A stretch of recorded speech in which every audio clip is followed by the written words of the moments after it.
On a blood-soaked mountainside, righteous faction experts surround Fan Yuan and demand the spring-autumn cicada while shouting out his crimes and old grudges. He is already dying from countless wounds, but his face stays eerily calm because he knows there is no escape left. The siege freezes for hours because even now, the crowd is terrified of whatever final attack Fan Yuan might unleash. When Fan Yuan finally turns toward the sunset, the entire ring of enemies instinctively steps back. Staring at the setting sun, he recites a quiet poem about spring, autumn, and how success or failure means nothing in the end.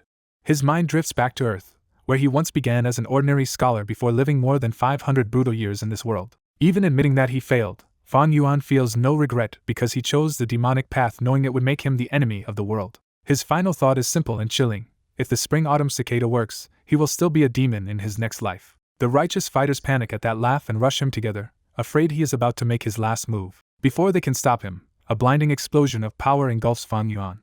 Far earlier in time, spring rain falls over Qingmao Mountain, where Guyu village glows across the dark mountainside. At the heart of the village, the clan gathers in a bright ancestral hall to pray for talented new children at tomorrow's ceremony. The clan head leads a solemn count-out to the ancestors, and the whole hall echoes with quiet thuds of foreheads against the floor. Once the ritual ends and they step into the corridor, the elders immediately start talking about tomorrow's awakening and whether the clan will finally produce a genius again. Their mood darkens when the elders bring up Bai Ningbing, the terrifying young prodigy from the rival Bai clan who already overshadows their own younger generation.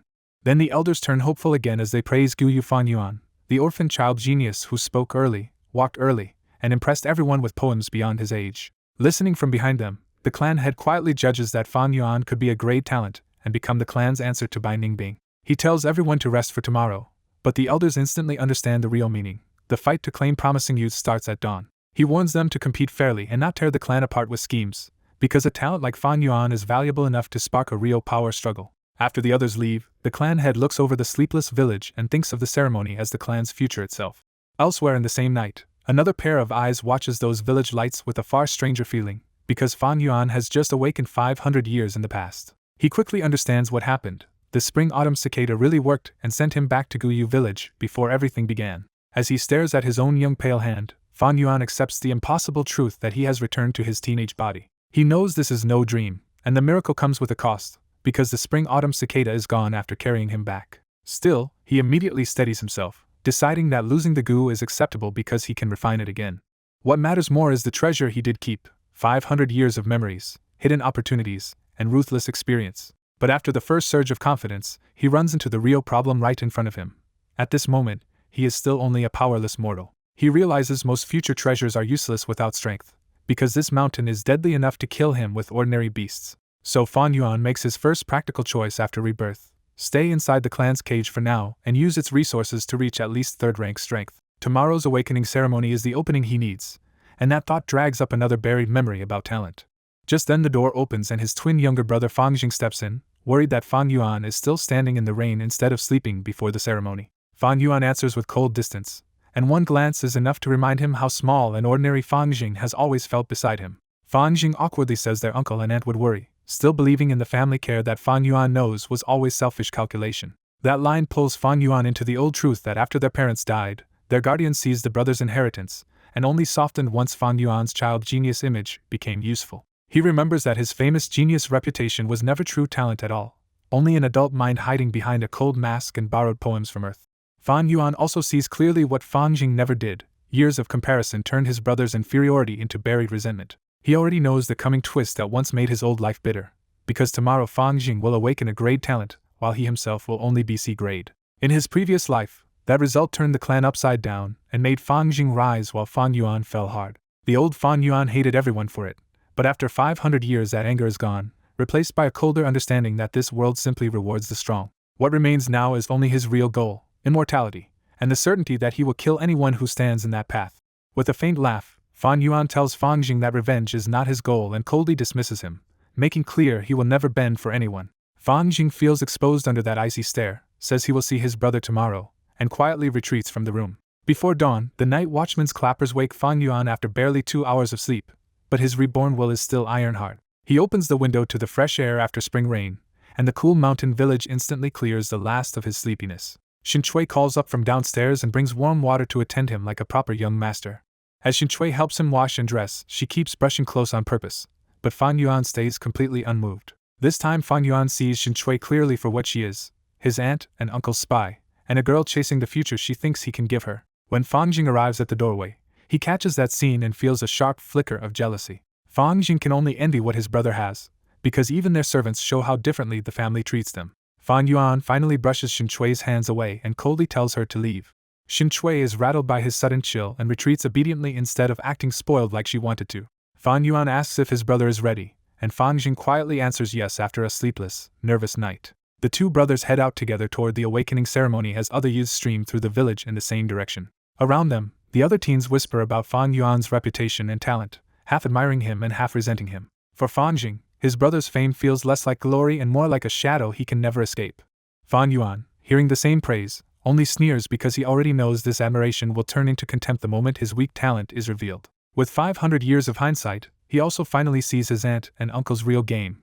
They were quietly driving a wedge between the brothers. He knows he could crush Fang Jing, use Xin Chui, and outplay the elders if he wanted to. But Fan Yuan dismisses all of it with a cold conclusion.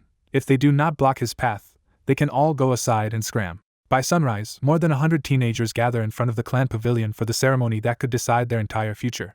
The academy elder greets them briskly and leads the youths inside, wasting no words before their life-changing test begins. Instead of going up, the group is taken down a stone stairway into a hidden underground cave beneath the pavilion. The cave opens into a dazzling chamber of rainbow stalactites, and the stunned teenagers can only stare. Fan Yuan recognizes the place at once.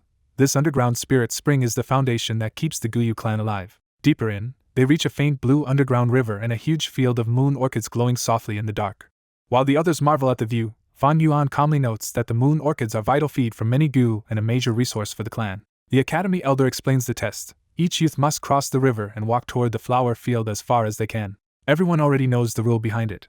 The farther they can go, the better their talent and their future will be. The first youth, Guyu Chenbo, steps into the river and feels an invisible wall pushing back against him. He forces out only 3 steps before the pressure seals him in place, and the elder coldly marks him as talentless. Chenbo comes back pale and shattered, his dream of becoming a Gu master dying in front of everyone. The second youth fails too, and the cave's hopeful mood immediately turns uneasy. Fan Yuan knows the truth of this world. Many will fail, and only a fraction are born with the talent to cultivate. Then Guyu Mo Bei steps up, and his sturdy confidence immediately feels different from the boys before him. Mo Bei keeps advancing through the pressure until he reaches 36 steps, stunning the entire group. The academy elder announces B-grade talent, and the tension in the cave flips into excitement and relief. After checking Mo Bei's primeval C, the elder confirms he is worth serious cultivation, because B-grade youths can grow into future clan elders. Among the hidden observers, Mo Bei's grandfather Guyu Mo Chen basks in that result and openly provokes his old rival Qi Lian. Qi Lian can only stew in silence while the ceremony continues and the clan's later generation keeps showing thinner blood and weaker talent. As more youths are tested, the clan head quietly laments that the Guyu bloodline has been weakening for years. When the elder calls Guyu Qi Qin, every senior immediately turns to watch Qi Lian's grandson. Qi Qin is sweating and terrified as he enters the test, looking nothing like a born prodigy. Even so, Qi Qin also reaches 36 steps, and the elder shouts out another B-grade result. The crowd buzzes in envy, and Qi Lian instantly swings from fury to loud, swaggering pride. But Fan Yuan remembers the hidden truth. Qi Qin is actually only C-grade, and his grandfather secretly cheated to fake this result. Fan Yuan sees the motive clearly. Qi Lian needed his grandson to match Mo Chen's side, so a fake talent result bought him leverage for now. Fan Yuan quickly weighs his options and decides exposing them now would only earn a small reward and a dangerous enemy. He cannot blackmail them yet either, because at his current status that move would just backfire on him. Before he can plan further, the academy elder suddenly calls the next name that matters most to him, Guyu Fan Yuan. With the whole cave staring at him, Fan Yuan calmly crossed the river toward the flower sea, almost amused by how tense the moment had become. As Fan Yuan reached the opposite bank, the dense primeval chi from the spirit spring pressed down on him like invisible weight. Then tiny white lights rose from the flowers and poured into him, and Fan Yuan immediately recognized them as Hope Gu. Fan Yuan remembered the ancient legend behind those lights, the story of the first human, Rinzhu, hunted by beasts called predicaments. 3 Gu came to Rinzhu and offered help if he would feed them with his own life, leaving him no choice but to agree. He gave his youth to the biggest Gu and gained strength, enough to hunt, fight back, and survive for a while.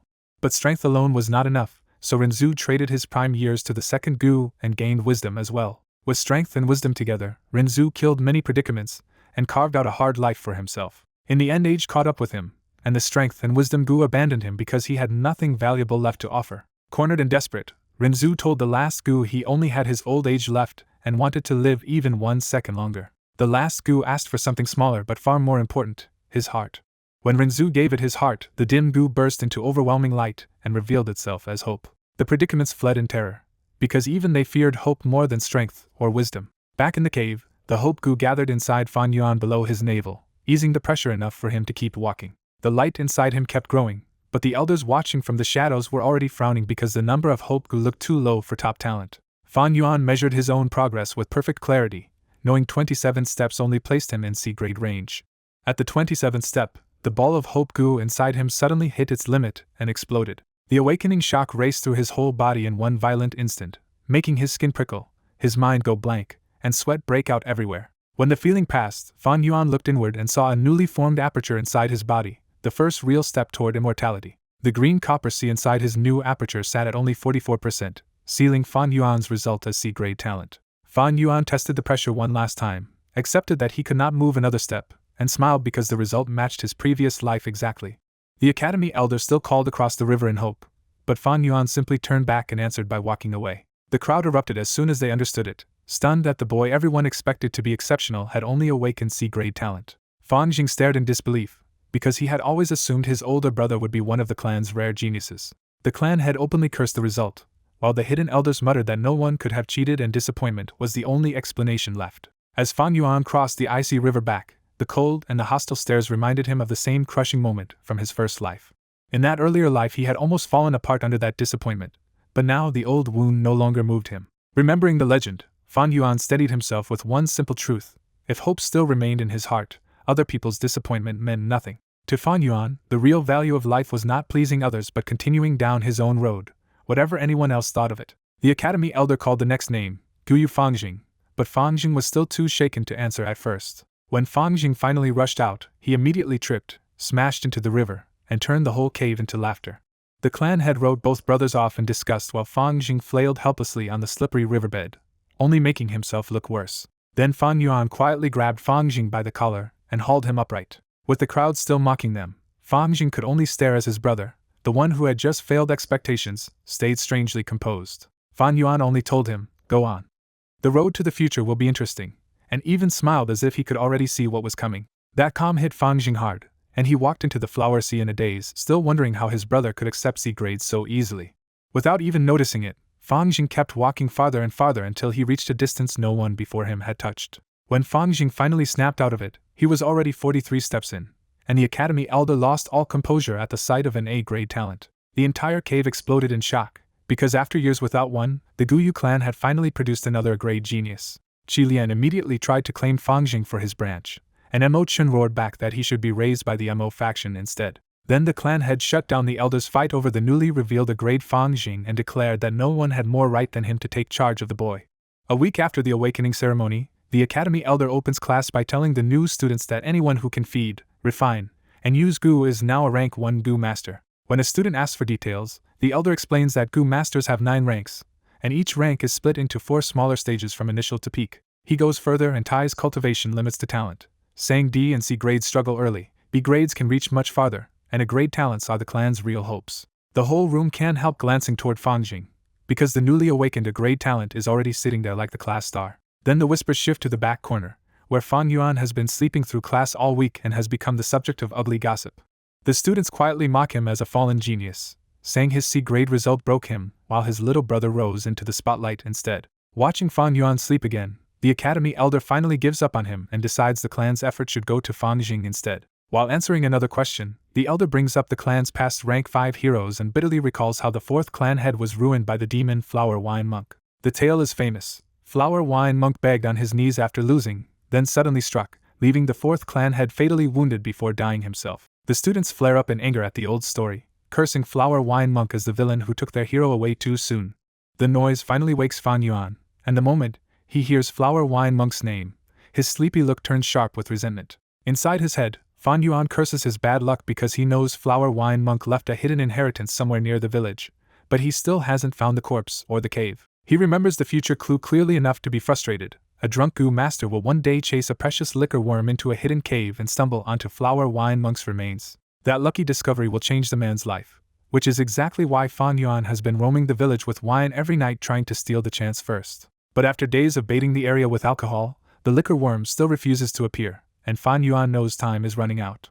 As class ends, the elder gives the next step. Every student must choose a rank 1 goo, refine it as their vital goo, and whoever succeeds first wins 20 primeval stones. The students rush to the academy's goo room, where guards force them into a line and send them in one by one. When Fan Yuan finally enters, he calmly sizes up the shelves and containers, already recognizing that every goo in the room is only rank 1. He reminds himself that a first refined goo becomes a vital goo tied to the master's life, which is why he had wanted the more valuable liquor worm from the start. Since the hidden inheritance still hasn't surfaced, Fan Yuan reluctantly gives up for now and heads straight to the clan's Moonlight Goo instead.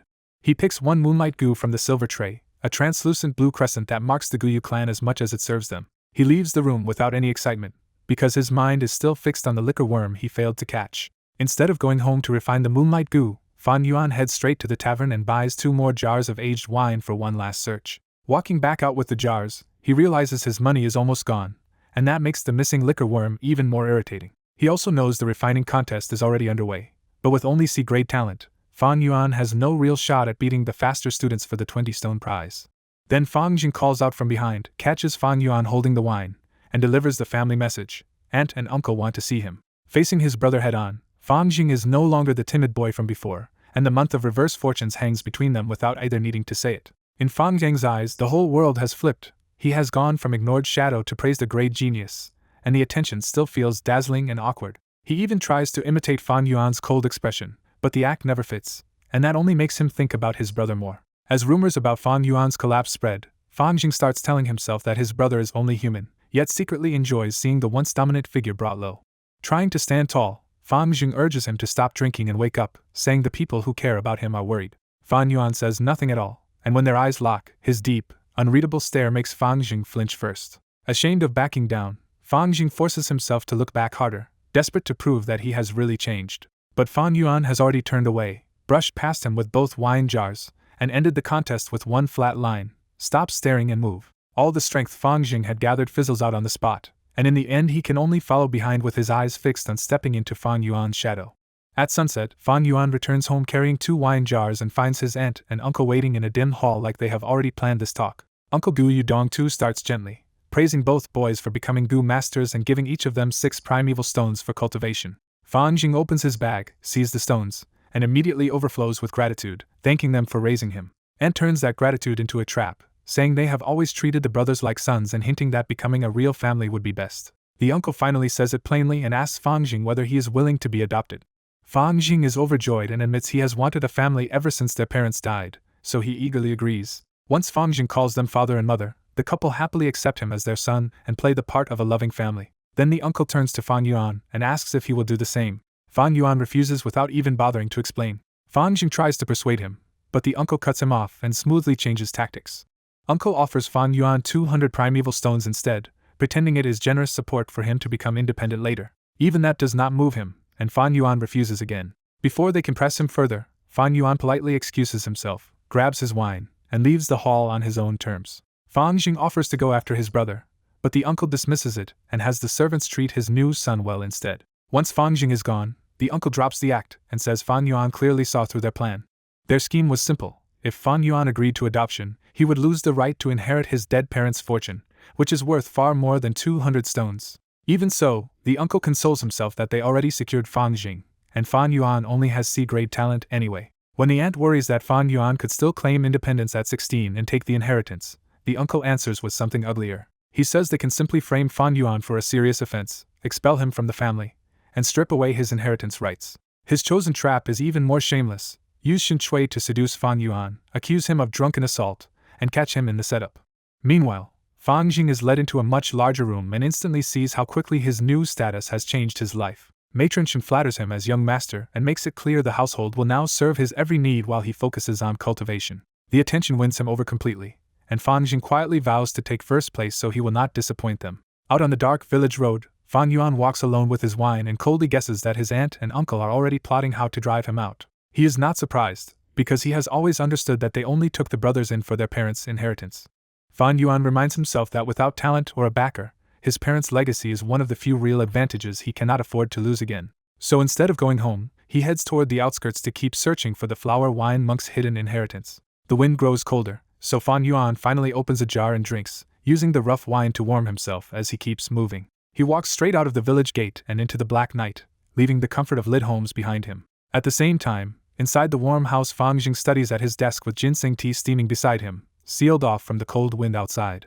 Xin Shui enters with the bath notice and a sweet, flirtatious smile, already shifting her attention from Fan Yuan to the newly favored A-grade genius. 3 days later, heavy rain still pounds Fan Yuan's window, and his search for the liquor worm has been stalled the whole time. He knows the rain keeps washing away the wine scent, and forcing the search now would only risk exposing his real goal. With the search stalled by days of rain, Fan Yuan calmly shuts the room and decides to start refining the moonlight goo instead. He sits cross-legged on the bed, clears his mind, and enters the focused state needed for goo refinement. In his inner vision, Fan Yuan sees his rank 1 aperture, a white-walled core holding a green copper primeval C at only 44% capacity because of his C-grade talent. He summons the moonlight goo into his palm and starts feeding it primeval essence to force the refinement. But the moonlight goo is a living thing with its own will, so it flares and fights back instead of submitting easily. As more essence pours in, only the very tips of the crescent begin turning green copper, showing just how slow the process is. After 10 exhausting minutes, Fan Yuan has already burned 10% of his essence, yet the goo has barely changed. He grits through another 20 minutes until his aperture is nearly emptied, and even then he has only refined about 1/12 of the goo. Fan Yuan finally stops and admits the truth to himself. Refining a goo is brutal, slow work. Worse, the moonlight goo keeps resisting on its own and starts pushing his primeval essence back out the moment he stops. To Fan Yuan, refining a goo is just like attrition warfare, and winning means recovering essence fast enough to keep pressing the attack. Because his natural recovery is too slow, Fan Yuan pulls out a primeval stone and uses it to refill his aperture instead. The stone restores him to his 44% limit, and Fan Yuan is reminded again that C-grade talent sets a hard ceiling on both capacity and recovery. That is why Fang Jing, with A-grade talent, can refine the same goo far more smoothly without wasting stones, and why Fan Yuan never expected to take first place in this test. With only 6 stones and no family support, Fan Yuan concludes again that the liquor worm would help him far more than chasing this ranking. Then he notices the rain outside has finally lightened, and his attention snaps back to the search. Just as Fan Yuan moves to open the window, someone knocks at his door.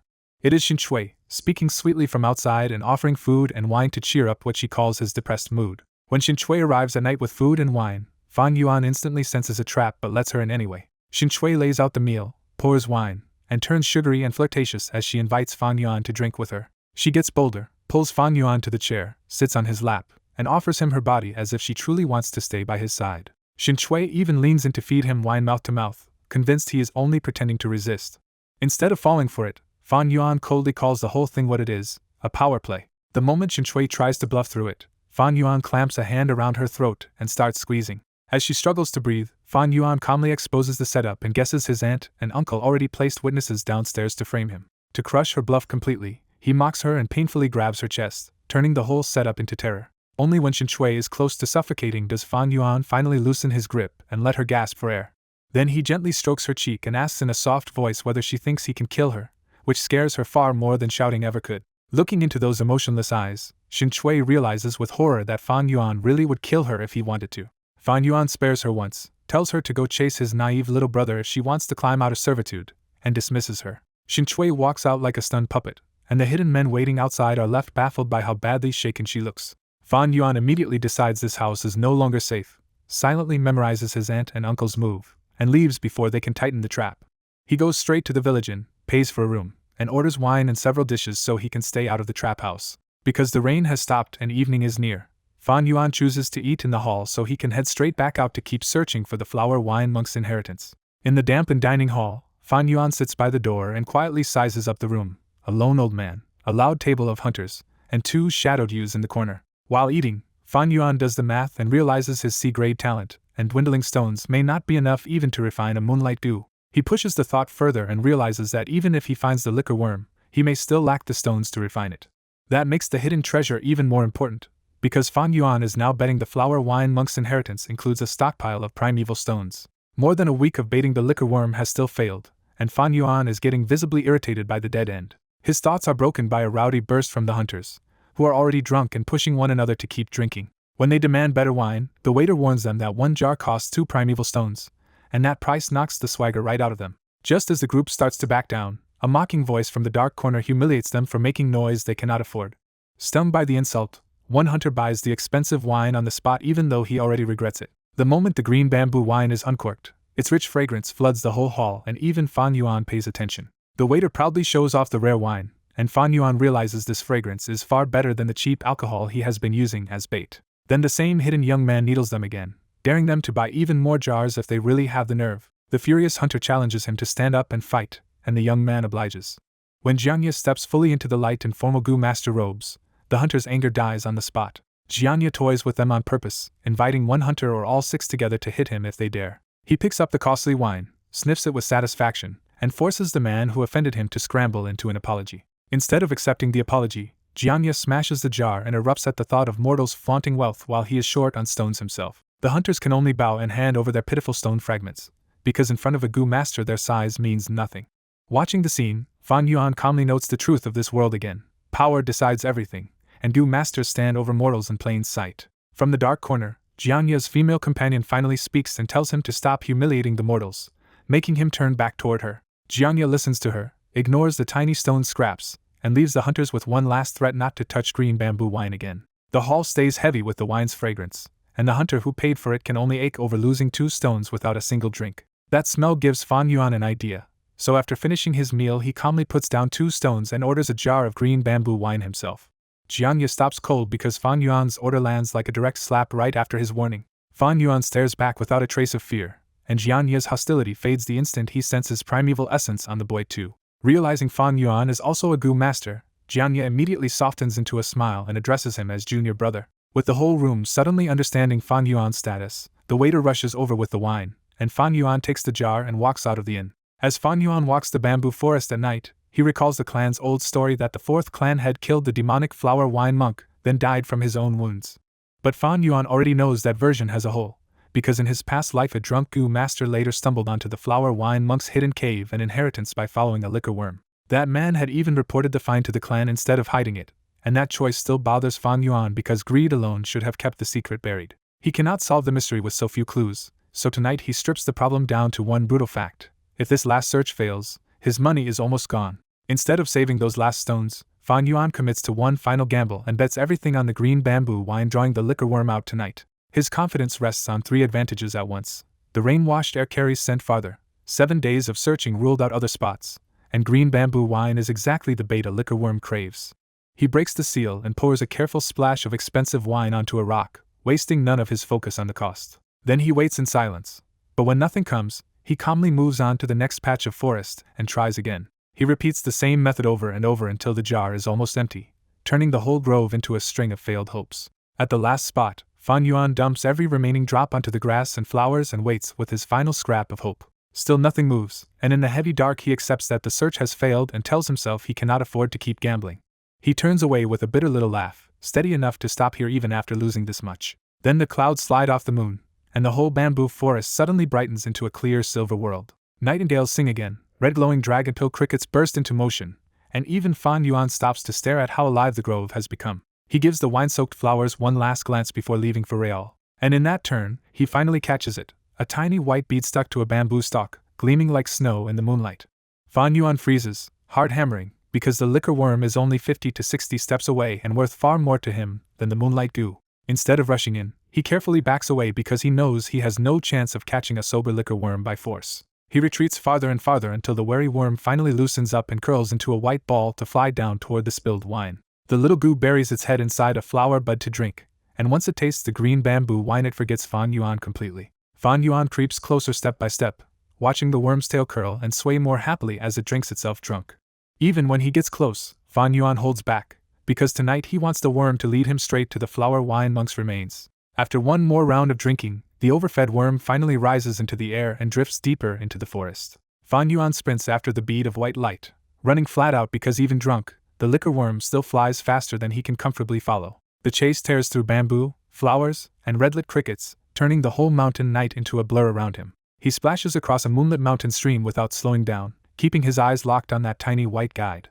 At last the worm flies into a narrow crack in a huge boulder near the waterfall, and Fan Yuan stops in shock as the hiding place finally reveals itself. Breathing hard, he quickly studies the place and realizes the rain-swollen branch waterfall is hiding the crevice behind a sheet of rushing water. Once he is sure, Fan Yuan hardens his resolve and plunges straight through the waterfall into the boulder gap. The current slams into him and soaks him through, but he grits his teeth and keeps pushing deeper into the rock passage. Soon the crevice narrows so badly he has to edge sideways through darkness, with no idea whether a trap or venomous beast is waiting ahead.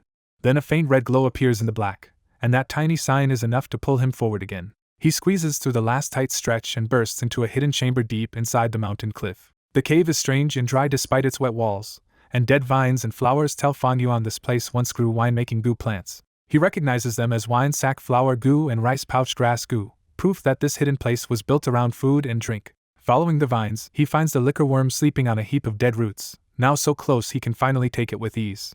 Then Fan Yuan drops to his knees and tears apart the dead vines, uncovering a bundled pile of bones at the heart of the cave. With a faint smile, he knows he has finally found the flower wine monk. But the moment he reaches to uncover more, a murderous voice sounds from behind him and turns the victory into a new danger. In the hidden cave, a cold voice suddenly speaks behind Fan Yuan, and the threat is so sharp that even he freezes for a beat. His mind races at once. Maybe someone tracked his trips here, maybe his uncle sent them, maybe it is even Jianya from the inn.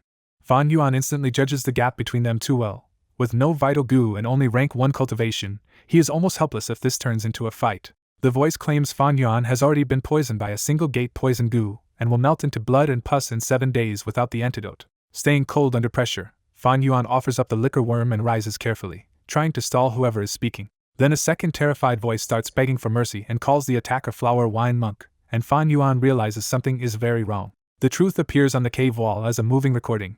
After a brutal fight, one goo master kneels in the wreckage while the victor stands over him. The victor laughs openly, mocking Gu Yu's so-called young rank 5 hero for being weaker than expected. Fan Yuan recognizes the bald man in pink robes at once.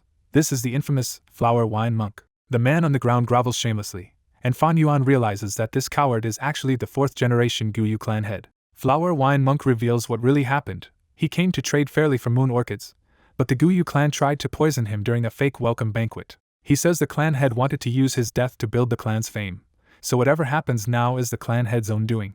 Desperate to live, the 4th generation clan head offers his whole clan's resources and even begs to become Flower Wine Monk's servant. Flower Wine Monk cools down enough to accept regular tribute, relying on his poison to keep the clan head under control. The clan head knocks his bleeding forehead against the ground in gratitude, and Flower Wine Monk openly shows his contempt for that kind of groveling weakness. But the moment Flower Wine Monk relaxes, he suddenly staggers and realizes the clan head still had another hidden goo. The 4th generation clan head reveals Moon Shadow Goo, a hidden rank 4 goo that can lock down primeval essence and leave Flower Wine Monk unable to use his seed properly.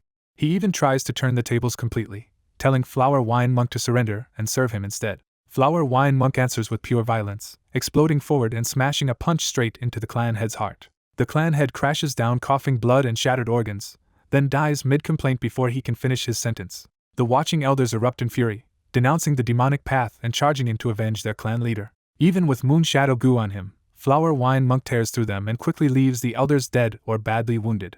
Just before finishing the survivors, Flower Wine Monk suddenly clutches his abdomen and realizes his own condition is turning worse. He leaves the survivors alive for now, glares at them one last time, and vanishes into the mountain woods like lightning. The wall starts replaying the same scene again and again, and after watching in silence, Fan Yuan finally understands what he has found. He works out that a photo-audio goo hidden in the wall recorded this scene, and the cave's red light and outside sound kept it alive for centuries. From that recording, Fan Yuan sees the clan's real disgrace clearly. The 4th generation leader plotted first, lost, tried a sneak attack, and still died anyway.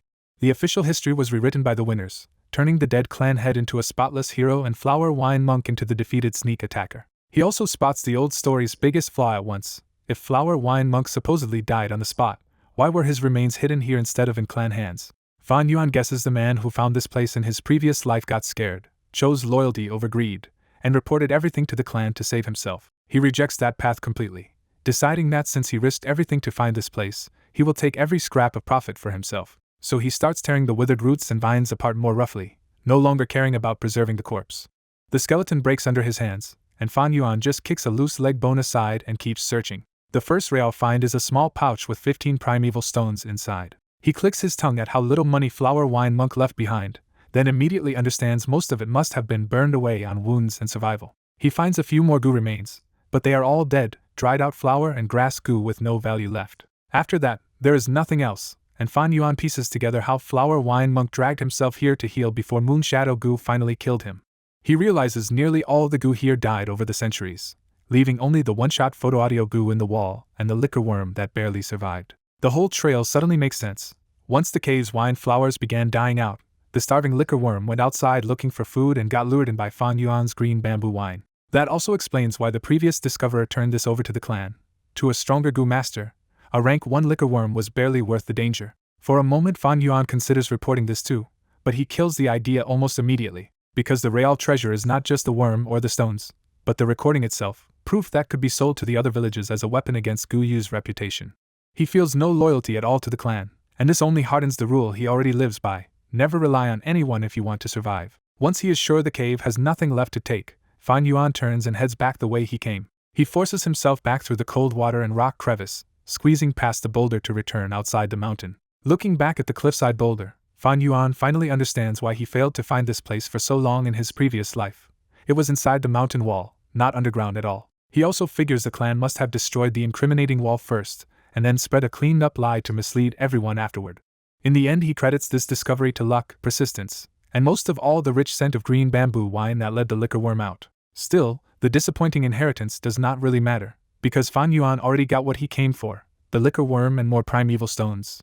On the way back to the village, he makes his next plan: hide out at the inn, refine this goo into his vital goo, and use that to re-enter the academy system properly. He knows he cannot afford to stay at the inn for long, but with the 15 stones from the cave added to his last 2, he now has 17 to work with. Back at the start of refining, Fan Yuan coldly calculates the cost. With his C-grade talent, and only 44% primeval essence, refining a goo means burning through precious primeval stones. He compares it to refining a moonlight goo and realizes the liquor worm will be much worse, likely costing 11 to 16 primeval stones because its resistance is stronger. With only 17 stones on hand, he realizes refining the liquor worm could leave him with almost nothing. Late that night, Fan Yuan returns under the moon to the inn where he has been staying. He pounds on the shut door, and the sleepy inn worker opens it with a grumble that instantly turns into flattery when he recognizes a young goo master. Fan Yuan brushes past the praise and only asks for hot water, acting with the detached authority the worker envies. As Fan Yuan goes upstairs, the worker stares after him with naked jealousy and mutters that he wishes he had talent to become a goo master too. That envy only makes Fan Yuan think more bitterly, because ordinary people see the status of a goo master but not the constant drain of stones needed to cultivate, fight, trade, and refine goo. He even recalls Jian Ye's outburst at the inn earlier and understands the real reason behind it. A poor rank 1 goo master could not stand seeing hunters casually afford wine he himself would hesitate to buy. From his previous life, Fan Yuan already knows the harsh truth. Without strong backing, a goo master's road only gets more expensive and more difficult the higher he climbs. Once the worker brings hot water and leaves, Fan Yuan bolts the door, washes up, and finally settles onto the bed for what really matters tonight. Even with a tired body, his mood turns sharp with excitement because he finally has the rare liquor worm in hand, a goo that can effectively raise the quality of his usable primeval essence. Up close, the worm looks soft and harmless, a white silkworm-like body with a faint glow and a light wine fragrance of its own. When Fan Yuan inhales that fragrance, it sinks straight into his aperture, and the liquor worm's effect appears at once. His green copper essence condenses into a pure pale green essence from the middle stage. That brief result confirms the prize in front of him. Though he is only rank 1 initial stage, this worm could let him use middle stage primeval essence once it is fully his. But he immediately reins himself in, because none of that power is reliable until he refines the liquor worm into his own vital goo. So he starts at once, drawing out green copper primeval essence, and wrapping the hovering worm in his own will. The liquor worm snaps awake under the threat and fights back hard, forcing Fan Yuan to realize its resistance is far worse than the moonlight goo's. Even so, Fan Yuan refuses to let go, and keeps pouring essence into it with stubborn focus.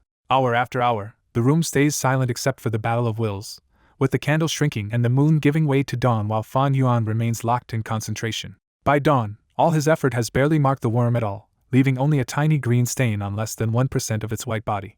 Fan Yuan's expression turns grave as he realizes this is no normal rank 1 resistance. He pieces the truth together. This liquor worm was almost certainly the flower wine monk's old vital goo, once rank 5 before years of hunger dragged it down to rank 1. Its rank may have fallen, but the will left inside it did not, so Fan Yuan is not really fighting a wild goo at all. He is fighting the surviving will of the dead flower wine monk.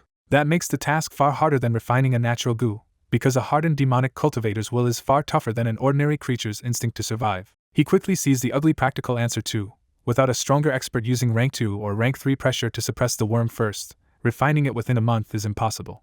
But that path is blocked from every side, because Fan Yuan has no backing. His C-grade talent wins him no favor, and asking for help would expose a worm he cannot safely explain. If the liquor worm comes to light, the clan could easily connect it to the flower wine monk's old case, so Fan Yuan has to keep this entire refinement secret. So the problem becomes brutally simple. 17 stones are nowhere near enough, and he will need at least 30 to force this through on his own. Even after that setback, his decision does not change at all, because making the liquor worm his vital goo would shape his entire cultivation path better than the clan's ordinary moonlight goo ever could. Then his stomach growls and snaps him out of planning, reminding him he has spent a whole sleepless night on this fight. He decides to eat first and think later about how to earn the stones he now desperately needs. Downstairs in the inn cafeteria, he takes a corner seat alone and starts on a simple breakfast. But before he can eat in peace, his younger brother Fang Jing appears and bluntly demands to know why Fan Yuan stayed at the inn instead of coming home last night. At breakfast in the inn, Fan Jing corners Fan Yuan about Shin Shui, angry that she came out of his brother's room crying. Fan Yuan answers with pure contempt, barely glancing up before going right back to his meal. Humiliated, Fan Jing slams the table and accuses Fan Yuan of taking out his own disappointment over his C-grade talent on a loyal servant girl. Fan Yuan suddenly stands and slaps Fan Jing hard across the face for forgetting who his older brother is over a mere maid. Fan Jing staggers back in disbelief, clutching his burning cheek and blurting out that Fan Yuan never hit him before, then starts excusing his A-grade talent as heaven's arrangement. That excuse earns Fan Jing a second slap before he can finish. With Fan Jing stunned silent, Fan Yuan lists the years he fed him, protected him, and gave things up for him after their parents died. Then Fan Yuan twists the knife, saying Fan Jing already abandoned even his real parents for someone else's family, so why would he still value a brother? When Fan Jing tries to explain himself, Fan Yuan cuts him off and declares that from today on they are no longer brothers. Fan Yuan immediately turns that break into business, offering Shin Shui to Fan Jing as his personal maid for 6 primeval stones and making it clear he never touched her. The blunt offer exposes Fan Gang's secret feelings, and his panic quickly turns into relief because the thing he feared most had not happened. Fan Jing caves at once, admitting he wants the deal but awkwardly confessing he no longer has a full 6 stones left. Fan Yuan takes the pouch and sees 5 full stones plus 1 half-drained stone, proof that Fan Jing already used part of it to speed up refining his moonlight goo. Even knowing it is all Fan Jing has, Fan Yuan keeps the money and coldly tells him to leave before he changes his mind. Fan Jing finally leaves the inn feeling like he just lost something important, but he pushes that unease aside by clinging to his dream of having Shin Shui. Left alone, Fan Yuan stands motionless for a long time as the noisy street outside makes the inn feel even colder and emptier. An inn worker nervously asks whether he wants the food reheated, but Fan Yuan is lost in old memories and does not even respond. When Fan Yuan finally comes back to himself, the past has already settled like smoke, and only the cold present remains. He pats the 5.5 stones hidden in his robe, lets himself show one bitter smile, and calmly orders the waiter to heat the meal again. Back at the family house, Fan Jing reports the whole in confrontation to aunt and uncle, still wearing bright fresh slap marks on both cheeks.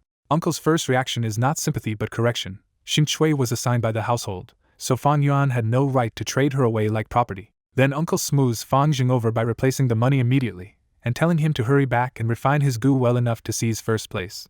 As soon as Fan Jing leaves, uncle drops the act and slams the table in fury at how cleverly Fan Yuan just stole 6 stones from them. He explains that those 6 stones matter because a weak C-grade beginner like Fan Yuan needs every bit of outside help to refine a goo and start cultivating on time. Uncle lays out the whole trap. If Fan Yuan falls behind early, he loses academy rewards, keeps falling further, and may fail the clan rule requiring rank 1 middle stage by 16 to claim the household inheritance. He also admits Fan Yuan ruined his earlier scheme by moving out, escaping Shin Shui's surveillance, and even profiting from it. By the end of the talk, Uncle decides Fan Jing's resentment is useful and should be cultivated into a weapon against Fan Yuan later.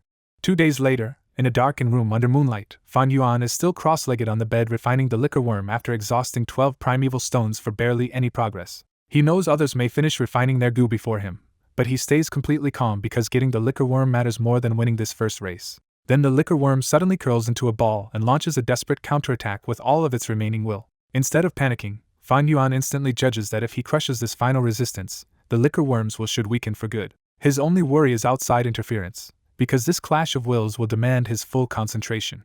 Inside his aperture, the liquor worms invading will dives toward the green copper sea while Fan Yuan drives up a giant wave of primeval essence to meet it head-on. Right before the clash, a third goo suddenly materializes in the empty space between the liquor worm's will and Fan Yuan's rising essence. The new goo resolves into a tiny cicada with an aged wood-like body and broad translucent wings veined like autumn leaves.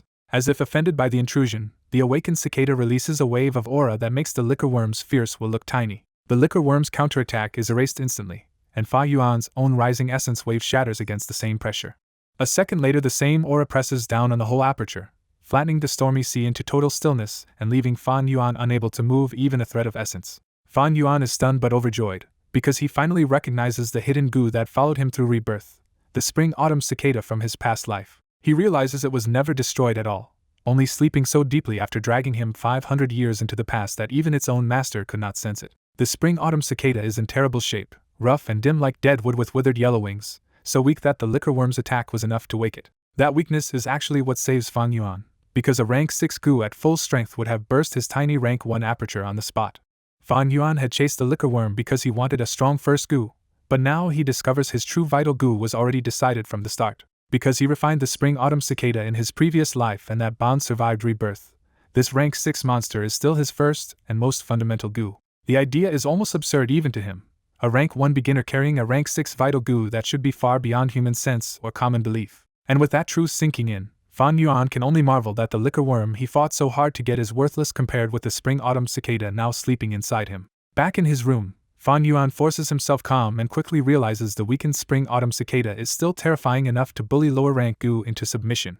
The battered liquor worm, already shaken by the cicada's presence, trembles helplessly in front of him. Fang Yuan releases only a trace of the spring-autumn cicada's aura, and the liquor worm instantly freezes like prey under a predator's stare. With all resistance gone, his primeval essence floods in smoothly and dyes the liquor worm completely green. In a moment that had cost him days before, Fang Yuan crushes the last of the worm's will and fully refines it at last. Now obedient like a part of his own body, the liquor worm answers his will without hesitation. He sends the liquor worm into his aperture, where it avoids the cicada and settles comfortably into the green copper primeval sea. Realizing this changes everything, Fang Yuan immediately turns the same trick on the moonlight gu. The moonlight gu is just as terrified by the cicada's aura, and Fang Yuan's essence tears through its defenses almost instantly. 5 minutes later, the moonlight gu is his too, and it settles onto his forehead as a pale blue crescent mark. The contrast is absurd. After burning 6 primeval stones on the liquor worm, he just refined another gu almost for free. Fang Yuan sees the real payoff at once. With a rank 6 aura backing him, even his weak C-grade talent no longer feels like a dead end. Once he remembers the Academy's first place reward, his joy turns into urgency, and he decides to claim it before anyone else can. Before leaving, he hides the liquor worm away and lets the spring-autumn cicada sink back into deep sleep so the Academy will not notice either one. A short while later at the Academy, a sleepy subordinate pounds on the elder's door to report that the first student has finished refining a moonlight gu. Half awake and already certain of the answer, the Academy elder asks if the winner is Fang Jing, the obvious A-grade favorite. The vague reply only makes him more confident, and he lectures smugly that talent grades exist for a reason. But when he reaches the hall, the staff member receiving the student is already staring in disbelief because the boy standing there is Fang Yuan, not the Fang Jing everyone expected. The elder still mistakes the twins and warmly congratulates Fang Yuan as if he were Fang Jing. Fang Yuan smoothly steps free and corrects him. He is the older brother, and Fang Jing is someone else entirely. That answer hits the Academy elder like a slap, and he stares at Fang Yuan's forehead mark while trying to process the impossible result. When the elder awkwardly asks if that means Fang Yuan is first, Fang Yuan dryly shrugs that unless someone came earlier, it seems so. At dawn, Fang Jing hurries toward the Academy full of pride, convinced his sleepless effort and A-grade talent have secured first place. He replays his promise to his aunt and uncle and imagines finally making the clan respect him. That confidence cracks the moment the gate guards casually ask why Fang Yuan has come back again. Fang Jing corrects them with a little pride and announces that he is here to claim the top prize. Instead, the guards bluntly tell him he is too late because Fang Yuan already came in the night and took first place. Fang Jing can only blurt out that it was his older brother, because the result sounds too ridiculous to believe. As the guards confirm it was official, Fang Jing stands there numb, unable to fit this result into the world he thought he understood. He could have accepted losing to Mo Bei or Chi Chin, but losing to the C-grade brother he sees as lazy, drunk, and always looming over him rips straight into his pride. By sunrise his excitement has collapsed into resentment, confusion, and a quiet fear he cannot even name. Soon the Academy posts the ranking list with only 2 names, putting Fang Yuan above Fang Jing for everyone to see. The whole new batch erupts, because they might have believed Fang Jing winning, but Fang Yuan taking first feels impossible. In the Mo branch home, Mo Chin hears that Mo Bei lost heart after the news and stopped refining his gu just short of success. Mo Chin refuses to indulge that weakness and coldly judges Fang Yuan's win as luck from drawing a moonlight gu with a weak will. He orders everyone to leave Mo Bei alone, insisting that if this tiny blow breaks him, he is not fit to lead the Mo branch anyway. Over at the Qi branch, Qi Lian summons his grandson after hearing the same news has shaken him too. Unlike Mo Chin, Qi Lian gently explains that refinement depends on both talent and the gu worm itself, so Fang Yuan's result can be written off as lucky timing. He reminds Chi Chin that Fang Yuan's C-grade talent and poorer resources mean he is not the real threat, and points him back toward Fang Jing and Mo Bei instead. The speech works, and Chi Chin regains his fighting spirit and declares that he will go back and continue refining. Pleased, Qi Lian goes one step further and promises to use the aura of a rank 3 gu worm to suppress Chi Chen's moonlight gu and help him refine it. 10 days after the Vital Goo test, spring fills the academy as the new students gather for their first real lesson in using the Moonlight Goo. The academy elder tells them the Moonlight Goo is the Guyu clan's signature weapon, so even students who did not choose it need to learn this classic ranged attack. He starts the demonstration by moving the Moonlight Goo's crescent mark into the center of his palm for everyone to see. Then white-silver primeval essence pours into the goo, and the crescent in his palm flares bright pale blue even in full daylight. The students are instantly impressed by how beautiful the light looks, but the elder is already moving to show them the deadly part. With one clean cutting motion, the elder throws out a moon blade. The crescent flies straight across the field and slices clean through a grass puppet's thick neck before fading farther on. The class is stunned by the attack's sharpness, while Fan Yuan alone stays cold because a rank 3 trick means nothing to someone who once reached rank 6. Next, the elder orders everyone who refined a Moonlight Goo to step forward and line up with a grass puppet target for practice. The students copy the steps, but when they finally swing their hands, only a few weak moon blades even manage to come out.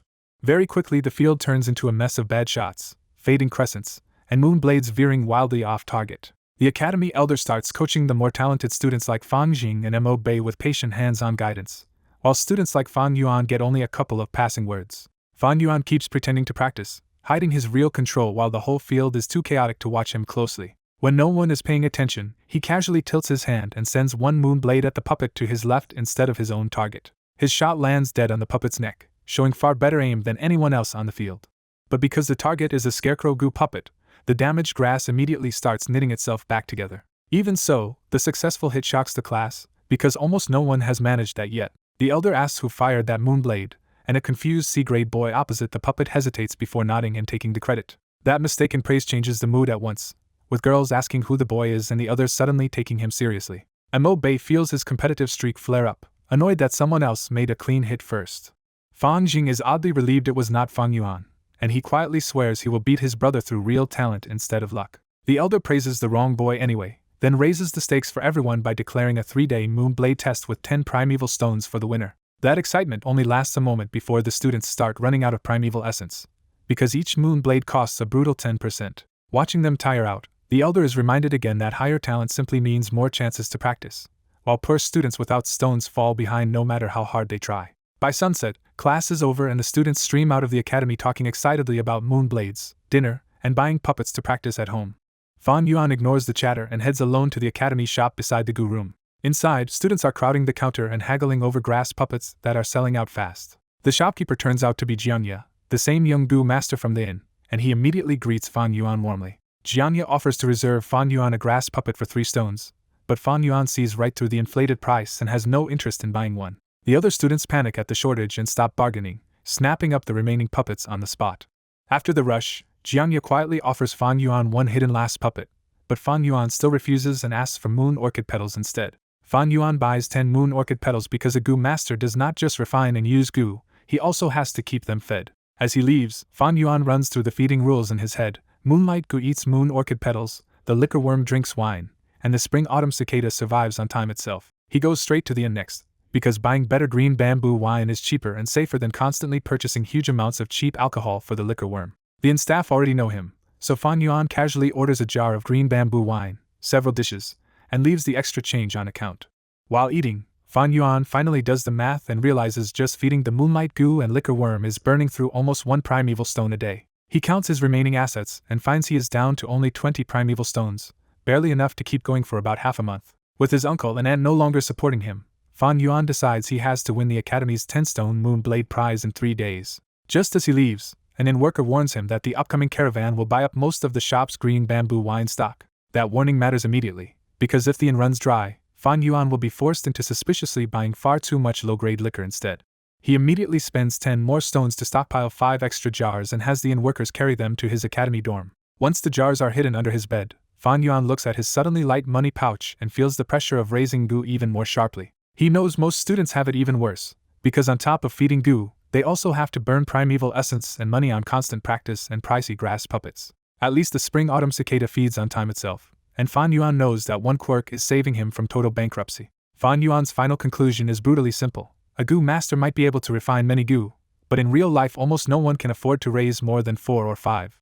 3 days later, the Academy's martial arts lesson opens with the instructor barking out one blunt rule. If a reckless opponent swings first, duck low and hit where it hurts. He follows the advice with a practical demo, slipping under the puppet's arm and driving punches into its abdomen until it crashes down. Most of the students barely care, because the next class is the Moonlight Goo assessment, and flashy moon blades matter more to them than plain fists. The instructor hears the chatter, whips around, and silences the whole field with one furious shout. To prove close combat is not a joke, he summons a huge wooden puppet and steps in without hesitation. He dodges the charge, locks the puppet around the waist, and topples its center of gravity with a hard forward drive. Then he rides the puppet down and hammers its head until the wooden skull breaks apart. Breathing as steadily as ever, he explains the lesson: against a bigger enemy, break their balance first, pin them, and keep hitting before they can recover. The students nod, but most of them still look unconvinced, drawn to flashy ranged attacks instead of ugly, useful basics. The instructor keeps teaching anyway, drilling details like reading the shoulders, moving the legs first, controlling distance, and staying rooted when punching.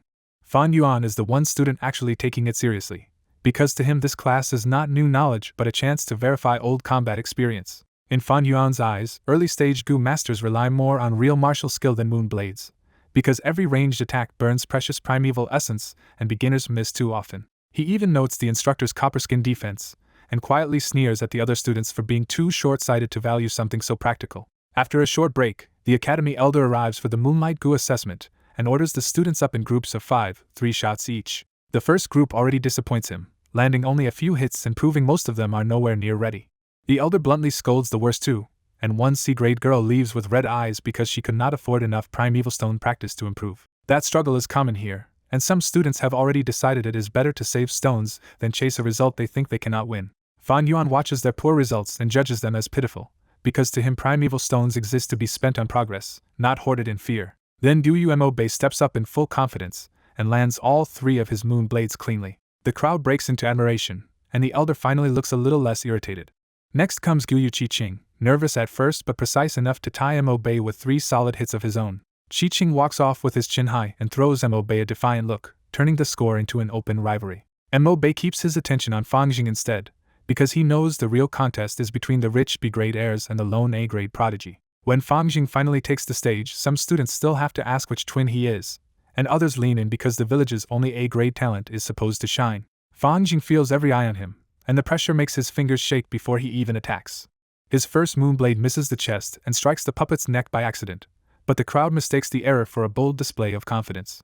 Only Fan Yuan and the Academy Elder see that it was a mistake, and Fang Jing hurriedly steadies himself before trying again. His next 2 shots hit the chest cleanly, giving him a result different from Mo Bei and Chi-Ching and leaving the ranking up to the Elder's judgment. The later groups fail to beat any of the top 3, so the whole field starts murmuring that first place will come from that trio. Then the last group is called, and Fan Yuan finally walks up under a mix of curiosity, jealousy, and open mockery. Mo Bei dismisses him, Chi-Ching waits for him to embarrass himself, and Fang Jing quietly burns with the need to defeat his own brother. Fan Yuan shows no emotion, channels primeval essence into his Moonlight Goo, and launches his first shot. The moonblade flies absurdly high, sailing over the puppet and even over the bamboo wall, and the whole class erupts in laughter. The Academy Elder's interest in Fan Yuan instantly cools, and he privately decides Fang Jing should take first place if nothing changes. His choice is political as much as practical, because backing Fang Jing keeps him aligned with the clan head instead of getting dragged into the MO and Chi faction struggle. But Fan Yuan had missed on purpose, and standing alone in the warm spring light, he calmly measures the 2 shots he has left. Fang Jing, thinking the match is over, feels a rush of triumph and tells himself this is the first time he has finally stepped out of his brother's shadow. Then Fan Yuan moves, cutting the air with his palm and firing a second moonblade straight at the puppet. Before anyone can react, a third moonblade flashes out right behind the second in one smooth, flowing sequence. Under the stunned eyes of the entire class, Fan Yuan's last 2 moonblades hit the puppet's neck together and shear its head clean off. A heartbeat later, the grass puppet's head tilts, separates, and drops to the ground as Fan Yuan cleanly beheads it. The entire training ground falls silent, because no one can tell whether they just witnessed absurd luck or real skill. For Fang Jing, that silence hits like a collapse, and the victory he thought he had already slips out of his hands. Fan Yuan ignores every stare, lifts his eyes to the blue sky, and quietly thinks that the light of spring is enchanting. At sunset, the Academy gathers the whole class for its weekly subsidy, the regular payment that keeps young Goo masters and their Goo fed. When the Elder calls Fan Yuan up, he collects 2 pouches at once, 3 primeval stones as allowance, and 10 more as his reward for taking first place again. The Elder tells him to keep working hard, and the look he gives Fan Yuan makes it clear the clan elders have finally started paying attention to him. Back in his seat, Fan Yuan becomes the center of the room again as the other students stare at him, still bitter and unconvinced about how he won. Mo Bei sees that Fan Yuan took number 1 again, while Chi-Ching keeps wondering whether those perfect moon blade hits were luck or real skill. Before dismissing class, the elder shifts to cultivation and announces that the next lessons will focus on warming the aperture and pushing everyone toward the middle stage. He reminds them that cultivation rank matters more than any single gu, because stronger ranks condense primeval essence and let a gu master control stronger powers. Then he raises the stakes. Whoever reaches rank 1 middle stage first within 3 months wins 30 primeval stones and first pick of a second gu. He adds one more prize on top of that. After 3 months, the class monitor and 2 vice monitors will be chosen by results and paid extra every week. The room explodes with excitement, because the positions promise not just stones but visible status over the rest of the class. Mo-Bei and Chi-Ching immediately treat the monitor seat as a contest for honor, the kind of rank they refuse to let another branch take from them. Fan Jing gets carried away too, imagining the day his older brother would have to bow to him as class monitor, only to realize Fan Yuan has already disappeared. Outside, as students begin leaving, Mo-Bei wants to confront Fan Yuan about the test, but Fan Yuan has already slipped out, leaving only annoyed guesses behind. Mo-Bei decides Fan Yuan is not worth worrying about compared with the real race to middle stage, while Chi-Ching quietly knows a cultivation test is exactly where talent will hurt him. But Fan Yuan is not gone at all. He is leaning at the academy gate, coolly mocking how easily a little title and allowance can set children on fire. In his eyes, those positions are just bait, another small example of how every organization dangles status to make people work harder for the ones above them. He strips the illusion down even further. Clans, sects, and demonic groups all run on the same truth, because rank really decides who gets the resources. With 500 years of experience behind him, Fan Yuan reduces it to one practical rule for a gu master: resources are life, and primeval stones matter most. So instead of chasing school glory, he waits for the first batch of students to reach the exit and steps directly into their path. Then Fan Yuan says it out loud without a shred of shame: anyone who wants to leave has to hand over 1 primeval stone. The students erupt in disbelief and anger, calling him crazy and threatening to beat him aside for daring to extort them at the academy gate. One boy mouths off a little too boldly, and Fan Yuan answers with a single precise chop to the neck that drops him cold. That instant knockout shocks the whole group back a step, but the outrage just turns into a mob rush. Fan Yuan dives into them first, cutting down another boy with a neck strike before they can organize themselves. When another student swings wildly, Fan Yuan ducks under the punch and viciously kicks him in the crotch, leaving him shrieking on the ground. Against a pack of barely trained teenagers, Fan Yuan's 500 years of battle experience turns the fight into a one-sided beating. In moments, the first group is down, some unconscious and some curled up in pain with no strength left to resist. Just then Mo-Bei arrives, only to stop dead when he sees Fan Yuan standing over the wreckage of their classmates. A boy on the ground blurts out that Fan Yuan is extorting everyone, and Fan Yuan silences him with a hard kick to the stomach that folds him up in terror and pain. Fan Yuan calmly repeats the offer: pay 1 stone and walk away, or end up on the ground like the others. Mo-Bei explodes at the humiliation and charges Fan Yuan head-on, furious that a mere C-grade would dare challenge him. Fan Yuan slips aside by a hair and drives 2 fingers into the vulnerable point below Mo-Bei's throat, knocking him out instantly. Seeing Mo-Bei drop with one move freezes the rest of the students, because Fan Yuan's attacks suddenly look far more dangerous than they understand. Fan Yuan presses them again for their stones, and even after that display some still grit their teeth and swarm him together. It changes nothing. Fan Yuan dodges, targets weak points, and drops the second wave just as fast as the first. The last girls left at the back lose their nerve completely and surrender their primeval stones rather than risk getting close to him. Fan Yuan takes the stones and lets them go, proving this was never a bluff but a working toll on the academy exit. Soon another batch of students arrives, including Chi-Ching, and they walk straight into the same ugly scene of bodies on the ground and Fan Yuan still blocking the only way out. Inside the academy grounds, mortal guards look toward the commotion at the gate in alarm, realizing Fan Yuan is openly extorting students right under the school's nose. The guards ask the academy elder to stop the chaos before someone gets killed, and some of them are ready to drag Fan Yuan away the moment they get permission. But instead of intervening, the elder watches from above and becomes more interested the longer he studies Fan Yuan's movements. What the elder sees clears up his doubt from the Moonblade test. Fan Yuan is not just lucky, he has the instincts of a natural battle gu master. Even so, the elder can only sigh at the waste of it, because in his eyes Fan Yuan's C-grade talent still leaves him one step short of real promise. As worried guards urge him to stop the gate extortion before it gets worse, the elder stays silent and keeps watching Fan Yuan below. From an upstairs window, the academy elder calmly stops the guards from interfering because Fan Yuan is controlling the brawl instead of losing his head. He points out that Fan Yuan only strikes the sides of the neck to knock students out, carefully avoiding the lethal spots at the back. When the guards complain that Fan Yuan is humiliating the academy, the elder calls out their real motive.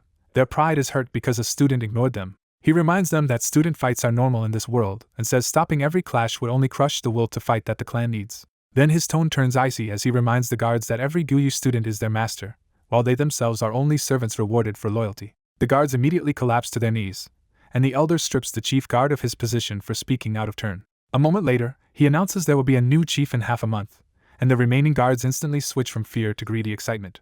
He orders them downstairs to clean up after the fight, and they scramble out so fast they tumble over one another without daring to cry out. Watching them go, the elder coldly reflects that ruling the lower ranks is simple: fear in one hand, rewards in the other. Outside at the gate, Fan Yuan corners the last 3 girls, who panic and raise glowing moonlight goo in their hands to threaten him. Fan Yuan calls their bluff by reminding them that using goo to fight inside the academy means expulsion, and the threat instantly wavers. The moment the girls hesitate, Fan Yuan bursts in and drops 2 of them with quick palm strikes.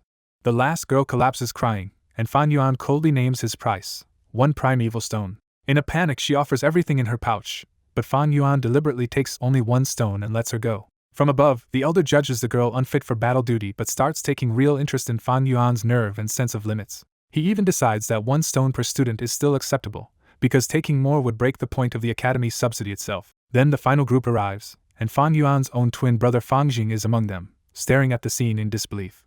Fang Jing urges his brother to confess before he gets expelled, still hoping Fan Yuan can be talked down. Fan Yuan answers with a laugh and briefly sounds agreeable, making Fang Jing think he finally got through to him.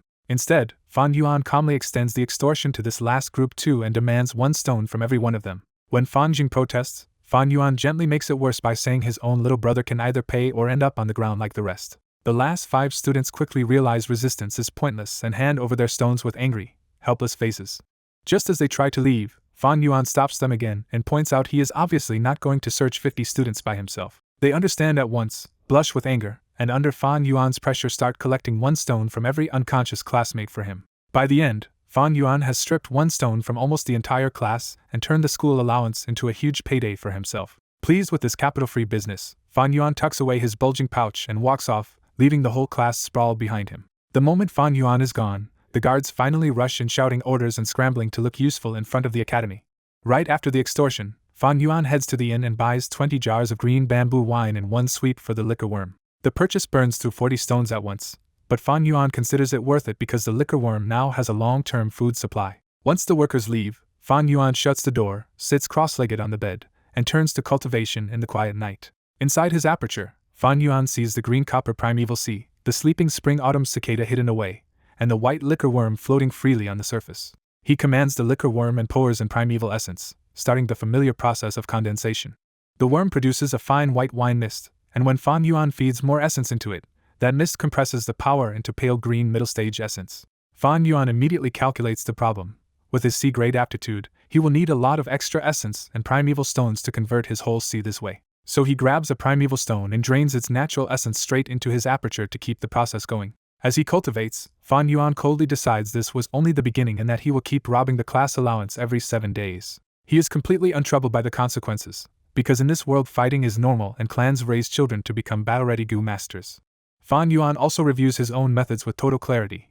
He was not venting violence, he was using the safest level of force that still got results. That is the core of Fan Yuan's nature. He does not chase bloodshed, but he will use any method that reaches his goal fastest. Later that same night, the Guyu village settles under clouded moonlight, but many homes are still lit as the news spreads. In the brightly lit Qi family study, Qilian asks his bruised grandson whether Fan Yuan really beat him and took his primeval stone. Qilian listens as his grandson bitterly complains that Fan Yuan robbed the class while the academy looked away, then begs for help getting his pride back. Qilian coolly refuses to interfere, making it clear that a junior losing 1 stone is nowhere near enough reason for him to step in. When his grandson guesses he should handle Fan Yuan himself, Qilian says that is only one part of the lesson. Qilian explains that his grandson now carries the image and future hopes of the entire Qi branch in its struggle with the Mo branch. He warns that he can only support from the shadows, because his grandson must look strong and self-reliant, or their backers will lose faith. Then Qilian drops the real secret. He already helped his grandson fake B-grade talent because the Qi family needed a convincing heir. That confession finally clears his grandson's head, and he starts seeing Fan Yuan as a problem he has to beat properly instead of whining about. Qilian lays out the path ahead: train harder, break into middle stage quickly, and if possible seize the class monitor post for the Qi branch. The lecture ends with Qilian finally pleased, seeing that his chosen heir has regained some fighting spirit. In the family hall, Fan Jing carefully reports how Fan Yuan robbed the academy students right at the gate. His aunt immediately curses Fan Yuan as heartless for extorting even his own brother, already savoring the thought of his expulsion. But Fan Yuan's uncle cuts her off, replaces Fan Zheng's lost stone from the family treasury, and reminds him that an A-grade talent should focus on becoming number one. Fan Jing leaves with a guilty heart, wondering if he should beg for Fan Yuan if his brother really gets expelled. One thought tells him Fan Yuan brought this on himself by robbing even family, so he deserves whatever comes next. But the other thought pushes back that Fan Yuan is still his blood brother, and staying silent would make Fan Jing look cold and ungrateful. After Fan Jing is gone, the N happily assumes cutting off Fan Yuan's living expenses finally pushed him into a mistake that will get him thrown out. The uncle quietly crushes that hope and says Fan Yuan probably will not be punished at all. He explains that academy fights are tolerated as long as nobody is seriously hurt, and the guards only stepped in late because the elder had the whole scene under control. To him, the real chance is political. Fan Yuan robbing Fan Jing gives them a perfect wedge to turn the talented younger brother against him. 3 days pass, and instead of exploding into a bigger scandal, Fan Yuan's robbery starts fading into routine. No elder comes after Fan Yuan, because the academy elder simply pretends the whole thing is not worth stopping. A few boys still try to challenge Fan Yuan afterward, but he drops them so easily that the rest finally understand brute enthusiasm is not enough. That humiliation flips the whole class into a martial arts frenzy, all of them training hard so they can take their honor back with their own hands. The martial arts instructor is delighted, because the same students who used to slack off are now crowding him for guidance. When the academy elder asks what happened, the instructor praises the students and complains that only Fan Yuan is still as lazy as ever. The elder just laughs and points out that Fan Yuan is exactly why the rest transformed. Meanwhile, Fan Yuan becomes the entire class's common enemy, isolated by everyone but also quietly driving them forward. 4 more days later, allowance day arrives again, and Fan Yuan returns to the academy gate for round 2. The students are shocked when Fan Yuan coolly demands 1 primeval stone each again in exchange for avoiding pain. Mo Bei charges out first to challenge him, furious that Fan Yuan dares to rob them a second time. A few exchanges later, Mo Bei is down cold again. Chi Ching charges in next, shouting that Mo Bei is useless, while the already defeated Mo Bei still lies nearby. Because the students challenge him one by one instead of swarming him, Fan Yuan handles the whole robbery even more easily than the first time. 15 minutes later he strolls off with a bulging money bag, leaving the academy gate littered with groaning teenagers. Only after Fan Yuan is gone do the guards rush in to clean up the field again.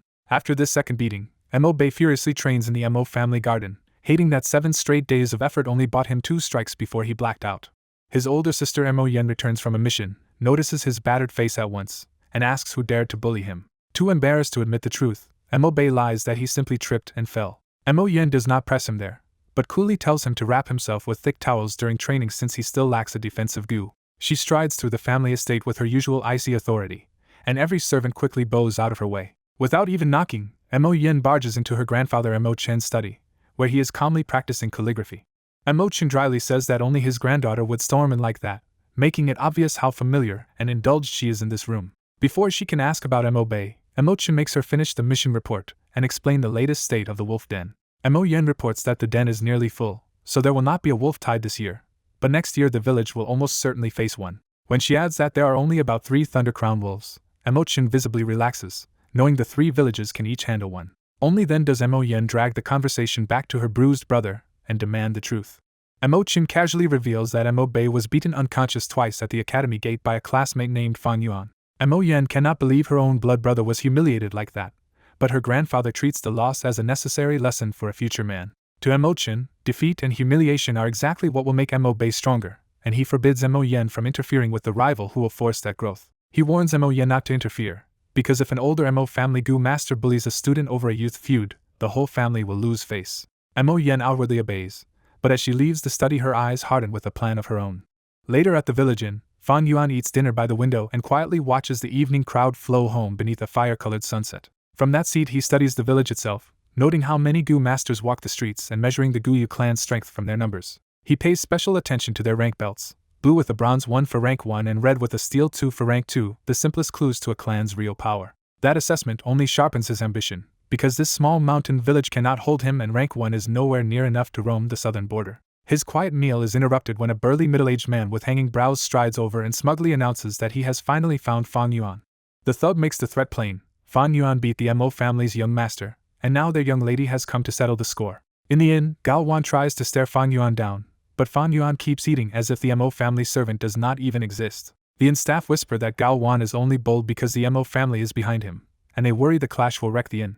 Gao Wan warns that Mo Yen is already on her way and promises Fan Yuan will suffer if he tries to run, but Fan Yuan does not even look up. Feeling ignored, Gao Wan works himself up, confident that a newly awakened rank 1 boy should lose badly in a close fight against a trained adult like him. Just as the room tenses up, Mo Yen strides into the inn with her servants and silences everyone with the pressure of a rank 2 Gu master. The same Gao Wan who was acting fierce instantly drops to his knees and grovels, making Mo Yen's authority look even heavier. Mo Yen fixes her eyes on Fan Yuan and threatens to make him suffer for beating Mo Bei, but his eerie calm keeps her from striking right away. Because Fan Yuan is too calm, Mo Yen starts doubting her own information and wonders if this weak C-grade orphan somehow has hidden support. Fan Yuan coolly asks who said he was Guyu Fan Yuan, and the room suddenly tilts under Mo Yen's feet. Mo Yen snaps a look at Gao Wan for answers, and he collapses into panic, stammering because their sketch never mentioned Fan Yuan had an almost identical twin.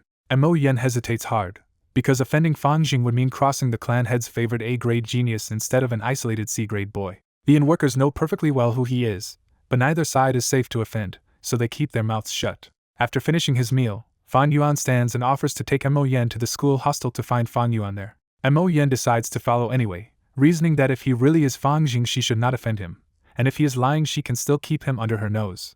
Once the whole group leaves, the inn staff finally breathe again, relieved that any fight will happen somewhere else. At the school hostel gate, the guards stop the group because clan rules only allow Gu masters inside, putting Mo Yen's entourage on the wrong side of the line. Mo Yen throws her status around, but even she has to stop when the elder guard calmly reminds her that clan rules still outrank her temper. Forced to compromise, Mo Yen orders the servants to stay behind and chooses Gao Wan alone to follow her inside. Fan Yuan leads them to his dorm room, unlocks the door, steps inside, and leaves Mo Yen staring into a room with no one there but him. When Mo Yen demands an explanation, Fan Yuan lightly asks whether he does not count as someone. Then the trap finally snaps shut. Fan Yuan reminds her he never once said he was not Guyu Fan Yuan, and Mo Yen realizes she has been played from the start. Mo Yen erupts and reaches in to grab him, but Fan Yuan does not flinch and warns her to think it through before making a move. That single step stops her cold, because the student dorms are protected by clan rules and barging in would stain both her family and her grandfather. Fan Yuan calmly points out that he did exactly what he promised and now waits to hear what she wanted from him.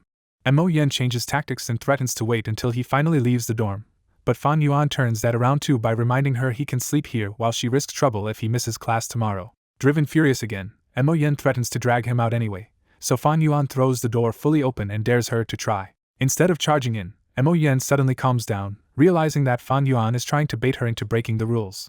Knowing exactly how people trap themselves with fear and habit, Fan Yuan deliberately turns his back on her and sits on his bed, certain she still will not move. When Fan Yuan calmly starts cultivating right in front of her, Mo Yen feels so humiliated and helpless that she can only stand there staring. Unable to hit him, Mo Yen falls back on insults and keeps shouting for him to come out like a man, but Fan Yuan does not answer a single word. The longer she scolds, the more foolish she feels, and at last Mo Yen gives up, swearing he cannot hide forever. Before storming off, Mo Yen orders Gao Wan to stand guard outside the room and watch for the moment Fan Yuan finally leaves. With the loud threat gone, Fan Yuan focuses inward and drives his green copper primeval essence in waves against his aperture walls to nurture his cultivation. As his essence falls from 44% to 12%, Fan Yuan coolly reflects that breaking through means turning those light barrier walls into a water barrier middle stage aperture. Hours later he opens his eyes to a cold deep night, moonlight spilling through the still open doorway and mountain wind cutting through the room. Gao Wan is still there, exhausted and bitter from standing guard in the mountain cold, so the moment Fan Yuan moves he starts cursing again and demands that he come out. Gao Wan keeps ranting that Fan Yuan has offended the Mo family and should surrender, but Fan Yuan ignores every word and simply takes out a primeval stone to continue cultivating. Seeing that even this does not shake him, Gao Wan finally snaps and mocks Fan Yuan's C-grade talent, yelling that someone like him can never rise above rank 2 anyway. Back in the hostel room, Fan Yuan calmly keeps cultivating while Gao Wan waits outside, slowly refilling his primeval sea with essence from a primeval stone. Once his aperture is full again, Fan Yuan brings out the liquor worm and starts converting his rank 1 initial stage essence into denser middle stage essence. He knows exactly what that means. His cultivation and his moonlight goo attacks will both hit much harder than other students expect. By the time he finishes converting all his essence, the night is nearly over and the hostel room has turned damp and chilly. Fan Yuan crushes the spent primeval stone into powder and coolly notes that one night of fast cultivation already cost him 3 stones. He decides the expense is worth it for speed, then looks outside and spots Gao Wan curled up and half asleep after standing guard all night. After warming up his numb body, Fan Yuan steps out, and Gao Wan immediately orders him to surrender and come apologize to Mo Yen. Gao Wan sneers and walks in to intimidate him, but Fan Yuan suddenly lunges first instead of backing down. Gao Wan throws a brutal counterpunch, and Fan Yuan slips aside to strike for the waist, aiming straight for a deadly weak point. Gao Wan barely blocks in time, and Fan Yuan instantly realizes that in pure hand-to-hand fighting, his teenage body cannot match this hardened adult. He pulls back to reset the distance, because without another combat goo, The moonlight goo is his only real edge against the trained mortal fighter. That near miss scares Gao Wan into taking Fan Yuan seriously, because one careless moment almost got his waist crushed. Gao Wan tells himself Fan Yuan's moonblade should only cause light wounds, so if he endures it, he can still capture him alive and win Mo Yan's reward. The fight turns savage as Gao Wan rushes in and Fan Yuan meets him head-on with full killing intent. Fan Yuan keeps targeting eyes, throat, jaw, spine, groin, and waist, forcing Gao Wan to defend desperately instead of overpowering him. The reason is simple. Fan Yuan is fighting to kill, while Gao Wan is terrified of killing a clansman and can only try to subdue him. But the longer they trade blows, the more Fan Yuan's smaller body starts to gas out while Gao Wan's decades of training finally kick in. Sensing the shift, Gao Wan laughs that clan rules forbid Gu attacks in the school hostel and declares Fan Yuan already finished. Fan Yuan does not care about the rules at all, and his 500 years of willpower leave no room for that cheap taunt to shake him. He suddenly jumps back, activates the moonlight goo, and a bright blue crescent begins to glow in his palm. Gao Wan shouts that Fan Yuan is breaking clan law, and Fan Yuan answers with a sneer that he never learned the rules to obey them. Then Fan Yuan slashes his hand, sending a moonblade straight at Gao Wan's face. Trusting his own bad guess, Gao Wan covers his face with both arms and charges through the attack to end the fight fast. The blade tears deep through both forearms, splitting flesh to the bone and instantly blowing apart Gao Wan's confidence. Gao Wan is horrified because that kind of damage should only come from a rank 1 middle stage attack, and he realizes Fan Yuan is far stranger than he thought. His courage breaks on the spot, and instead of capturing Fan Yuan, Gao Wan turns and runs for his life. Fan Yuan chases after him and keeps firing moonblades, turning Gao Wan's retreat into a public panic. Gao Wan screams for help, and his voice finally draws the nearby hostile guards to the scene. But once the guards recognize him as Mo Yan's servant, they stop cold and decide he is not worth risking themselves for. Their only concern is making sure Gao Wan does not hurt Fan Yuan in desperation, which leaves the wounded servant completely abandoned. As blood loss slows him down, Gao Wan breaks down and begs the watching guards not to leave him to die. Fan Yuan catches up and coldly tells him to scream all he wants, because no one here is going to save him. Then Fan Yuan fires 2 more moonblades straight at Gao Wan's neck to finish it. The twin blades behead Gao Wan on the spot, sending his head flying and his body crashing back in a spray of blood. The guards finally panic and shout that Fan Yuan has killed someone, shaken by the sight of a 15-year-old clansman cutting down a grown man without blinking. Fan Yuan walks up to the corpse as if nothing unusual happened, and that calm makes the witnesses even more afraid. He sees Gao Wan's severed head lying on the ground, then kicks it away without a hint of hesitation. When Fan Yuan inspects the deep wounds, he immediately realizes they reveal too much. Anyone sharp enough could connect this to middle stage essence, the liquor worm, and then the flower wine monk's inheritance. He wants that secret buried, but one glance at the crowd tells him he cannot silence every witness with the little primeval essence he has left. So instead, Fan Yuan grabs Gao Wan by the ankle and starts dragging the headless corpse away. The guards hurry over and nervously offer to handle the body for him, speaking with sudden respect mixed with fear. Fan Yuan does not answer their concern at all. He simply holds out a hand and orders one of them to give him his saber. No one dares refuse, and the guards can only watch in stunned silence as Fan Yuan takes the weapon and keeps walking. As the first sunlight spills over the mountain, the final image is unforgettable. Pale teenage Fan Yuan walks through the dawn with a saber in his left hand and Gao Wan's corpse in his right, dragging a bright red trail behind him. The next day at the academy, terrified students whisper that Fan Yuan killed Gao Wan in front of the guards. The rumor gets even uglier when they say Fan Yuan dragged the body back, hacked it apart, and left blood in the stone cracks. When the students realize the dead man was a Mo family servant, the whole room turns toward Mo Bei. Mo Bei is shaken because he knew Gao Wan, and now the idea that Fan Yuan casually killed him makes Fan Yuan feel far more dangerous than before. The rest of the boys feel the same dread, suddenly remembering they had fought Fan Yuan before and survived by luck. Elsewhere in a private room, the academy elder faces Fan Yuan alone and lets the silence stretch into a threat. The elder is unsettled because he had allowed Mo Yan's pressure on Fan Yuan, expecting a lesson, not a dead servant, and a bigger scandal. What really disturbs him is the contrast. The elder remembers being sick with panic after his own first kill, while Fan Yuan stands there now looking perfectly calm. The elder can only admit to himself that Fan Yuan is vicious, battle-ready, and exactly the kind of talent the clan could use if he can still be controlled. When the elder finally asks why he was summoned, Fan Yuan coolly answers only for using moonlight goo in the academy and cites the 30-stone fine for a first offense. The elder snaps and drags the conversation back to Gao Wan's death. Fan Yuan answers without hesitation that Gao Wan blocked his door, tried to kill him, and was cut down in self-defense. He even pushes harder, claiming Gao Wan might have been a spy from another village and asking the elders to investigate. The elder cannot prove otherwise, so he changes direction and asks what Fan Yuan did with the corpse. With a cruel little smile, Fan Yuan says he chopped Gao Wan into pieces, packed the remains in a box, and left it at the Mo family's back door. That answer nearly makes the elder leap from his seat, because Fan Yuan has turned a killing into direct provocation against the whole MO branch. Realizing the situation is already out of control, the elder dismisses Fan Yuan and warns that punishment will come soon. At the MO family estate, MO Chen explodes at MO Yen for botching a simple attempt to pressure Fan Yuan. MO Yen still burns with anger, arguing that Gao Wan was only a servant but Fan Yuan dared to kill the MO family's dog in public terms. MO Chen gets even harsher and reminds her that elders are not supposed to meddle in fights between juniors, so her move embarrassed the whole branch. MO Yen kneels and blames Fan Yuan for deceiving her into the academy, hiding in the dormitory, and killing Gao Wan the moment she left. That report makes MO Chen pause, because now Fan Yuan looks less like a reckless boy and more like a clever one.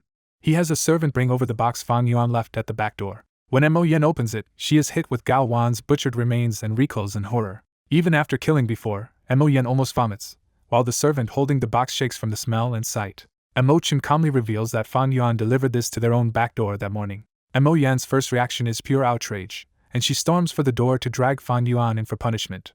MO Chen stops her cold by hurling an ink slab into her shoulder and barking that she still does not understand what Fan Yuan meant. He points out that if Fan Yuan wanted a public feud, he would have left the corpse at the front gate instead of the secluded back door.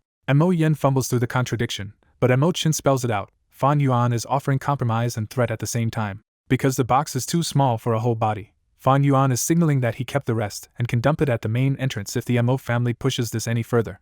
MO Chen explains that if this blows up publicly, the whole clan will see the MO family as rule breakers who had to shield their own junior with elder interference.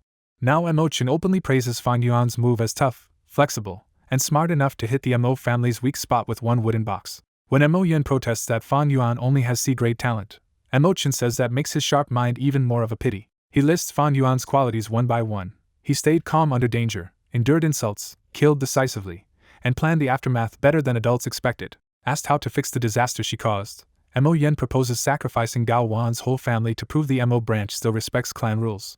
MO Chen says she is thinking about family interests now, but her solution is still wrong. He punishes MO Yen with 7 days of confinement, and forbids her from making trouble for Fan Yuan again. Then he rewrites the whole incident in the MO family's favor by declaring Gao Wan a servant who defied his superiors and deserved death. To close the matter, he orders 30 primeval stones paid to Fan Yuan, 50 to Gao Wan's family, and that family expelled from the clan. On a drizzly spring day, Fan Yuan sits alone by the inn window with a table of good food and green bamboo wine, quietly taking in the rain. At the next table, a poor old man envies Fan Yuan's expensive wine, while his grandson pesters him for another story about Renzu. The old man begins the legend. When Renzu grows old and death closes in, Hope Gu tells him that only a longevity Gu can save him. Hope Gu reveals one last chance and sends Renzu to a mountain cave where 2 mysterious Gu can catch any Gu in the world. Inside the pitch-black cave, Renzu stumbles blindly, gets hurt, and cannot even find the Gu he came for. 2 unseen voices mock him and say that even strength or wisdom would not be enough to catch them here. Renzu refuses to quit, and his stubborn answer makes the hidden Gu offer him a slim chance. Name them, and they will obey. Renzu starts guessing names at random, but time keeps draining away and every wrong answer pushes him closer to death. When the voices try to seize Hope Gu as punishment, Renzu clutches his chest and still refuses to surrender it. Hope Gu answers his resolve with a weak glow that cannot light the cave, but it gives Renzu just enough strength to keep speaking. At the edge of death, Renzu finally says regulation, and one of the hidden Gu admits its name has been guessed. He spends his last stretch of life guessing again until he accidentally says rule, and this time the whole darkness breaks apart. The 2 Gu reveal themselves as rules and regulations, promising to serve Renzu now that he knows their names. Renzu immediately orders them to catch a longevity Gu, and they bring him an 80-year lifespan Gu. After consuming it, Renzu's old body vanishes and he springs back up in the body of a 20-year-old man. Back in the inn, the old man ends the tale and leaves with his grandson, disappearing into the rain. Left alone again, Fan Yuan turns the story over in his mind and fixes on one point: rules and regulations. He realizes the legend is not really about magic rescue, but about how people blunder in darkness until they understand the rules shaping the world. Looking out at the rainy village, Fan Yuan extends that idea to everything around him, from nature to status, greed, ambition, and survival. He coldly reads the motives around him. Xin Shui claws for a better life, Gao Wan flaunted borrowed power, his aunt and uncle coveted his inheritance, and even the academy elder is bound by his own position. That same logic lets him read the MO family clearly.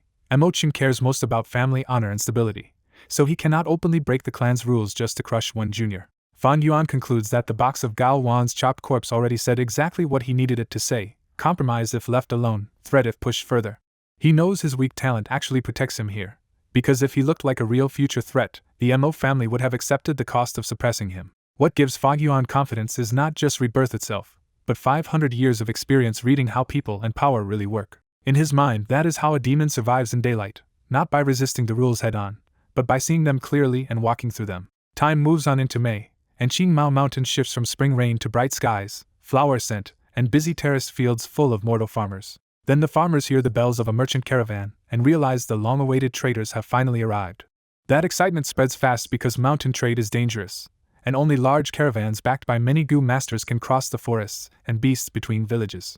Even the innkeeper relaxes when he hears the news, because caravan season is when his business finally comes alive. The merchant train enters the village led by a massive treasure brass toad loaded with cargo like a walking warehouse. Sitting steadily on the toad's head is Jiafu, the fat rank 4 caravan leader, smiling and greeting the villagers as he rides in. Behind him comes the rest of the caravan, a long moving line of giant worms, beetles, ostriches, spiders, winged snakes, smaller cargo toads, guards, and merchants. Children shout in excitement and villagers lean out from second-floor windows, welcoming the caravan with a mix of curiosity, warmth, and fear. Clan head Gu Yubo comes out personally to receive Jiafu, because only a rank 4 host can properly greet a rank 4 guest. Jiafu explains the caravan was delayed by secluded bloodbaths and mountain fog, and Gu Yubo answers with the same careful courtesy because both sides need this trade. By dusk, the caravan has turned the area outside the village into a bright temporary market packed with tents, stalls, and festival crowds. Fan Yuan walks into the night market alone, slipping through the crush of mortals and Gu masters while merchants shout over each other. He passes stalls selling tea bricks, beetle goo, and feed materials until one call makes him slow down: intimate grass. At the stall, he sees long green intimate grass with red heart-shaped buds, a cheap feed additive that can stretch the moonlight goo's food. Fan Yuan quickly runs the numbers in his head, weighing his fines, compensation, robberies, cultivation costs, goo feeding, and wine expenses against the stones he still has left. Since killing Gao Wan scared the other students badly enough to make robbing them easier, Fan Yuan has money, but money is not the real issue tonight. He leaves the crowded grass stall behind because he remembers something far more valuable hidden deeper in the market: a mudskin toad that can be won through gambling tonight. Remembering that someone struck it rich on the first night in his previous life, Fan Yuan speeds up, determined not to miss the chance by hesitating over small savings. Fan Yuan walks deeper into the caravan market until the stalls give way to larger tents, and he stops in front of the one he came for. The couplets on the entrance make it obvious this is a gambling den, a place built on luck, skill, and other people's greed. Inside, the tent is quiet and tense, with rows of counters displaying fossils and amber-like rocks while Gu masters inspect them in low voices. Fan Yuan knows exactly how this game works. Starving Gu can sometimes seal themselves into rock or cocoons, and gamblers pay to crack open that tiny chance at fortune. He also knows the cruel side of it, because most rocks are empty, dead Gu are common, and a live rare Gu can make someone rich or get them killed. That confidence comes from experience, since in his previous life Fan Yuan worked in rock gambling and even ran his own den later on. After a quick scan of the room, he heads straight to the left counter, where his memory says the winning rock should be. A nearby female Gu master clerk greets him softly and assumes this student will probably only look around or buy the cheapest rocks. Fan Yuan gives her nothing and starts studying the purple gold fossils in silence, digging through a 500-year-old memory that is no longer perfectly clear. He remembers that someone once struck gold here on the caravan's first night by opening a purple gold fossil and finding a mudskin toad inside. The problem is that around 20 purple gold rocks fit the vague memory, and Fan Yuan can only risk part of his money, not all of it. He rules out one rock after another by shape, size, and texture, using pure experience to cut away bad choices. He knows there is no reliable public way to detect a sleeping Gu without opening the stone, which is exactly why this business survives. By the end of his search, Fan Yuan narrows the field to 6 purple gold fossils and feels 8 parts sure the mudskin toad is hiding in one of them. Once he says he wants to buy them, the nearby clerk instantly pegs him as a complete first-timer, because experienced gamblers do not commit so bluntly. As he keeps naming more stones, the clerk's surprise grows, because this plain-looking student is buying far more than she expected. When Fan Yuan pays 60 primeval stones at once, the clerk suddenly starts treating him like some rich young master. That big payment draws eyes across the tent, and nearby Gu masters start watching this student gamble for real. The clerk offers the den's free rock opening service, but Fan Yuan refuses and claims purple gold is his lucky color, and he wants to open them himself. The crowd immediately writes him off as a rich fool betting on color instead of judgment. Fan Yuan ignores all of that, sends primeval essence into his moonlight Gu, and blue light blooms across his right palm. He starts grinding the first fossil down by hand with the moonlight Gu, shaving it apart in a way skilled users usually need years to learn. The first stone turns out to be completely empty, but the crowd has already changed its tune because his control is real. He opens the second rock and gets nothing again. The third one is empty too, and the gamblers around him start losing patience and mocking the whole attempt. On the fourth rock, the color under the shell suddenly changes to ink black, and the room snaps back to attention. A nearby clerk quickly warns him to slow down, because if a goo is sleeping inside, one rough move could kill it. Fan Yuan carefully peels the black layer away bit by bit, dragging out the suspense for everyone watching. But when the fourth stone is fully cleaned, it is just a rock inside a rock, and the room drops from excitement straight into disappointment. Even after a clerk tries to console him, Fan Yuan just reaches for the fifth rock as if the setbacks never mattered. This time the outer purple gold shell comes off fast, and a rough yellow mud ball appears underneath. Inside the gambling tent, the half-ground purple gold rock starts shedding real soil instead of just stone dust, and the watching goo masters suddenly wonder if Fan Yuan actually found something. Just as the mud ball shrinks to palm size, Jia Jinxing barges in and offers 40 primeval stones on the spot, trying to buy it before the truth comes out. The crowd quickly recognizes him as Jia Fu's half-brother and the shop's second young master, which makes his sudden interference look even worse.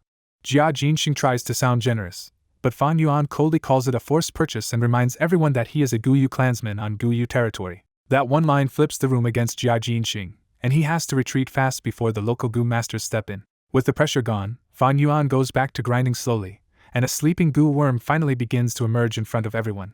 The hidden goo is finally exposed in Fan Yuan's palm, and the tent erupts because he really opened a goo out of the fossil. Jia Jinxing can only watch in pain, because this means someone just pulled a valuable goo out of his own shop right under his nose.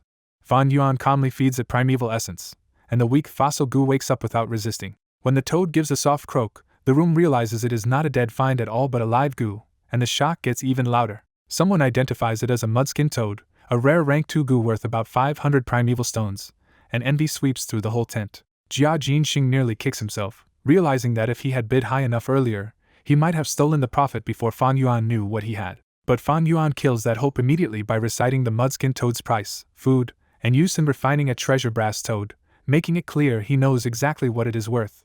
When Fan Yuan turns as if he will sell it to someone else, Jia Jinxing panics and rushes after him to accept the full price. Fan Yuan was planning to sell it anyway, because he cannot raise a rank 2 goo yet and does not want the burden of feeding a third worm. The deal is sealed in front of the crowd, and Fan Yuan hands over the mudskin toad in exchange for 5 heavy bags of primeval stones. With his earlier savings included, Fan Yuan's wealth jumps to 538 primeval stones, enough to make everyone watching turn green with envy. Then he does one more baffling thing. He picks up the last unopened purple gold fossil and leaves the tent without opening it, stunning the whole room again. Back in his room late that night, Fan Yuan watches the liquor worm refine his primeval essence until his whole aperture is filled with stronger middle stage essence. Back in his room late that night, Fan Yuan opens his eyes and reflects that his stronger middle stage essence was the only reason he could grind through so many rocks in the gambling den. He also comes straight back instead of wandering the village, because carrying over 500 stones at his level is an invitation to get robbed or killed. Even so, he does not regret burning extra stones on the liquor worm, because that cost is how a C-grade talent like him keeps up with stronger students. Then he finally opens the 6th and last purple gold fossil in private, using the moonlight goo to grind it down piece by piece. The rock turns into nothing but powder, and Fan Yuan is not disappointed at all. That empty result was the real reason he kept one fossil unopened, because now he can claim the liquor worm came from this rock and nobody can prove otherwise. The plan is airtight in his eyes. Fossils can hide any kind of goo. The crowd already saw his outrageous luck once, and if anyone pushes too hard he can hide behind luck again. He knows simple concealment will fail sooner or later, so he chooses the safer path of exposing the liquor worm on his own terms before it becomes a hidden threat. A rank 1 liquor worm would only draw attention, Fan Yuan decides, but if the spring-autumn cicada were ever exposed, he would be dead on the spot. With the flower wine monk's legacy and the mudskin toad already taken, Fan Yuan concludes that Qing Mao Mountain has no more real treasures left for him to seize. Only then does the exhaustion hit, and he finally lies down after the long day of gambling, refining, and planning. But even in bed, the money under the bed and the jars of green bamboo wine do not make him feel safe. They only remind him how fast his spending is rising. His extortion income is starting to look shaky too, because Mo Chen, Qi Chen, and Fang Jing are all getting tougher and harder to put down. He estimates that after only a few more rounds, he will not be able to handle them one after another, which makes even 500 stones feel limited. His thoughts drift to the next possible chance on Baigu Mountain, where he remembers a hidden righteous past strength inheritance left by a rank 4 Gu master. He also briefly considers selling the film image wall to a caravan merchant, squeezing value out of every leftover advantage he still has. With those plans still unresolved, Fan Yuan's heavy eyelids finally win, and he falls asleep under the weight of tomorrow's problems. The next afternoon, Fan Yuan heads back to the merchant district hoping to buy intimate grass before the caravan leaves. He reaches the old stall spot too late, and finds only an empty cart being dragged away by a proud chicken-like beast with brilliant feathers. Fan Yuan quietly regrets missing the cheap material, since buying intimate grass now would have saved him a lot of primeval stones. A wine seller's loud sales pitch cuts through the lane, and Fan Yuan immediately turns toward the wine tent. Inside, Fan Yuan finds a strange wine shop built around living mushroom furniture and crystal ladybug goo clinging to the tent walls. Fan Yuan recognizes the innocent mushrooms at a glance and calmly settles onto one of the soft mushroom stools. After checking the menu, he sees the prices are even higher than green bamboo wine and orders just 1 cup of monkey wine. At the counter, the shop's goo master uses a crystal ladybug goo to pour monkey wine into a bamboo cup with a touch of primeval essence. Fan Yuan takes only a small sip, confirming the monkey wine is sweet and refreshing, then stops for the real purpose of coming here. With a thought, he releases the liquor worm into the cup and lets it eagerly gulp the wine dry in front of everyone. The worker at the counter instantly recognizes the liquor worm, and Fan Yuan can tell the bait has caught someone's eye. The excited worker hurries over to ask for the liquor worm, but Fan Yuan turns him down on the spot and gets ready to leave. The worker trails him to the entrance, still trying to make a deal, but Fan Yuan walks off without giving him anything. By night, Fan Yuan returns to a packed market and listens closely for rumors, hoping news of the liquor worm has started spreading. Instead, all he hears is talk about other deals and yesterday's mudskin toad windfall, so he realizes exposing the liquor worm will take more patience. He reminds himself not to push too hard, because if he overexposes the matter, he could ruin the trap he is trying to set. Just then, an angry shout erupts ahead that a merchant has sold fake goo to a Guyu clansman, and the crowd surges toward the trouble.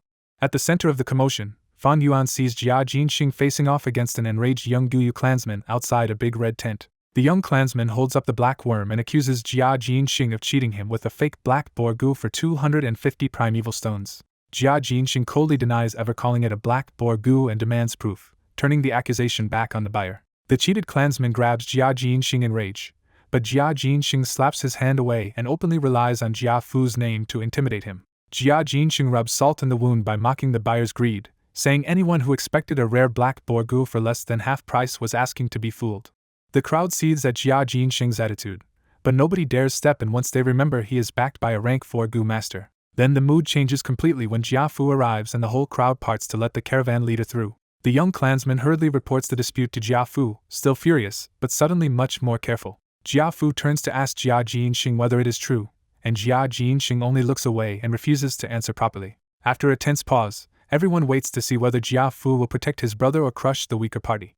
Instead, Jia Fu publicly admits his brother was wrong and apologizes on behalf of the caravan, stunning the young buyer. He goes even further and compensates double the loss on the spot, handing over 500 primeval stones in public. Jia Fu then gently lectures the buyer that a real black boar goo is far too rare to cost only 250 stones, turning the lesson into part of his performance. The crowd erupts in praise, and Jia Fu uses the moment to polish the Jia family's image as honest merchants. Jia Jinxing can only stomp away with a dark face, and Fan Yuan catches the key detail that he looks pale and furious rather than relieved. That reaction tells Fan Yuan enough to make a new move. The image wall exposing the Guyu clan's old scandal might be sellable after all. Fan Yuan weighs the risk and decides the safest buyer is someone from the caravan, because outsiders can carry the evidence to Bai or Xiong village without tying it back to him. Later, in the crowded wine house, Jia Jinxing is already drinking hard and barking for more wine like a man trying to drown humiliation. But behind his loud drunken act, tears are running down his face where no one around him notices. His pain is real. Spoiled by his father but crippled by poor degrade talent, he has spent years being crushed under stronger brothers and now sees he was used as Jia Fu's stepping stone again. The public apology made it obvious to him that the whole fake goose scandal was a trap set from the start, and with only rank 1 strength, he has no way to fight back. That is when Fan Yuan quietly appears beside him and offers exactly what he wants to hear: help against Jia Fu. Jia Jinxing first remembers Fan Yuan from the gambling den and assumes he came to mock him, but Fan Yuan says he has a business opportunity big enough to change the asset struggle. That instantly sobers Jia Jinxing, because Fan Yuan should not know about the Jia family's inheritance contest unless he is either dangerous or useful. Fan Yuan brushes off the question as common knowledge and calmly keeps control of the conversation. Even while doubting him, Jia Jinxing decides there is no harm in listening because he is already cornered anyway. Fan Yuan deliberately keeps the talk in the noisy wine house, where the crowd makes it safer from spying goo worms and wandering ears. He lowers his voice and describes the deal, but Jia Jinxing immediately suspects this business is really a trap from Jia Fu. Fan Yuan does not argue at all and simply stands to leave, saying he can always offer the same thing to Jia Fu instead. That bluff works perfectly, and Jia Jinxing rushes out after him before he can get away. Fan Yuan coldly tells him the truth: Jia Fu already has him trapped, and trusting Fan Yuan is his last real chance. Jia Jinxing accepts the gamble and even snaps that he never recognized Jia Fu as his brother in the first place. Only then does Fan Yuan name his price: 2,000 primeval stones, no bargaining. Jia Jinxing grimaces at the cost but admits the risk is huge, and Fan Yuan pushes back that the profit will be even bigger. Jia Jinxing quickly sees the logic himself, realizing that selling the Guyu scandal to Bai or Xiong village could earn him far more than Fan Yuan is asking. Fan Yuan notices that beneath the family drama, Jia Jinxing really does think like a merchant and is not just another spoiled fool. At last Jia Jinxing agrees to the 2,000 stone deal, but demands to inspect the goods before handing anything over. Fan Yuan smiles and tells him to come along, because Jia Jinxing has already stepped neatly into the trap Fan Yuan prepared for him. Following his old memories, Fan Yuan leads Jia Jinxing through a narrow mountain crevice toward the hidden cave. In the darkness, Jia Jinxing finally asks why Fan Yuan chose to deal with him instead of the more respectable Jia Fu. Fan Yuan answers bluntly that Jia Fu is too strong to trust, and that a good reputation only lasts until greed becomes worth it. That cynical answer actually wins Jia Jinxing over, and most of his suspicion drops on the spot. When they step into the secret cave, Jia Jinxing sees the image wall and immediately realizes Fan Yuan was telling the truth. After watching the wall show the flower wine monk fighting the Guyu ancestor, Jia Jinxing mocks that the clan's famous 4th-generation hero does not look so impressive. Fan Yuan answers coolly that hero or scum is just whatever people decide to call someone. Jia Jinxing laughs along, but his eyes quickly move from the wall to the flower wine monk's corpse and the inheritance hidden in this cave. He presses Fan Yuan about what treasure he really got from a rank 5 Gu master's remains. Fan Yuan only admits to taking a liquor worm, but Jia Jinxing clearly does not believe a word of it. Jia Jinxing pushes harder and claims they are already accomplices, so Fan Yuan has no reason to keep hiding the truth from him. Fan Yuan just gives him a cold look, exactly as if he expected this reaction all along. Trying to corner him, Jia Jinxing brings up the flower wine monk's famous thousandly earthwolf spider and says a cave like this could not have formed on its own. He argues that if the monk died here, then that giant spider or some other hidden method must still be part of the inheritance. Fan Yuan starts piecing it together and realizes he may have missed a crucial clue in this cave. At the same time, Jia Jinxing's greed swells, and the image wall is no longer enough for him now that a full inheritance might be here. Then the image wall suddenly changes, and the old battle scene disappears. A gravely wounded flower wine monk appears on the wall, pale and blood-drained, speaking directly to whoever finds this place. The dying monk on the wall declares that anyone patient enough to watch for nearly 100 days must hate the Guyu clan, and he names that person his successor. But the inheritance comes with a brutal condition: his successor must exterminate the entire Guyu clan. Jia Jinxing freezes in shock as the truth hits him. This is a real rank 5 inheritance. In a flash, his mind races from fear to hunger as he imagines using the inheritance to raise his talent and challenge Jia Fu. Then his thoughts turn darker, and he decides the only safe way to keep the secret is to kill Fan Yuan here in the cave. He starts to face Fan Yuan and put on a fake friendly smile, planning to strike after lowering his guard. Fan Yuan moves first, launching 2 blue moon blades at point-blank range before Jia Jinxing can say a single word. The attack lands instantly, and Jia Jinxing's head is cut off in one brutal stroke. As the corpse drops, Fan Yuan stares at it plainly and mutters that killers should not think too much. Instead of panicking, Fan Yuan turns back to the wall, intrigued by this new twist in the flower wine monk's secret. By the next day, a heavy storm sweeps Qingmao Mountain as the merchant caravan packs up and leaves Guyu village. The soaked caravan pushes through the rain while Gu masters use protective goo to shield themselves, their cargo, and their mounts. For the mortal workers, the trip looks miserable and dangerous, with mud, sickness, beasts, and death always waiting on the road. At the village entrance, people watch the caravan go, knowing that next year many of those familiar faces may be gone. When the caravan disappears, the lively market feeling vanishes too, leaving only churned mud, garbage, and a dreary empty field behind. From a secluded hillside, Fan Yuan watches the caravan snake into the forest alone beneath a yellow paper umbrella. While everyone else hates the storm, Fan Yuan quietly thanks it, because last night's murder scene was cleaned in a hurry, and the rain helps wash away the smell. He knows the safety is only temporary, since this world has plenty of Gu methods for investigation and smell alone will not hide him forever. As the caravan vanishes around a bend, Fan Yuan does not relax at all, because Jia Jinxing's status means his disappearance will eventually be noticed. He sees the real danger clearly.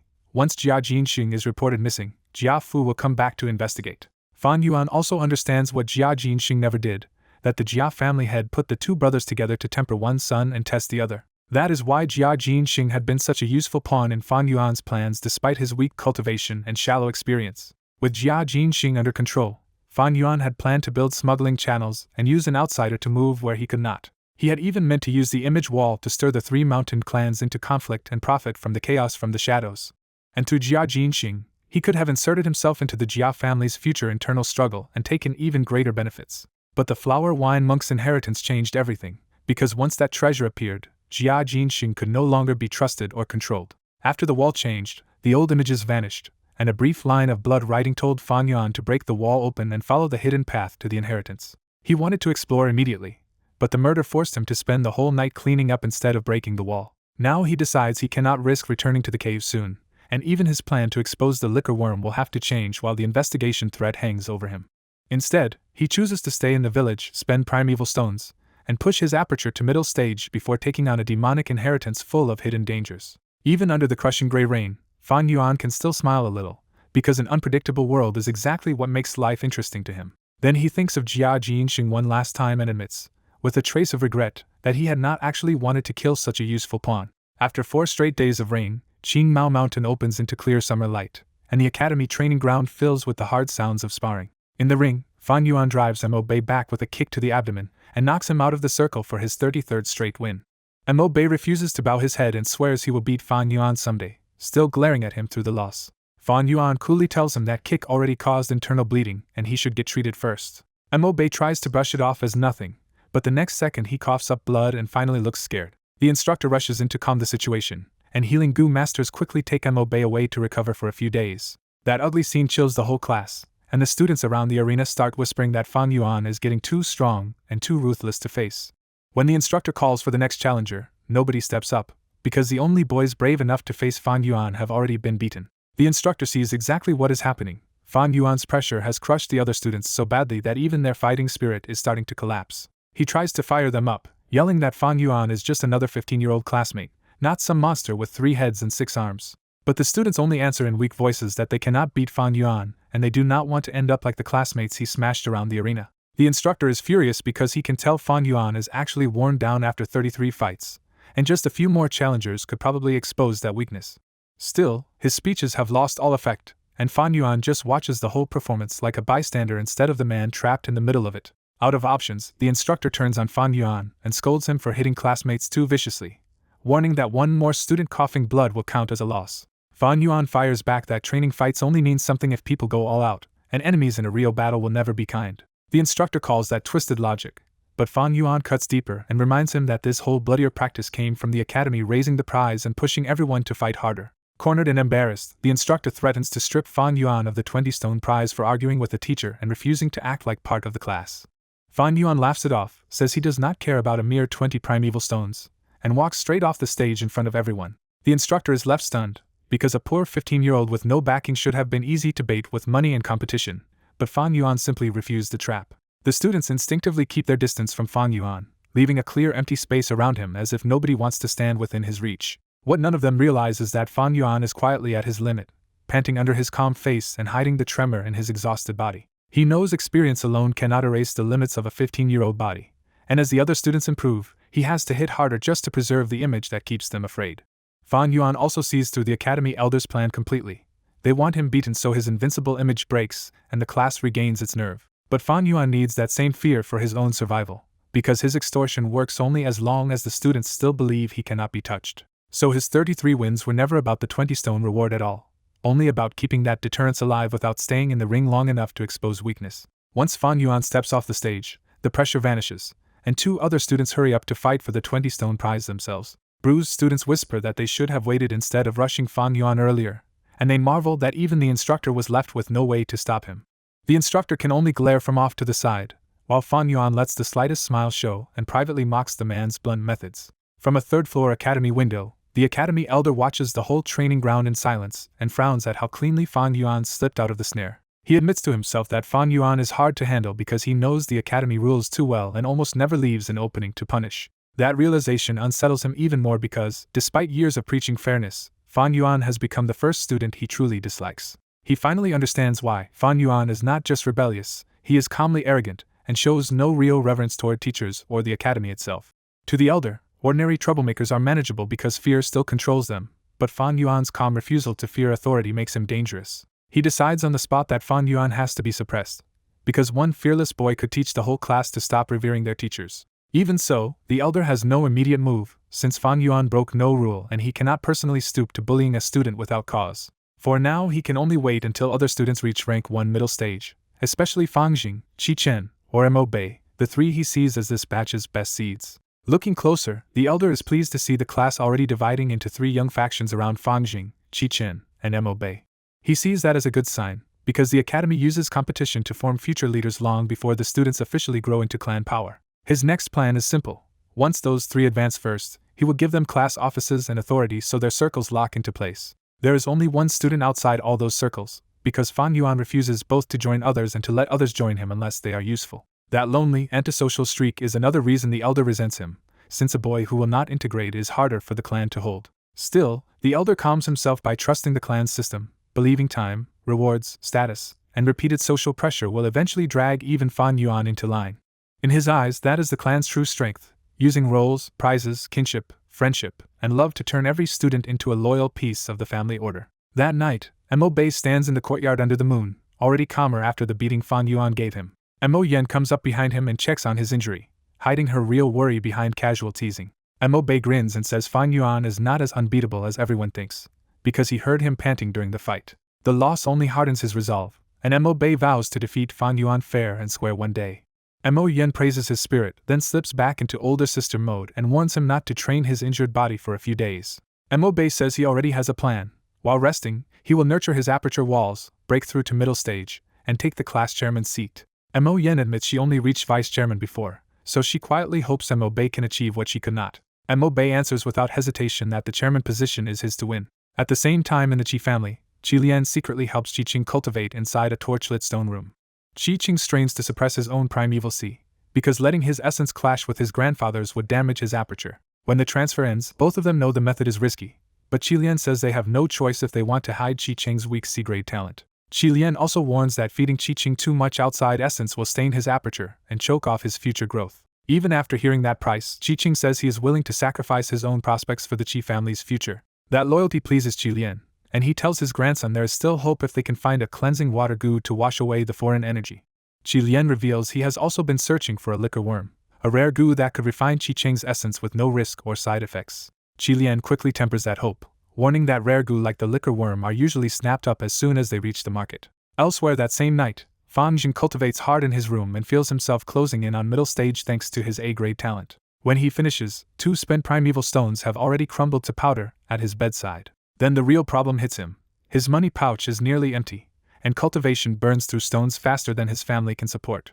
He thinks back on repeatedly asking his aunt and uncle for more stones, then forcing himself to stop after they explained the household had no spare money. So Fan Jing decides to ration what remains and bets that just 3 or 4 more days will push him over the line. Thinking of Fan Yuan, Fan Jing tells himself this time his brother cannot keep up with an A-grade talent. But in the academy dormitory, Fan Yuan has no intention of sleeping, because he feels he is only one step away from breaking through first. Inside his aperture, his pale green middle stage essence surges in wave after wave as he drives it straight into the white light wall.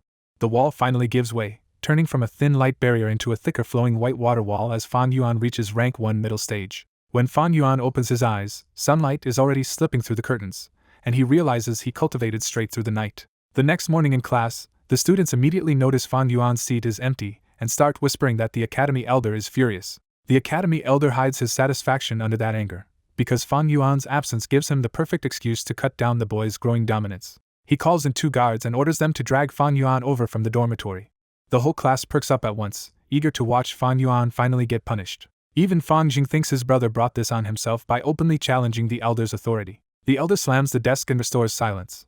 But nobody is really listening anymore because everyone is waiting for Fan Yuan to be dragged back in. As time drags on, the elder has already decided the punishment: make Fan Yuan stand outside for hours and break the myth that he cannot be touched. Then footsteps finally stop outside the classroom, and the whole room tenses up for the show they expected.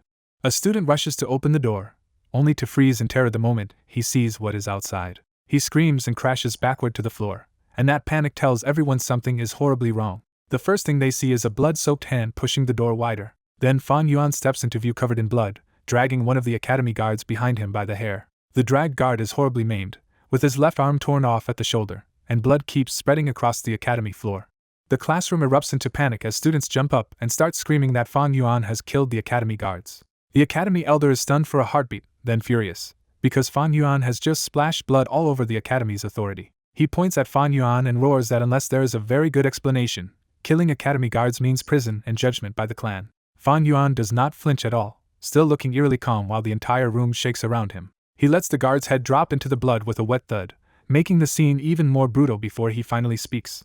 Then Fan Yuan cups his fists to the elder and says, with perfect composure, that he truly does have something to report. The elder coldly tells him to speak, still convinced Fan Yuan has only dug himself into even deeper trouble. Inside the academy, a blood-soaked Fan Yuan stood under everyone's stare and immediately turned the tables, accusing the 2 guards of barging in while he was breaking through to middle stage. Fan Yuan kept talking before anyone could cut in, claiming the guards even slandered the elder and the clan ancestors, so he had no choice but to fight for his life. He finished his story with a polite bow, saying he spared their lives by only cutting off one guard's arms and the other's legs, and asked the elder to uphold justice for him.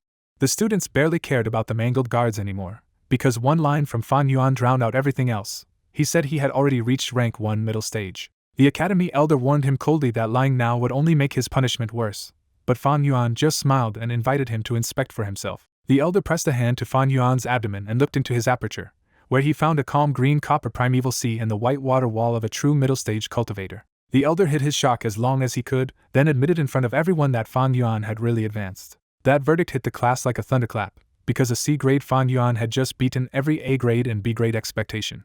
Fan Jing crumpled pale to the ground, while Mo Bei and Qichin could only stare with clenched teeth and fists. Pressed by the same question haunting the whole room, the elder asked Fan Yuan how he had done it. Fan Yuan gave him nothing, calmly saying only that heaven rewards hard work, and the class instantly called it nonsense. The elder tried to crush him with his gaze, but Fan Yuan's bloody, steady look made it obvious he was not intimidated and would not reveal his secret here. Realizing he could not force the answer in public, the elder softened on the surface, and Fan Yuan immediately pushed the next problem back onto him by asking what would be done about the 2 dying guards. In that instant, the elder understood the trap. If he punished Fan Yuan, he would look like he was suppressing the class's top student, but if he exposed the lie, he would expose his own ugly role in sending the guards.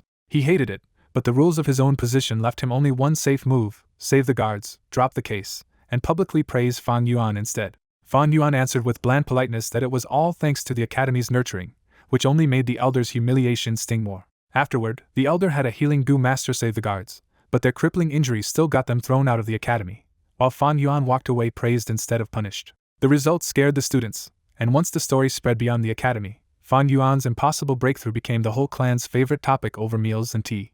Soon the gossip turned from shock to speculation, with people naming every shortcut they knew, from relic goo to outside sources of primeval essence, all trying to explain Fan Yuan's secret. Because Fan Yuan had hidden the truth instead of showing the liquor worm at once, the entire village grew more curious, and more eyes turned toward the academy elder for an explanation. Days later, the race to middle stage continued, and Mo Bei became the second student in class to break through. Only 3 hours after that, Fan Jing finally reached middle stage 2, slowed by his lack of primeval stones and shaken by Fan Yuan's earlier blow. Qichin followed as the third, scraping through with risky help from Qi Lian's infused primeval essence.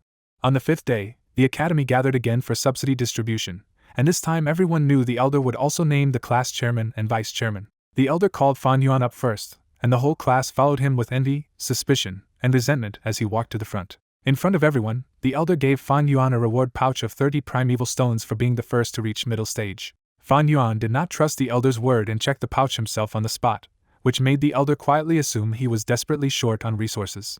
Thinking Fan Yuan needed stones badly, the elder felt even sure the clan could pull him into its system sooner or later and eventually force out his secret.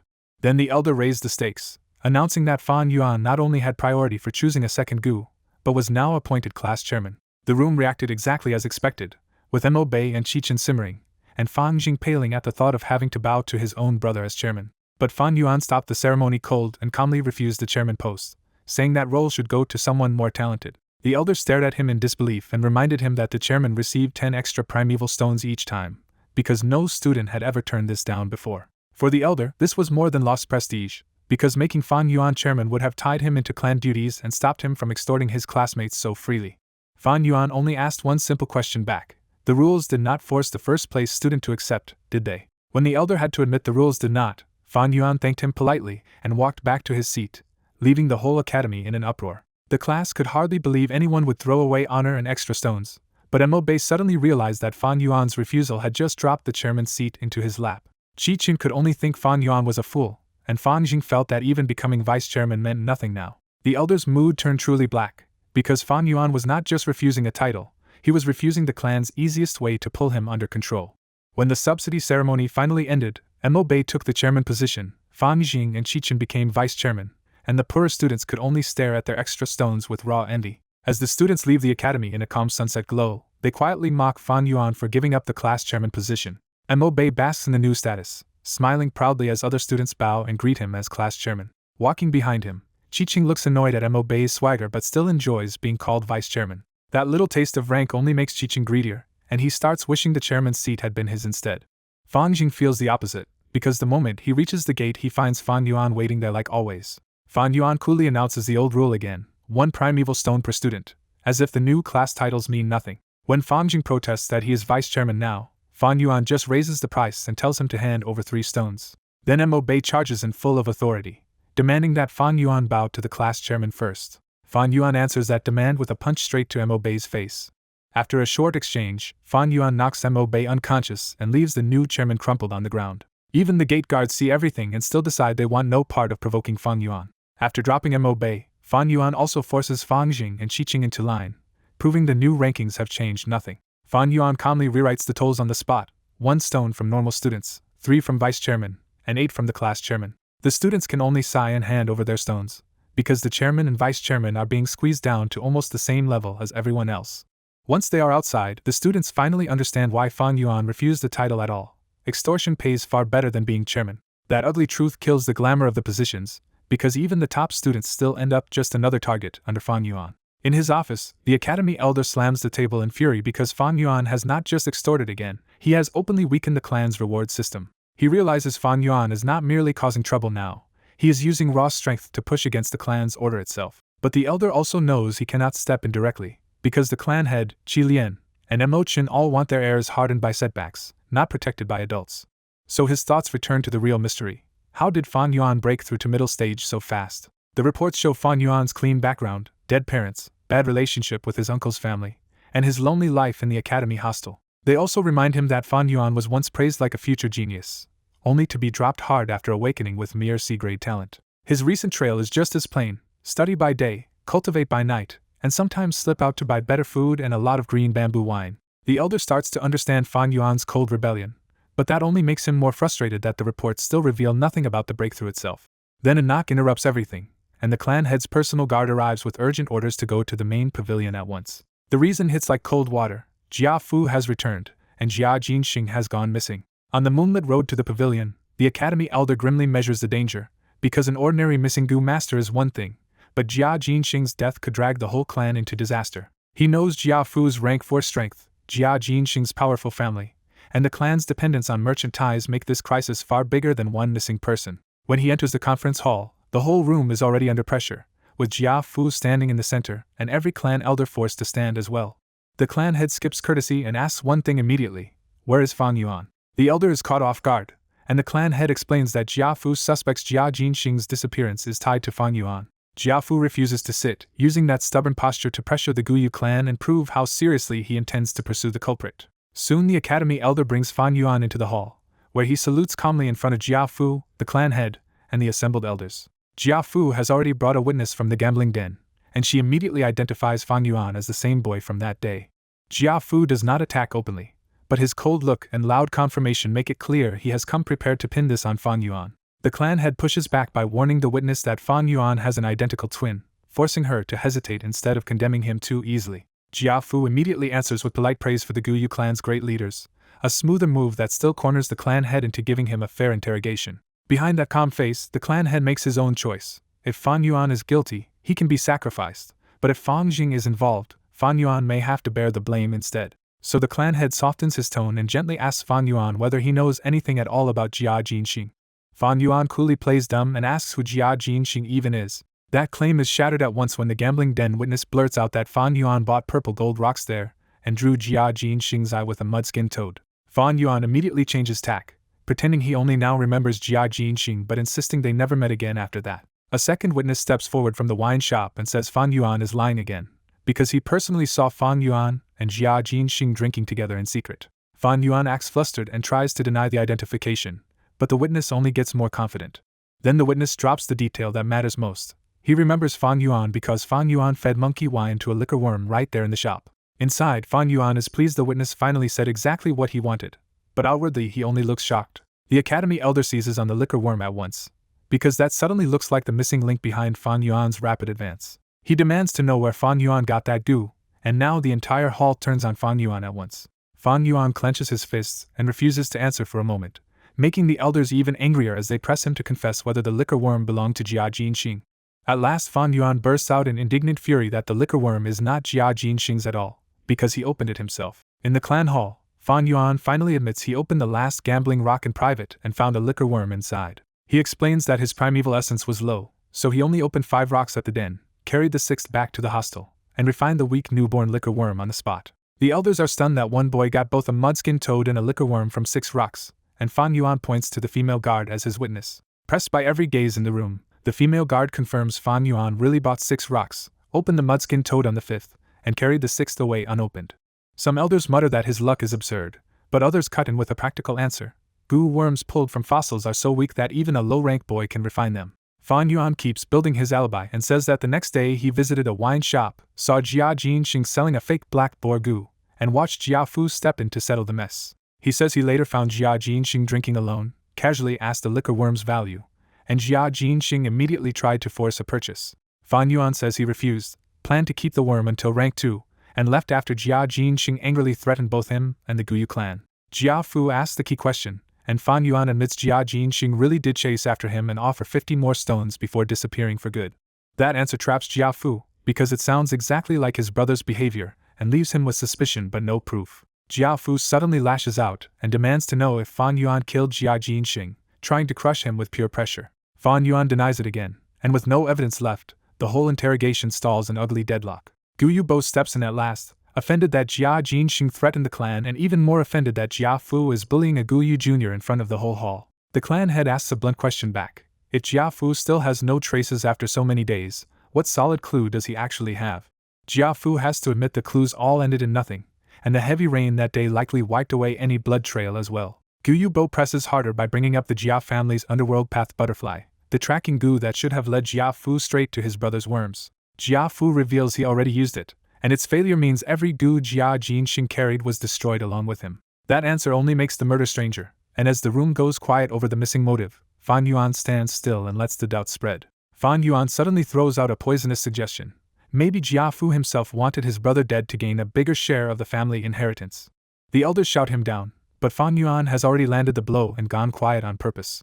A clan elder quietly mutters about the Jia family's internal struggle, and in the dead silence that one idea changes everything. Now the elders start connecting the dots themselves and realize Jia Gui, not Fan Yuan, has the strongest reason to eliminate Jia Jinxing and ruin Jia Fu at the same time. Fan Yuan watches the room turn exactly where he wanted, because he knows people are easiest to sway when they think the conclusion was their own.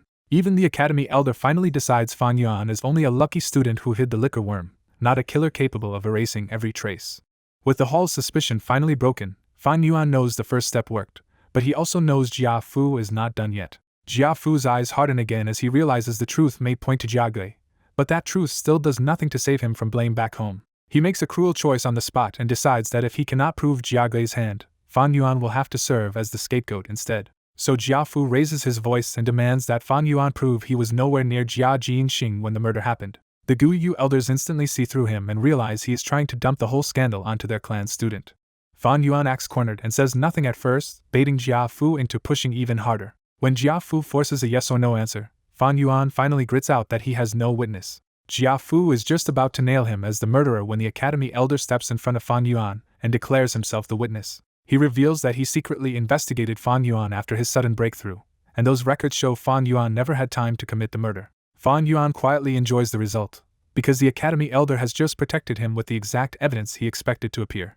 Jia Fu finally understands that the Guyu clan will not let him brand Fan Yuan a killer, because doing that would stain the whole clan and threaten future trade. Still refusing to give up, Jia Fu asks to use the footprint goo to inspect Fan Yuan's last 30,000 steps. Fan Yuan walks forward without hesitation, because he already avoided the secret cave for days, and kept his route clean inside the village. Jia Fu feeds the footprint goo with primeval essence until it suddenly bursts into a yellow-green cloud around Fan Yuan. The yellow-green powder races out through the village and stamps glowing footprints across Fan Yuan's recent route through the pavilion, hostel, academy, and inn. When the trail ends at 30,000 steps with nothing suspicious, everyone in the hall can see Fan Yuan's movements are clean. Jia Fu takes out one last weapon, a tiny jade-green bamboo gentleman, a rank 4 goo that can expose lies. He explains that the bamboo gentleman feeds on honesty itself and changes color if the person carrying it tells even a single lie. Fan Yuan accepts immediately and places the goo inside his aperture, looking completely unfazed. Inside his aperture, the bamboo gentleman starts to glow over his primeval sea, but Fan Yuan calmly reaches for his hidden trump card. The moment spring-autumn cicada releases a trace of its aura, the rank 4 lie detector curls up in terror and loses the will to function. Jia Fu fires the first real question and asks if Fan Yuan harmed Jia Jinxing, and Fan Yuan answers with a clean no. Jia Fu asks if Fan Yuan knows anything else about Jia Jinxing, and Fan Yuan gives him nothing. He even asks whether Fan Yuan lied earlier, and Fan Yuan answers no again, while the crippled bamboo gentleman stays silent. When Fan Yuan takes the goo back out, it is still emerald green, and the hall finally exhales in relief. Jia Fu finally softens his tone, apologizes to Gu Yubo for the offense, and accepts that he cannot pin the crime on Fan Yuan. Gu Yubo says the clan only wanted the truth, then regrets that this rare rank 4 bamboo gentleman was effectively ruined for the test. Jia Fu does not care about the loss and declares that when he returns home, he will bring in the famed investigator Tai Xueling to uncover the real killer. With crisp formal manners, Jia Fu takes his leave and exits the Guyu Hall at last. After Jia Fu leaves, Gu Yubo finally relaxes a little, dismisses the elders, and pointedly tells the academy elder to stay behind. Fan Yuan walks out of the family head's pavilion without losing a drop of sweat, having slipped through the whole trap exactly as planned. Late at night, the academy elder is called into the clan leader's hall and finds Gu Yubo waiting in a calm, deliberate mood. Instead of giving orders directly, Gu Yubo starts telling the old legend of Renzu and the rules and regulation Gu. In the story, Renzu uses those 2 Gu to catch a longevity Gu and regains his youth. But the Gu immediately add a new restriction to his power. The new rule is harsh. After catching one kind of Gu for him once, rules and regulation Gu will never catch that same Gu again. Renzu pushes further and orders them to capture every Gu in the world except longevity Gu, dreaming of owning everything at once. But when Renzu opens the net, almost all the Gu escape at once, and only 5 remain trapped. Rules and regulation Gu explain the real limit. They can catch Gu for him, but only Renzu himself can truly subdue them. Their second restriction lands next, and from now on they will only catch 1 Gu for Renzu at a time. Renzu carefully opens the net again and sees Strength Gu and Wisdom Gu among the few still left, so he reaches for the 2 prizes he wants most. Strength Gu refuses to submit for free and demands Renzu's youth in exchange for temporary obedience. Renzu finally accepts the deal, loses his youth again, and Strength Gu lands on his shoulder as his power. He tries the same approach with Wisdom Gu, but Wisdom demands his middle age too, which would leave Renzu old and doomed to lose both Gu later. Renzu refuses, and Wisdom Gu pretends to give in with a trick, asking only how he managed to capture it. Renzu blurts out the answer too quickly, revealing the name's rules and regulation, and Wisdom Gu instantly uses that knowledge to escape. The story ends with Renzu realizing he was outplayed, and Gu Yubo lets that lesson hang in the air for the Academy Elder. The Academy Elder quickly reads the analogy and guesses Fan Yuan is like the escaped Wisdom Gu, so maybe they should ease off instead of pushing him harder. But Gu Yubo cuts him off and says his view is still too small, because the Academy is only a tiny piece of the real picture. He explains that the clan does not rely on the Academy alone, because every student also has parents, elders, and family pressure pushing them forward. So instead of stopping Fan Yuan, Gu Yubo wants to leave him in place as pressure to harden Fang Jing, Mo Bei, and Qi Qing. The Academy Elder still worries that Fan Yuan has gone too far, especially now that the liquor worm gives him too much advantage at rank 1. Gu Yubo stays cold and says if that much pressure breaks them, they were never worth nurturing in the first place. He also reveals a private move of his own. Starting tomorrow night, he will personally teach Fang Jing in secret. When the Elder flatters him, Gu Yubo turns the lesson back on him and asks why he is still only the Academy Elder after all these years. He says the Elder has been too petty with Fan Yuan, mistaking a resentful, immature boy for some deeply scheming monster. In Gu Yubo's eyes, Fan Yuan's public anger and sloppy hiding of the liquor worm prove he is still childish, not truly wise. Then Gu Yubo makes his core point clear: Fan Yuan is just venting his resentment, and the clan should absorb that anger instead of squeezing him harder. He says a clan is not only rules and punishment, because blood ties and kinship are what keep people from drifting too far away. His final reminder lands hardest of all: whatever else Fan Yuan is, he is still Fang Jing's twin brother. The Academy Elder finally understands the strategy, and Gu Yubo sends him away with one last lesson about tolerance making a person truly great. That same bright night, Jia Fu rides the treasure brass towed away from Guyu village with his men, his face set like ice. A worried subordinate asks the obvious question: when Jia Fu returns home after Jia Jinsheng's disappearance, how is he supposed to answer his father? Jia Fu answers with another Renzu story, this time about attitude, belief, and suspicion Gu making a bet with Renzu. His point is simple: Renzu caught attitude Gu, because attitude is what matters most when people judge a situation. Jia Fu lays out that he has already shown the perfect attitude by investigating fast, confronting the Guyu clan in person, and even using the rank 4 bamboo gentleman. He decides he will return honestly instead of finding a scapegoat, because a fake culprit could be turned against him later. Then Jia Fu shows where his suspicion really points, naming Jia Gui as the likely mastermind behind Jia Jinxing's fate. His restraint snaps there, and he swears that since Jia Gui struck first, he will answer in kind without mercy. Far above the road, Fan Yuan watches the whole departure from a lonely hillside and quietly confirms that the trouble from Jia Jinxing's death has been smoothed over. In that calm moment, Fan Yuan reflects that hiding the murder blindly was never enough, because the clan would have sacrificed him the second the truth surfaced. So from the beginning he built a smarter lie, mixing truth and falsehood until both sides would accept the version he wanted. He sees the whole incident as a chess match between Jia Fu's caravan and the Guyu clan, with even the big players reduced to pieces on the board. To protect himself, he first staged the Academy Guard incident so the Academy Elder would start watching him closely. Then he hid the liquor worm just enough to stir gossip and pull the clan's higher-ups into the matter too. After that, he extorted classmates and acted rash and angry on purpose, showing the clan exactly the reckless image he wanted them to believe. When Jia Fu finally arrived, Fan Yuan leaned into fear and immaturity during the interrogation so the man would walk straight into the answer prepared for him. He even turned the Academy Elder from a threat into a witness, using the clash between caravan and clan to lock his own story in place. Even the bamboo gentleman became an advantage, because under the spring-autumn cicada's pressure that rank 4 Gu could only make Fan Yuan look cleaner. The result is exactly what he wanted. The liquor worm is explained, the blame points toward innocent Jia Gui, and Fan Yuan walks away untouched. He also guesses Gu Yubo will now step in and stop the Academy's pressure campaign, not for Fan Yuan's sake, but for Fan Geng's future. He is just as pleased with the other side of the board, because Jia Fu should now be burning to strike back at Jia Gui. The only loose thread he bothers to weigh is Tai Ling Shui, but Fan Yuan judges that even if Jia Fu invites that famous investigator, it will likely take years before he arrives.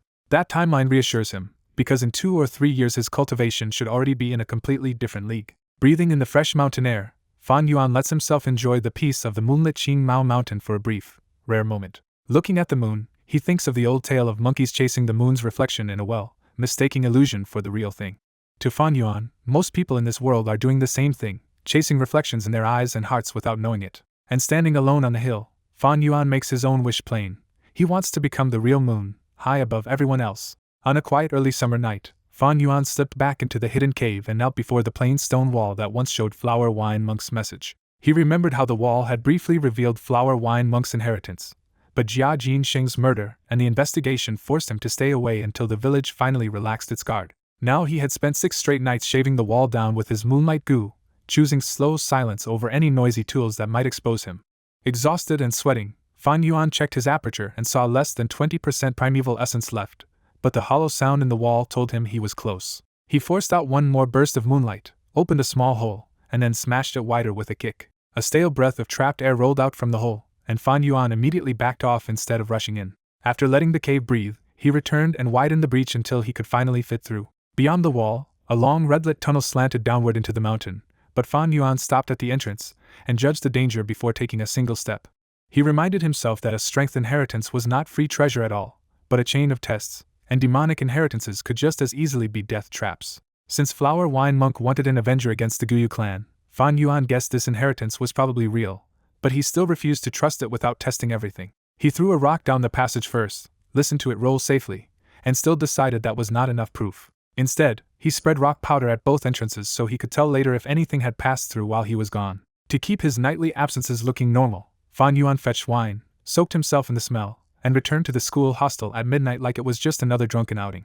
The next morning in class, the academy elder told the students to think carefully before choosing their second goo worm, because it would shape their whole path after their vital goo. Fan Yuan slept right through the lesson, drained from digging half the night and cultivating until sunrise. The academy elder frowned at him, but after the clan leader's warning, he had already decided to stop meddling in Fan Yuan's affairs. Around the room, the students quietly fixated on Fan Yuan anyway, because his lucky liquor worm had already pushed him to middle stage before the rest. Qi Qing felt especially bitter, because even with his family's backing, he still had not gotten the liquor worm his grandfather wanted for him. Fang Jing, on the other hand, looked energized and secretly swore that he would surpass his older brother. The academy elder saw that change at once and understood the clan leader had already started secretly training Fang Jing behind the scenes. That night, Fan Yuan returned to the cave carrying a live rabbit with a bell on its neck, ready to use something safer than his own body to test the tunnel. His powder traps were still undisturbed, which told him nothing had come out of the passage and no one else had discovered the place. He ripped down the dead vines on the wall and calmly started weaving them into a long grass rope, drawing on the shabby survival skills from his previous life. An hour later, he tied the rope to the rabbit's hind leg and sent it running into the tunnel, while he listened to the bell disappear into the dark. When the rope stopped moving, Fan Yuan tested it with careful tugs, making sure the rabbit was still alive and still somewhere ahead. At last he reeled the rabbit back in by force, checked its body, and relaxed only when he found no wounds at all. That result only proved the first stretch was probably safe, so Fan Yuan killed the rabbit on the spot rather than risk it leading anyone back here later. Only after all that did he enter the tunnel himself, still moving cautiously because traps meant for humans would never have been triggered by a small animal. The further he went, the wider the slanting passage became, but his progress stayed painfully slow because every step had to be checked. After 2 tense hours and roughly 300 meters of probing, Fan Yuan finally reached the end soaked in sweat and cursing the fact that he had no detection goo. What stopped him was not a hidden treasure room, but a huge smooth boulder jammed across the passage like a sealed door. Fan Yuan guessed the old tunnel had probably collapsed somewhere over the centuries, which meant Flower Wine Monk's inheritance might be trapped behind this stone by pure bad luck. He knew the moonlight goo would take 1 or 2 years to grind through something this big, leaving only loud tools as a realistic option. But the moment he pictured the noise, the traces, and the risk of exposing the whole secret, Fan Yuan's face hardened because he would rather abandon the inheritance than die for it. At sunrise, the academy's students line up outside the goo storage room, excited because today they finally get to choose their second goo. Because Fan Yuan reached middle stage first, he gets first pick and steps into the storeroom before everyone else. Inside, Fan Yuan sees a compact room full of rank 1 goo in all kinds of containers, but plenty of slots are already empty from earlier picks. He quickly confirms there are no moonlight goo left, so this time he has to search for a different path that still fits his plans. His first stop is the skin-type goo line, starting with the familiar brown skin goo used for basic defense. He keeps moving past stone skin and iron skin, still hoping the rarer jade skin goo might appear next. Instead of the jade skin goo he wanted, the next slot only holds the far cheaper beast skin goo, and Fan Yuan wryly accepts that this village academy was never likely to stock jade skin at all. At the next wall, he checks the longhorn beetle series and spots the brute force type that grants explosive strength for a few breaths. He passes on it immediately, since the high essence cost and muscle strain make it a bad fit for his smaller build.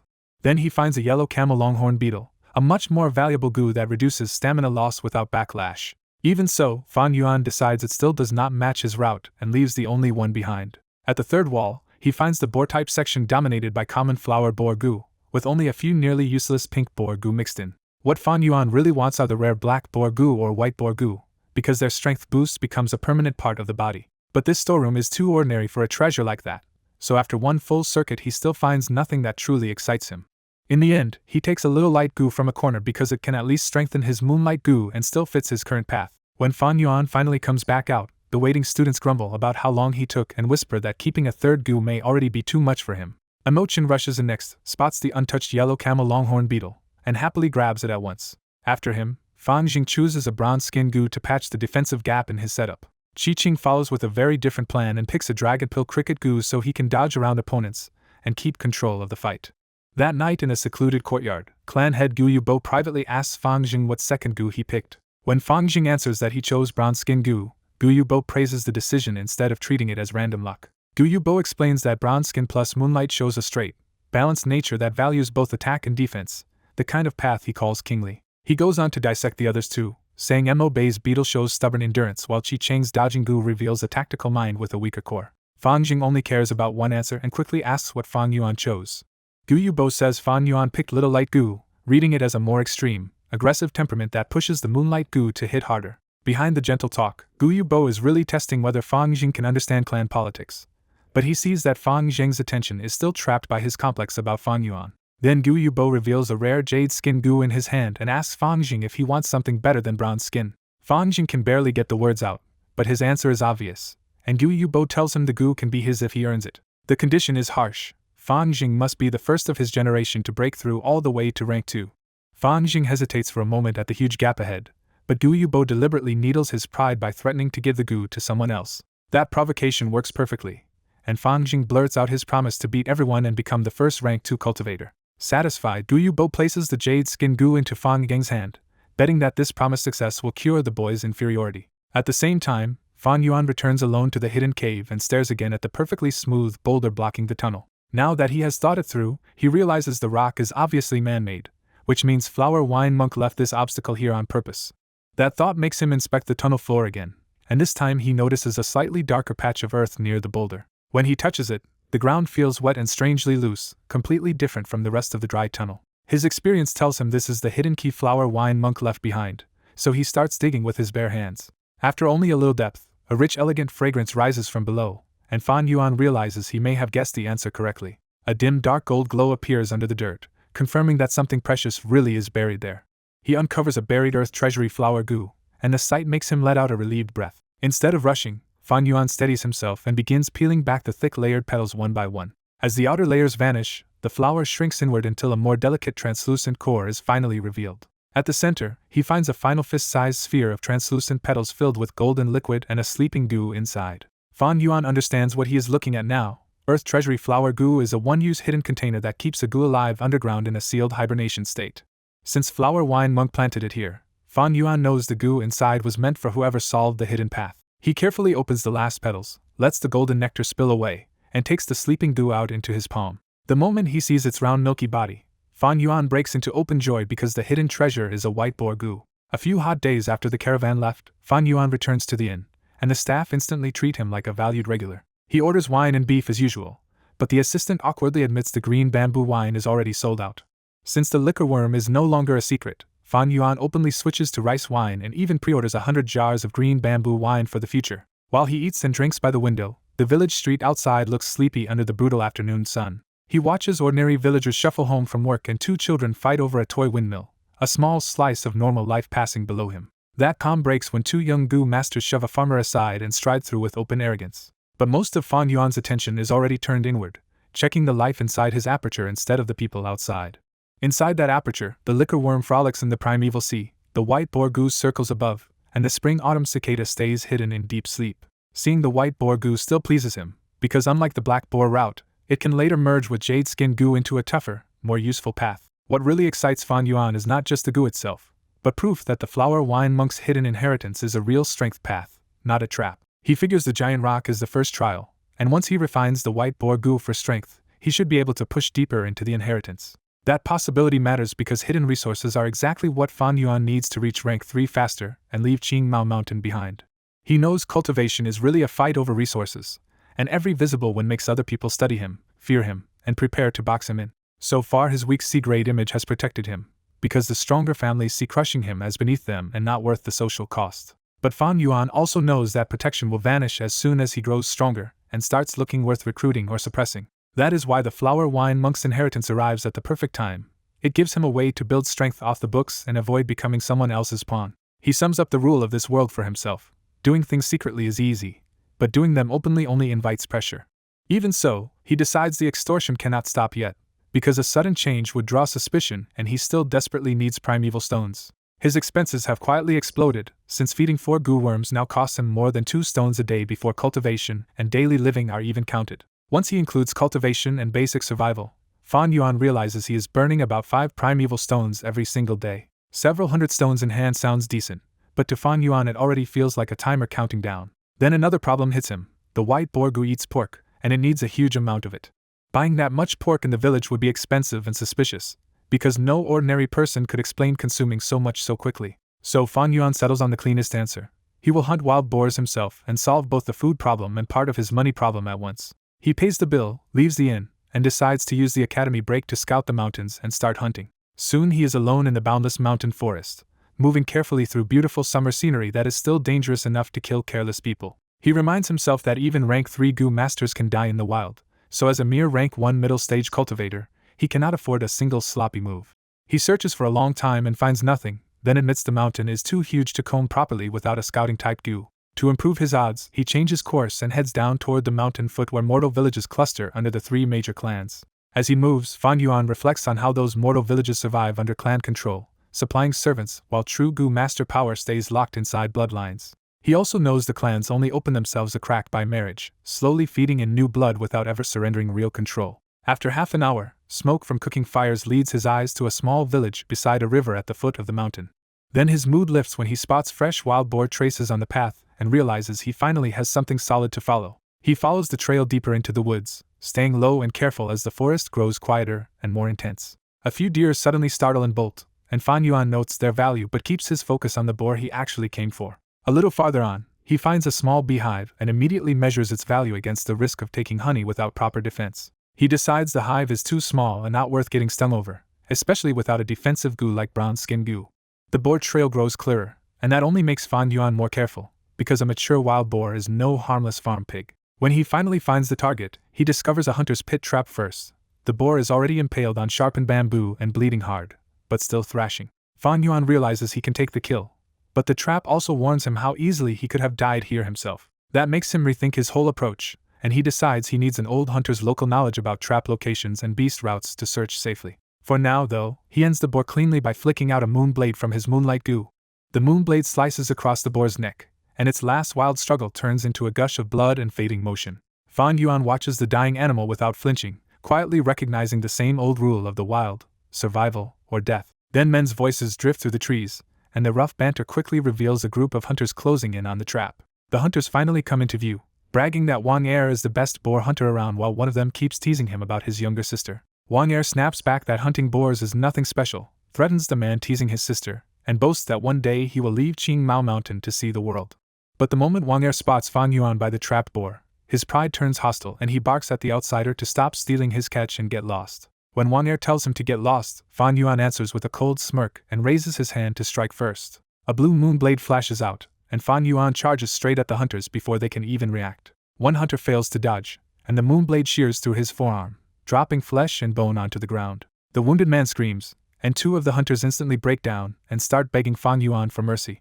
Only Wang Er keeps his nerve, cursing Fan Yuan and pulling his bow even as he backs away. Fan Yuan notices that Wang Er is far bolder than an ordinary mortal and fires a second moon blade at him. Wang Er sidesteps the moon blade and shoots back at once, proving he really can threaten a Gu master. Fan Yuan ducks the arrow and keeps rushing in, forcing the fight into close range. With Fan Yuan already on him, Wang Er throws away the bow and charges in with his fists instead. The size gap is brutal, and Wang Er comes at Fan Yuan like a killing wolf while the other hunters panic on the sidelines. Wang Er's heavy punch tears through the air, but Fan Yuan slips aside at the last second and knocks his other arm offline. Wang Er swings again, but turning toward the sun leaves him half-blinded for one fatal instant. Fan Yuan backflips clear of the punch and sends a third moon blade straight along the blinding sun path. Wang Er feels the danger and jerks his head aside, and for a heartbeat it looks like he might have survived. Then the hidden damage shows itself, and part of Wang Er's head bursts away in a spray of blood. Wang Er crashes down dead, and the kneeling hunters finally understand their leader is gone. Fan Yuan gets back up and calmly notes that one bad hit from Wang Er would have badly injured his 15-year-old body. Looking at the corpse, Fan Yuan admits Wang Er was stronger than Gao Wan and dangerous enough to beat most rank 1 students. He also understands exactly why he won. Wang Er's bow was too dangerous at range, so Fan Yuan forced close combat and used the sun to create the opening. Fan Yuan ends the fight with a grim thought: before death, a man's life is no different from a pig's. Elsewhere on the mountain, peace still lingers at the Wang family home, where a young girl strains to haul a full bucket from the well. Old man Wang comes out doting on her, and she proudly says she wanted to let her father sleep after his late-night hunting. The two of them water the vegetables together in a quiet little scene that feels like an ordinary family morning. As they work, the old hunter praises Wang Er's skill but worries that his son is too wild and ambitious to stay safe. Then his mood lightens, and he starts teasing his daughter about marriage until she blushes bright red. He dreams out loud about retiring, watching his children settle down, and maybe even holding a fat grandson someday. That gentle moment snaps apart when the bamboo gate is smashed open from outside. Fan Yuan steps in with moonlight gathered in his hand, and one look tells Old Man Wang he is facing a Gu master. Old Man Wang kneels at once, and Fan Yuan coldly announces that Wang Er offended him and has already been executed. The two terrified hunters carry Wang Er's corpse into the yard, and the family finally sees the truth with their own eyes. Wang Er's sister breaks down screaming and throws herself onto her brother's body in tears. Fan Yuan ignores the grief and gets straight to business, demanding a full map of local traps and beast territories from Old Man Wang's hunting knowledge. He makes the threat clear too: if the old hunter cooperates, the family lives. If not, clan law can wipe them out with Wang Er. The daughter snaps and rushes at Fan Yuan, calling him a murderer who treats human lives like livestock.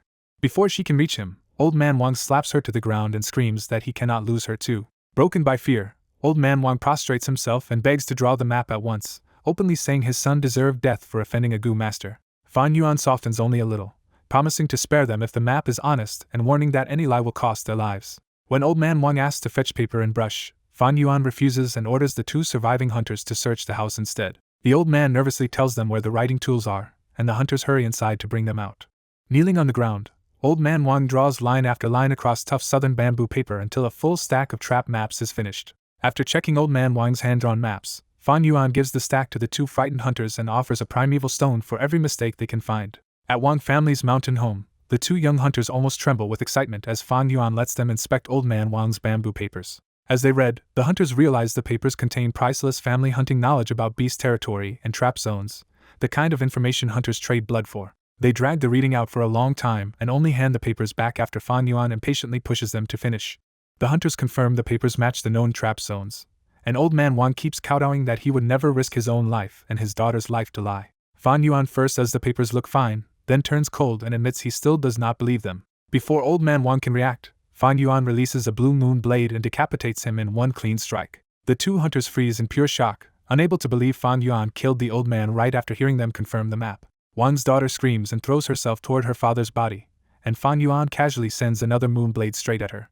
She drops dead with a thin red line running down her face, and Fan Yuan blandly remarks that at least she still looks decent. With upper stage primeval essence behind it, Fan Yuan's moon blade is now deadly enough to break bone and even cut steel. One hunter collapses in despair over the girl's death, and the other drops to the ground begging Fan Yuan to spare them. Instead of killing them on the spot, Fan Yuan orders the pair to search the house for the real beast skin map, and dangles their lives as payment. Terrified, the hunters rush into the house and start turning it upside down.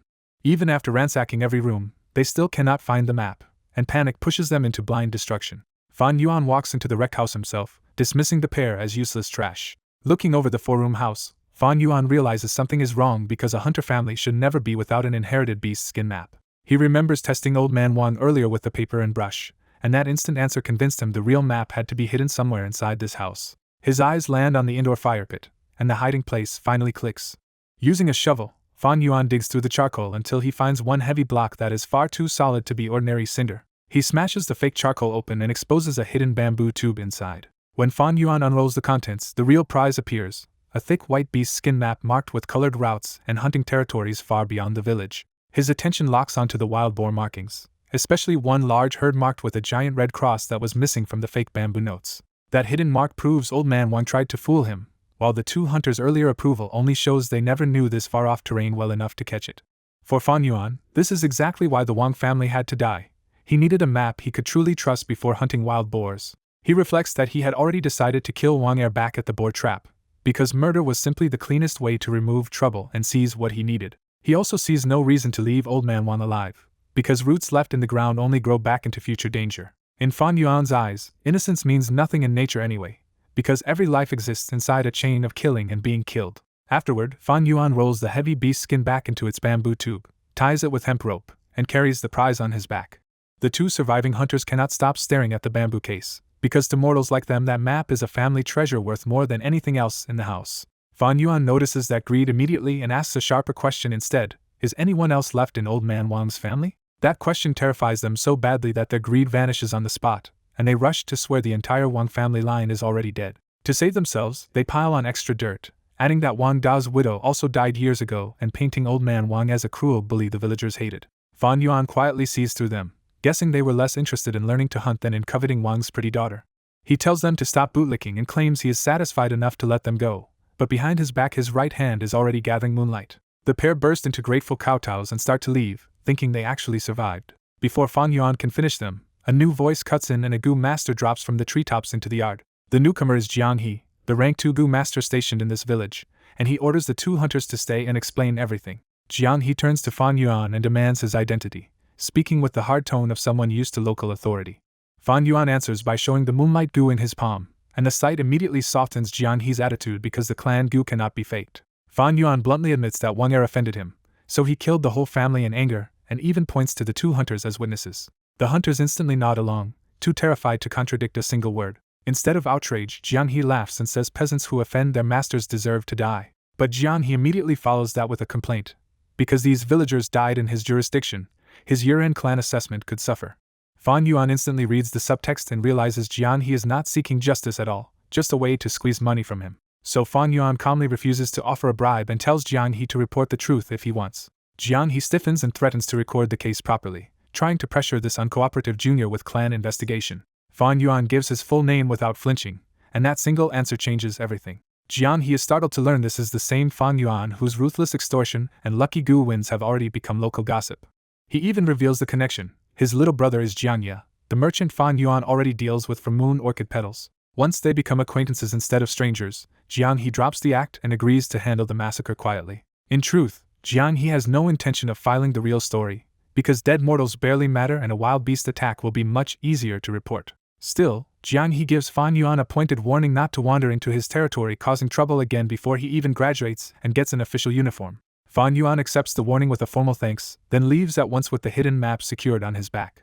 On a summer night, Fan Yuan stalked a mountain boar through the moonlit forest, closing in as quietly as he could. The boar caught him anyway, because wild beasts could hear, smell, and react long before he got close enough to strike cleanly. Fan Yuan knew exactly what he lacked. Stealth goo could have hidden his scent and footsteps, but feeding too many goo alone would drain him dry. That was why goo masters usually fought in teams.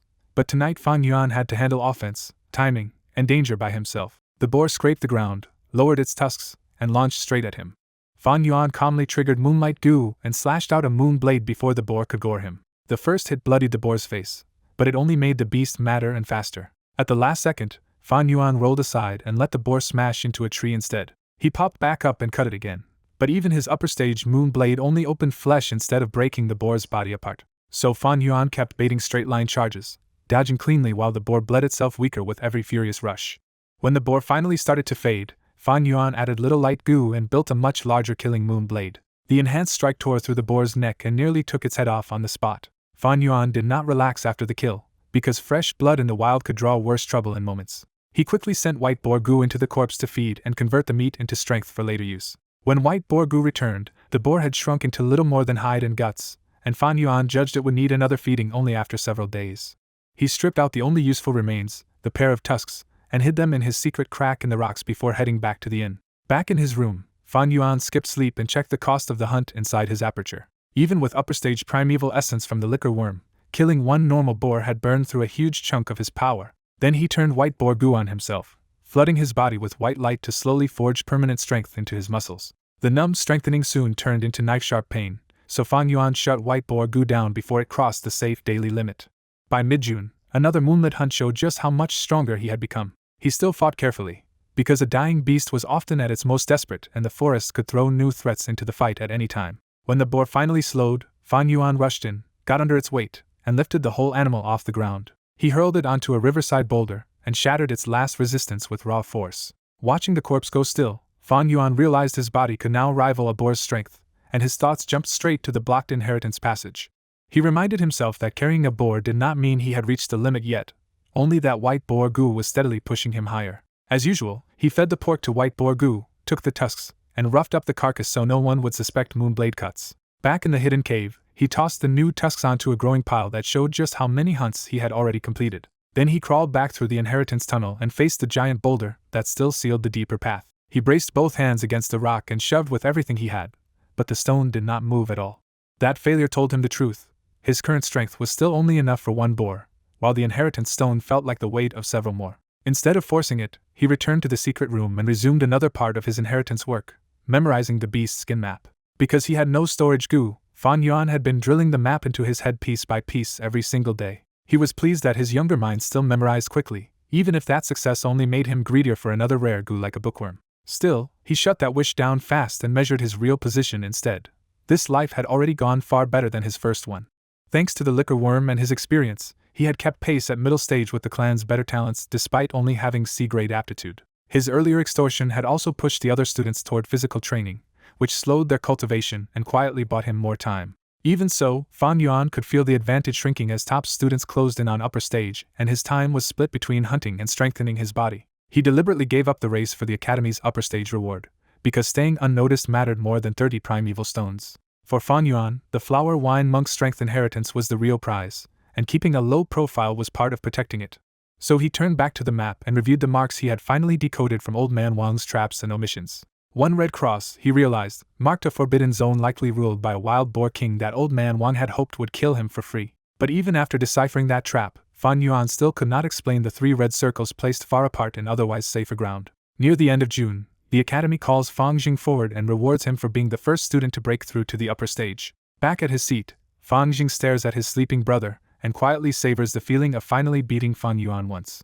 Fan Yuan is asleep in class because he spent the whole night cultivating, using the white boar goo to toughen his body and the liquor worm to refine primeval essence until dawn. That one small victory changes Fan Zheng's mood completely, giving him his first real confidence against the shadow of his older brother. Across the room, Mo Bei and Qiqing both take the result badly, bitter that Fang Zheng's A-grade talent has pushed ahead of them again. Qiqing feels it even more sharply because even with Qi Lian backing him, he still cannot overcome the raw advantage of better aptitude. The rest of the class grumbles too, some envying Fang Zheng's talent, and others resenting that Fang Yuan still has the precious liquor worm despite sleeping through lessons.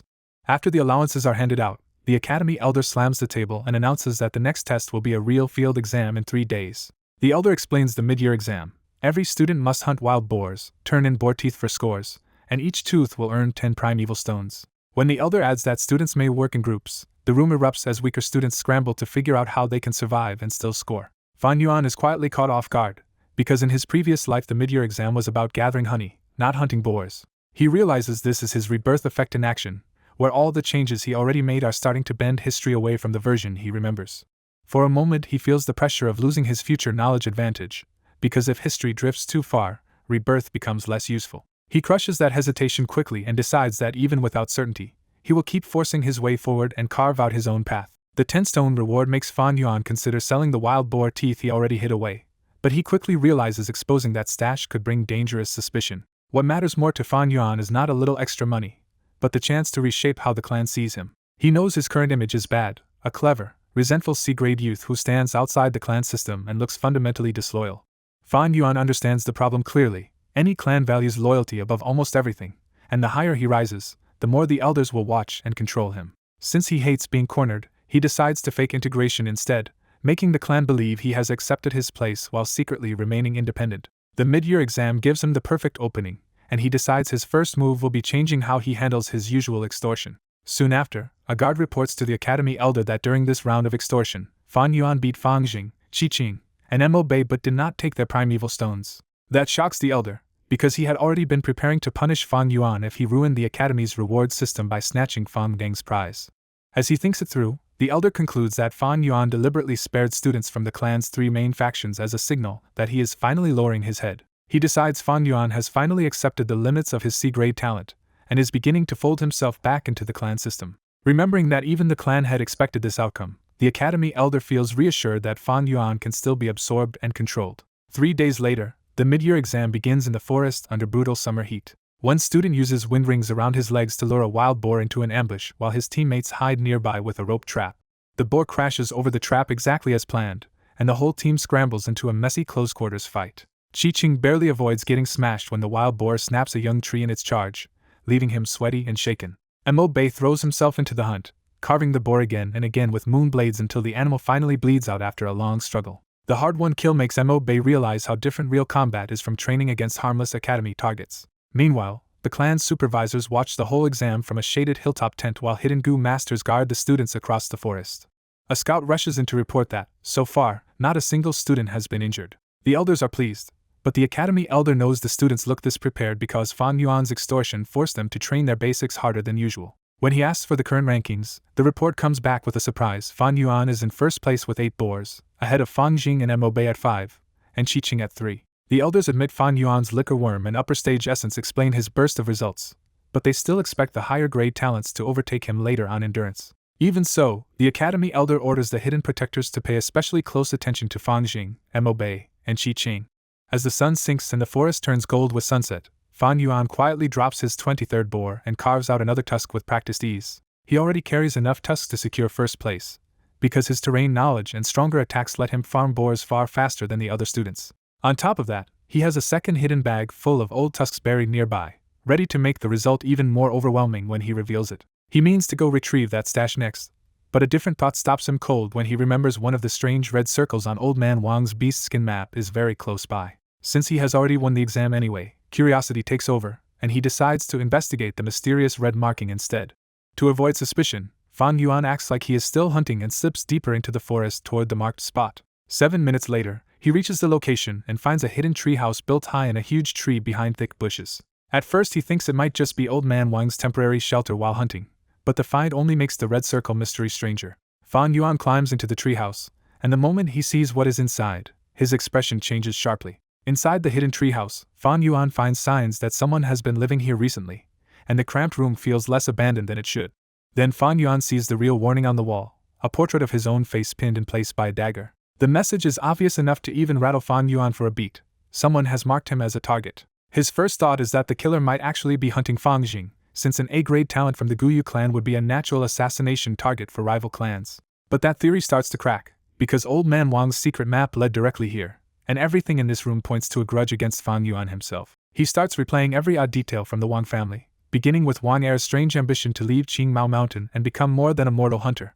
He remembers Wang Er staying unnervingly calm in front of a Gu master, even when the others were already begging for their lives. He also remembers the villagers' gossip. Old Man Wang lived cut off from everyone. His eldest son Wang De supposedly died on the mountain 3 years ago, and Wang Da's wife died under ugly rumors. The more clues Fan Yuan lines up, the more the mystery thins out instead of deepening. In the dead silence, Fan Yuan finally sees it clearly. Wang De never died. He concludes that Wang De must have stumbled into a chance to cultivate, become a Gu master in secret, and let the village believe he died to hide it.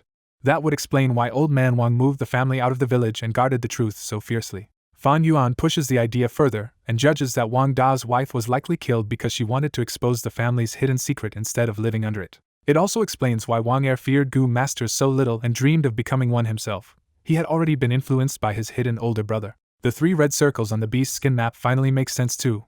They were not hunting marks, but rotating hideouts where Wang De could stay on the edge of all 3 clans' territory. Now Fan Yuan can reconstruct the revenge trail. Wang De came home, found his family wiped out, and traced the killings back to him.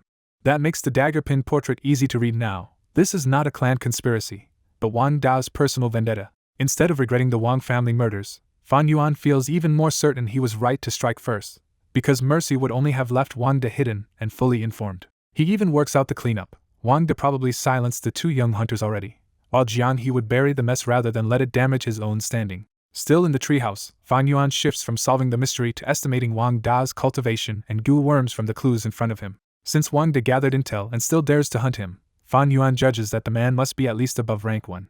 But because Wang De has spent 3 years hiding along the borderlands instead of roaming freely, Fan Yuan pins him down as a rank 2 Gu master, not rank 3. He further estimates Wang Da's aptitude and primeval essence, then adds one more crucial point.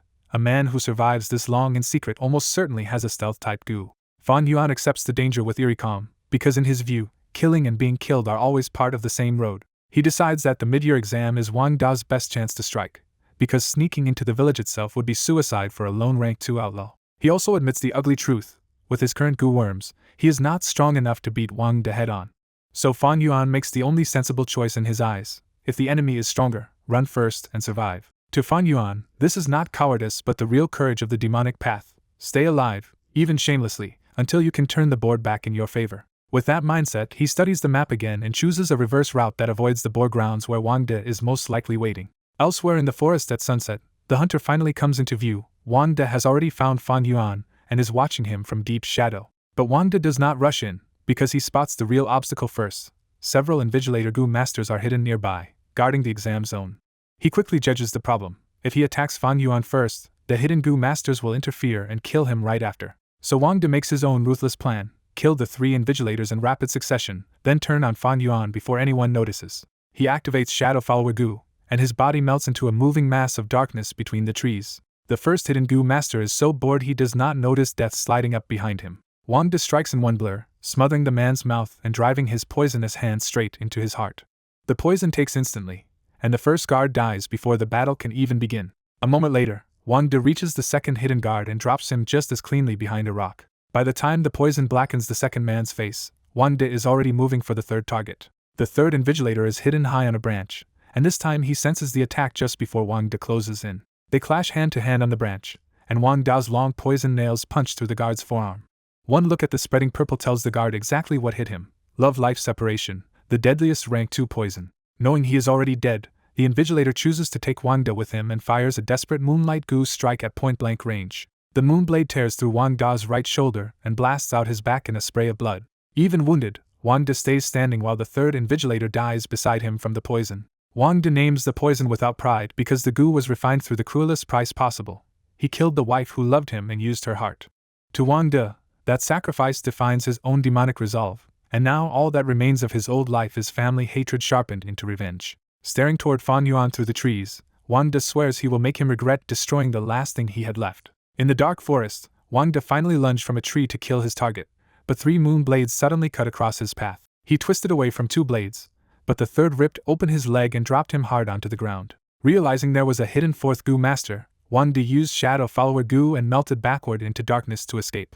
An old voice calmly answered with Flash Blink Gu, and the little Gu exploded into a blinding white flash that erased every shadow around him. The light broke Shadow Follower Gu on the spot, and Wang De was forced back into his human form with no easy retreat left. The hidden veteran stepped out and named himself Gu Yuso, a white-haired rank 2 elder who offered surrender before more clan fighters arrived. Wang De knew delay meant death, so he chose to kill Gu Yuso first with the little primeval essence he had left. Gu Yuso answered by turning his own white hair into a full coat of spiked battle armor, making himself a nightmare to strike head-on. Since his poison Gu was better for ambush than frontal combat, Wang De instantly changed targets and rushed past the elder toward Fang Jing, mistaking him for Fang Yuan. Gu Yuso fired 2 spiraling white hair spikes after him, but Wang De slipped past them and kept charging at the boy he thought was Fang Yuan. Just as Wang De closed in on Fang Jing, a 5th Gu master stepped in front of the boy and met him without a trace of panic. The man used rock skin Gu, turning both bare arms into huge gray-white stone limbs meant to catch Wang De at close range. Wang De sneered at the defender's slow, heavy arms, until jade-colored wind wheels spun around them and the rock fists suddenly accelerated. The hit blasted Wang De away, and when he staggered up again he was already coughing blood with only a shred of primeval essence left. Cornered and half-dead, Wang De made one last choice. If he had to die, he would drag Fang Jing down with him. The close-range fighter shouted for someone to stop him, but he had no ranged Gu and could only chase as Wang De broke toward Fang Jing. From behind, Gu Yuso drove long white hair needles straight through Wang Da's body, but Wang De ignored the wounds and kept forcing himself forward. With a final scream, Wang De stretched his poison nails to half a meter and threw everything into one last killing strike. At the edge of death, Fang Jing finally reacted and burst out Jade Skin Gu, covering himself in glowing jade armor just before the claws landed. Gu Yuso unleashed even more hair needles in panic, wrapping through Wang Da's body until the assassin was pinned in place like prey on spikes. As death closed in, Wang Da's mind flashed back to the wife he killed to refine love-life separation, and the regret he had carried ever since. Even with tears in his eyes, Wang De admitted the cruel truth to himself. If he started over, he would still make the same choice. Fang Jing could only stare in confusion as the stranger died crying with his nails stuck shallowly in the jade skin over Fang Jing's chest. Then Fang Jing's relief lasted one breath, because the poison had already seeped through and he collapsed on the spot. Elsewhere at twilight, Fang Yuan moved quietly downwind around a giant wild boar king, because this time survival mattered more than hunting. Fang Yuan knew a beast king could hide dangerous goo worms, so he treated the whole area like a death zone and kept his distance. Instead of fleeing in the obvious direction, he used the beast skin map in reverse and slipped through the marked danger zone to shake Wang De off his trail. After making a long detour, Fang Yuan finally reached the exam hill where clan elders had been supervising the students. He arrived an hour late, muddy, torn, and carrying a bag, but the moment he saw the strange silence he knew something had gone badly wrong. From the students' whispers, Fang Yuan learned there had been an assassination and that Fang Jing had been the one carried away. He pieced it together at once. Wang De had come after him, mistaken Fang Jing for him, and crashed into the Gu masters guarding the exam zone instead. But one detail still mattered to him more than the rest. Whether Wang De had escaped, been captured, or died would decide Fang Yuan's next move. Since he had no answer yet, Fang Yuan calmly stuck to his original plan and stepped forward as the exam ranking was being announced. The academy elder, still shaken by Fang Jing's attack, quietly blamed the rival clans and read out the test results with a dark expression. Qi Qing stood first with 16 tusks and Mo Bei second with 14, while Fang Ning's 10 still counted despite the attack. Just as the elder was about to declare the winner, Fang Yuan cut in from the crowd. Qi Qing immediately mocked him for being late and reminded everyone that the rules would deduct 4 tusks as punishment. Fang Yuan said nothing back and simply tipped over his bag. A shocking pile of wild boar tusks spilled out at his feet, instantly silencing the whole hill. When the elder demanded an explanation, Fang Yuan smoothly claimed he only hunted some himself and found the rest in a hidden hunter's bag. The students exploded with suspicion and envy, but Fang Yuan had already framed it within the exam rules. The test only counted tusks, not who killed the boars. After staring at him for a moment, the academy elder declared Fang Yuan the first-place student anyway. Back in the clan head's hall, the mood was even heavier as angry elders gathered to deal with the assassination of Fang Jing. Guyu Bo first asked the healer elder Guyu Yao Ji for Fang Jing's condition, and she confirmed his life and talent were safe even though he was still unconscious. Only after hearing Fang Zheng's A-grade talent was unharmed did the clan head finally ease up a little. The punishment hall elder then reported that the dead assassin was an unknown 35-year-old demonic Gu master carrying shadow follower Gu and love-life separation. That poison explained how one assassin had managed to kill 3 of their own rank 2 Gu masters before being stopped. Qi Lian immediately demanded a deeper investigation and all but pointed at the Bai and Xiong clans as the ones behind it. Mo Chun agreed the rival clans were involved, though he judged Wang De more likely to be an outside demonic cultivator trying to prove his worth to them. For once, the elders' internal factions closed ranks, and the whole hall fixed its attention on outside enemies instead of their own disputes. When the academy elder entered looking worried, Gu Yubo reassured him at once that Fang Jing was alive and his talent had not fallen. Relieved, the academy elder gave the exam results, including the strange part where Fan Yuan came late and still took first with a bag of tusks he claimed to have found. The moment Fan Yuan's lucky first-place finish was mentioned, the hall fell quiet and the mood turned suddenly odd. In the clan discussion room, the elders sit in stiff silence because Fan Yuan taking first place with a bag of wild boar tusks feels far too suspicious. The elders quickly realized the exam details were known inside the clan, so only someone powerful could have planted that stash for him. The real danger is political. If anyone wins over Fan Yuan now, they gain a future line into Fang Jing, the clan's A-grade hope and possible next leader. Qi Lian quietly suspects Mo Qin or the clan head, while wondering who dared recruit Fan Yuan ahead of the usual year-end timing. Mo Qin is just as unsettled, because he had only recently started thinking Fan Yuan might be worth recruiting himself.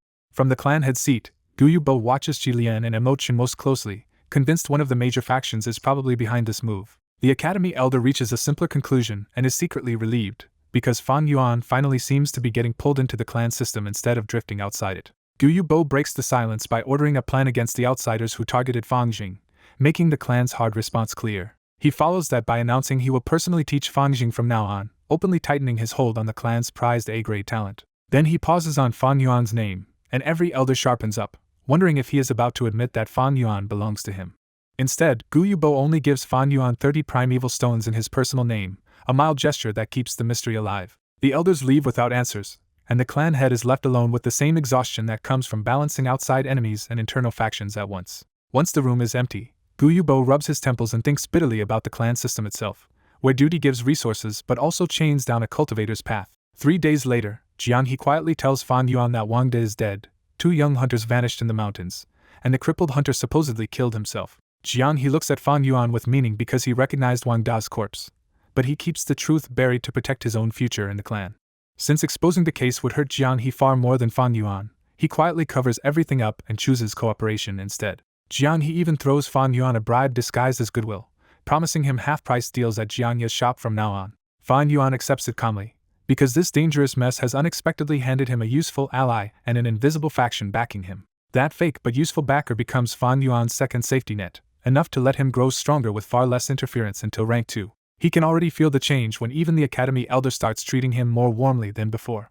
More than 10 days pass, and while Fan Jing and Mo Bei have already advanced, Fan Yuan and Qi Qing soon break through to rank 1 upper stage almost together. Fan Yuan keeps extorting the other students, but now he pointedly leaves Fan Jing, Mo Bei, and Qi Qing out of it while hiding his rapid growth behind a lower profile. By autumn, Fan Yuan returns to the inheritance cave in plain long sleeves, and his body is no longer frail after months of white boar goo strengthening. He confirms the white boar goo has stopped increasing his strength, which means he finally has the full power of 1 boar and can test the flower wine monk's next requirement. Planting his feet and shoulders against the stone, Fan Yuan finally gets the huge boulder rolling uphill. He grinds past his old limit step by step until his stamina is nearly gone, and even holding the rock in place becomes a struggle. Just when he wants to give up, the pressure suddenly lightens and the boulder rolls onto level ground instead of the slope. Past the stone, Fan Yuan discovers a second hidden room with bare red earth walls and a rough gray rock door on the far side. Before opening the door, he notices damp soil near it, and realizes the flower wine monk hid something else here. Digging into the earth, Fan Yuan uncovers a second earth treasury flower, and peels it open with a rare burst of excitement. Inside the nectar, he finds a jade skin goo and refines it on the spot, claiming his 6th goo worm at once.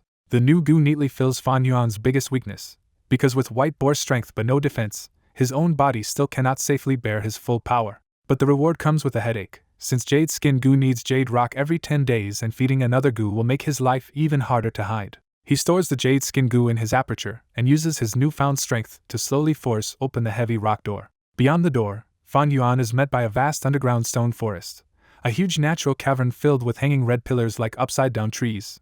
As he studies the pillars and their countless dark holes, Fan Yuan realizes the flower wine monk did not leave that defensive goo here by accident. To test the threat, he fires a moon blade into one of the holes and instantly provokes a furious response. A gray monkey with glowing jade eyes bursts out and leaps straight at him with shocking speed. Fan Yuan cuts it down with repeated moon blades, but the kill reveals an even stranger truth when the corpse turns into stone and shatters apart. From the rubble, Fan Yuan picks out the monkey's 2 heavy jade-eye pearls and realizes they can solve the jade skin goo's feeding problem.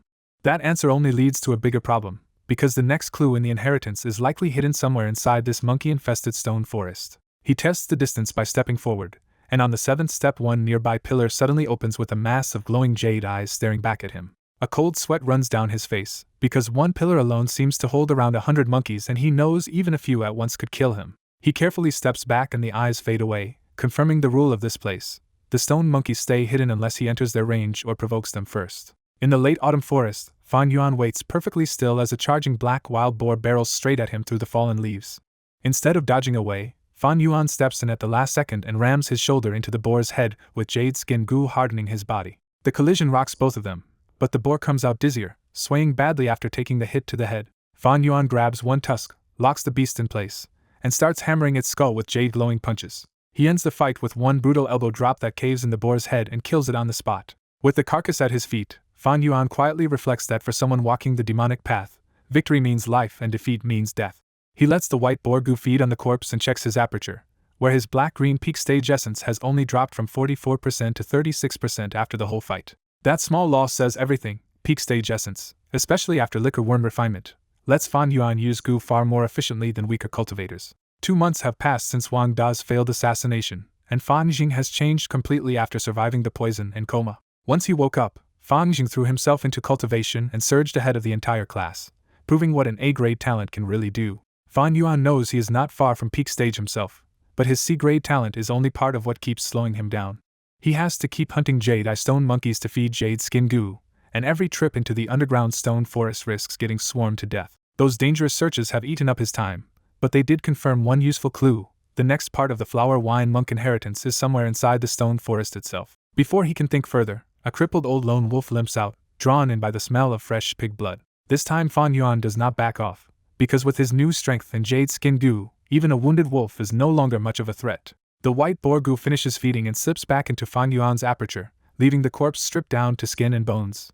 Sensing Fan Yuan is too dangerous, the old wolf abruptly gives up and retreats into the bushes without a fight. A heartbeat later, the wolf lets out one short dying cry, and Fan Yuan instantly realizes something even more dangerous has arrived. A huge bare-chested man strides out of the trees carrying fresh prey at his waist, including the wolf he just killed. Fan Yuan recognizes him as Guyu Qishan, a rank 2 upper-stage elite of the Qi faction whose brutal talent was sharpened into discipline by disappointment. Watching Qishan leave, Fan Yuan thinks about the clan's path. Students awaken at 15, graduate at 16, join mission teams, and only a rare few survive long enough to become rank 3 elders. That thought brings him to his own next problem.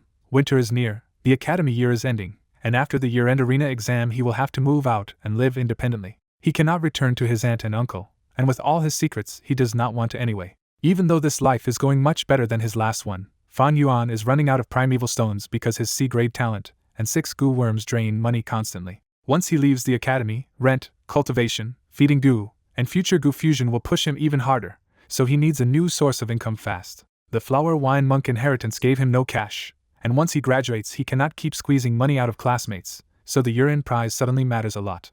By winter, the academy arena is prepared for the final test, with 3 stages built and the clan leadership arriving to watch the students' last cultivation check before the exam. The academy elder tells them this exam will shape their future, because strong performers can win rewards and get picked by family seniors for better teams. He also reminds them that first place brings 150 primeval stones and first choice of goo worms, raising the tension even further. The final cultivation check begins as a middle-aged female goo master examines students one by one, and the early results show the usual split with D-grade students stuck at initial stage and most others in middle stage. Then Qi-Ching steps forward and is declared rank 1 peak stage, becoming the first top-tier result of the day.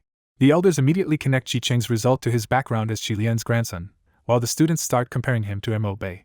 Mo Bei soon gets called too, and he matches Qi-Ching at rank 1 peak stage, turning their rivalry into an open stare-down. Even after matching Qi-Ching, Mo Bei still keeps his eyes on Fan Jing as the rival that really matters. When Fan Yuan's turn comes, the examiner shocks the crowd by declaring that he has also reached rank 1 peak stage. The other students can only blame the liquor worm and grumble that Fan Yuan's temporary advantage will disappear once rank 2 enters the picture. Fan Jing watches his brother return with bright, expectant eyes, already convinced he is about to step past him for good. At last Fan Jing is called, and every important gaze in the arena turns toward the clan's A-grade genius. He feels the pressure for a moment, but one reassuring smile from Gu Yubo steadies him immediately. The examiner checks him, opens her eyes in shock, and announces the bombshell result. Fan Jing has already reached rank 2 initial stage. The arena erupts when Fan Jing's result comes out at rank 2 initial stage, putting him clearly ahead of Mo Bei and Fan Yuan. Fan Yuan is not surprised at all, because he already saw the signs and knows this is exactly what an A-grade talent can do. The elders start praising Fang Jing as the clan's hope and credit the clan leader's nurturing, pulling all attention onto him at once. Remembering the clan leader's order to reach rank 2 first, Fang Jing realizes he really did it, and feels himself step out of Fan Yuan's shadow at last. A bright morning opens the clan's year-end exam as Gu masters stream into the academy to scout the next batch of graduates. Outside the gate, Qin Shu fondly remembers past exams, but Yao Hong tells him to stop daydreaming and get inside. Qin Shu says the clan leadership already decided the key recruits, and their team has clearly been assigned the job of taking in Fang Jing. The arena quickly fills because every team wants fresh blood, and the graduating students need strong seniors if they want to survive clan missions. When the students arrive, the big names instantly pull attention, especially Qin Shu, Qi Shan, and Mo Yen. Some students already know they cannot reach the strongest teams, while others brag that family connections will carry them in any way. Yao Hong spots 2 identical faces in the crowd and blurts out that there are somehow 2 Fang Jings. Qin Shu explains that Fang Jing has a twin brother, Fan Yuan, and the two may look alike but their talent and reputation are very different. When Yao Hong casually suggests recruiting Fan Yuan too, Qin Shu reveals the clan head specifically told them not to take him. Qin Shu adds that the brothers do not get along, and Fan Yuan probably would not accept their offer even if they made one. The mood shifts again when the clan head arrives with the powerful elders Qi Lian and Mo Chen, turning an ordinary exam into a faction showdown. Everyone understands why the elders came. Mo Bei, Qi Qing, and especially Fang Jing are the future stakes of their factions. Mo Yen quietly prays for Mo Bei, while Qi Shan says nothing and watches like a stone tower in the crowd. With the clan head's opening words, the year-end exam finally begins and all 3 stages erupt at once. Yao Hong quickly notices this class fights better hand-to-hand than usual, and Qin Shu points to one reason: Fan Yuan changed the academy's rhythm. After hearing how Fan Yuan even bullied his own twin during training, Yao Hong becomes much more interested in the quiet brother standing in the crowd. Mo Bei's first highlighted match starts when he faces Jin Zhu and trades moonblades with her across the stage. Jin Zhu hangs on for a while with solid basics, but Mo Bei's stamina wins out and she finally has to surrender, drenched in sweat. Watching from below, Fan Yuan instantly sees through the trick and identifies Mo Bei's endurance goo as the yellow camel longhorn beetle. As the exam drags on, more students drop out and 4 names clearly rise above the rest: Qi Qing, Mo Bei, Fan Yuan, and Fang Jing. Qi Qing proves exactly why he is dangerous by refusing a brute force clash and using speed to dance around a stronger close-range opponent. His opponent's raw strength means nothing if he cannot touch him, and Qi Qing finishes the match by cutting him down with a moon blade.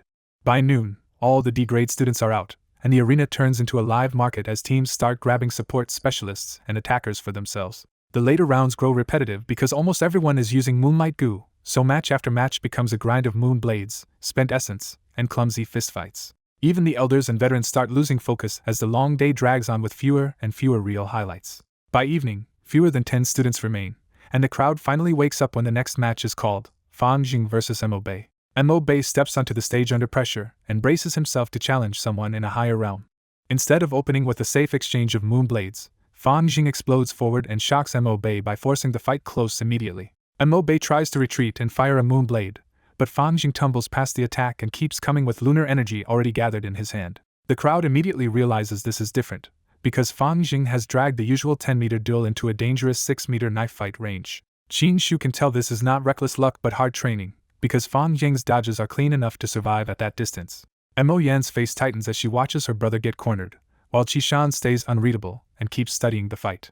Once he has the range he wants, Fang Jing stops closing in and turns the match into a firing contest that Mo Bei can barely keep up with. Fang Jing even has the jade skin goo as a safety net, so he can pressure harder knowing he can block a hit if he must. As he keeps dominating the exchange, Fang Jing remembers the clan head training him under moonlight and silently vows not to waste that faith. Under the tent, the clan head watches Fang Jing shine and feels vindicated seeing all that brutal training pay off. After a long 15 minutes, Mo Bei is left bloodied from head to toe, and the judge calls the fight for Fang Jing.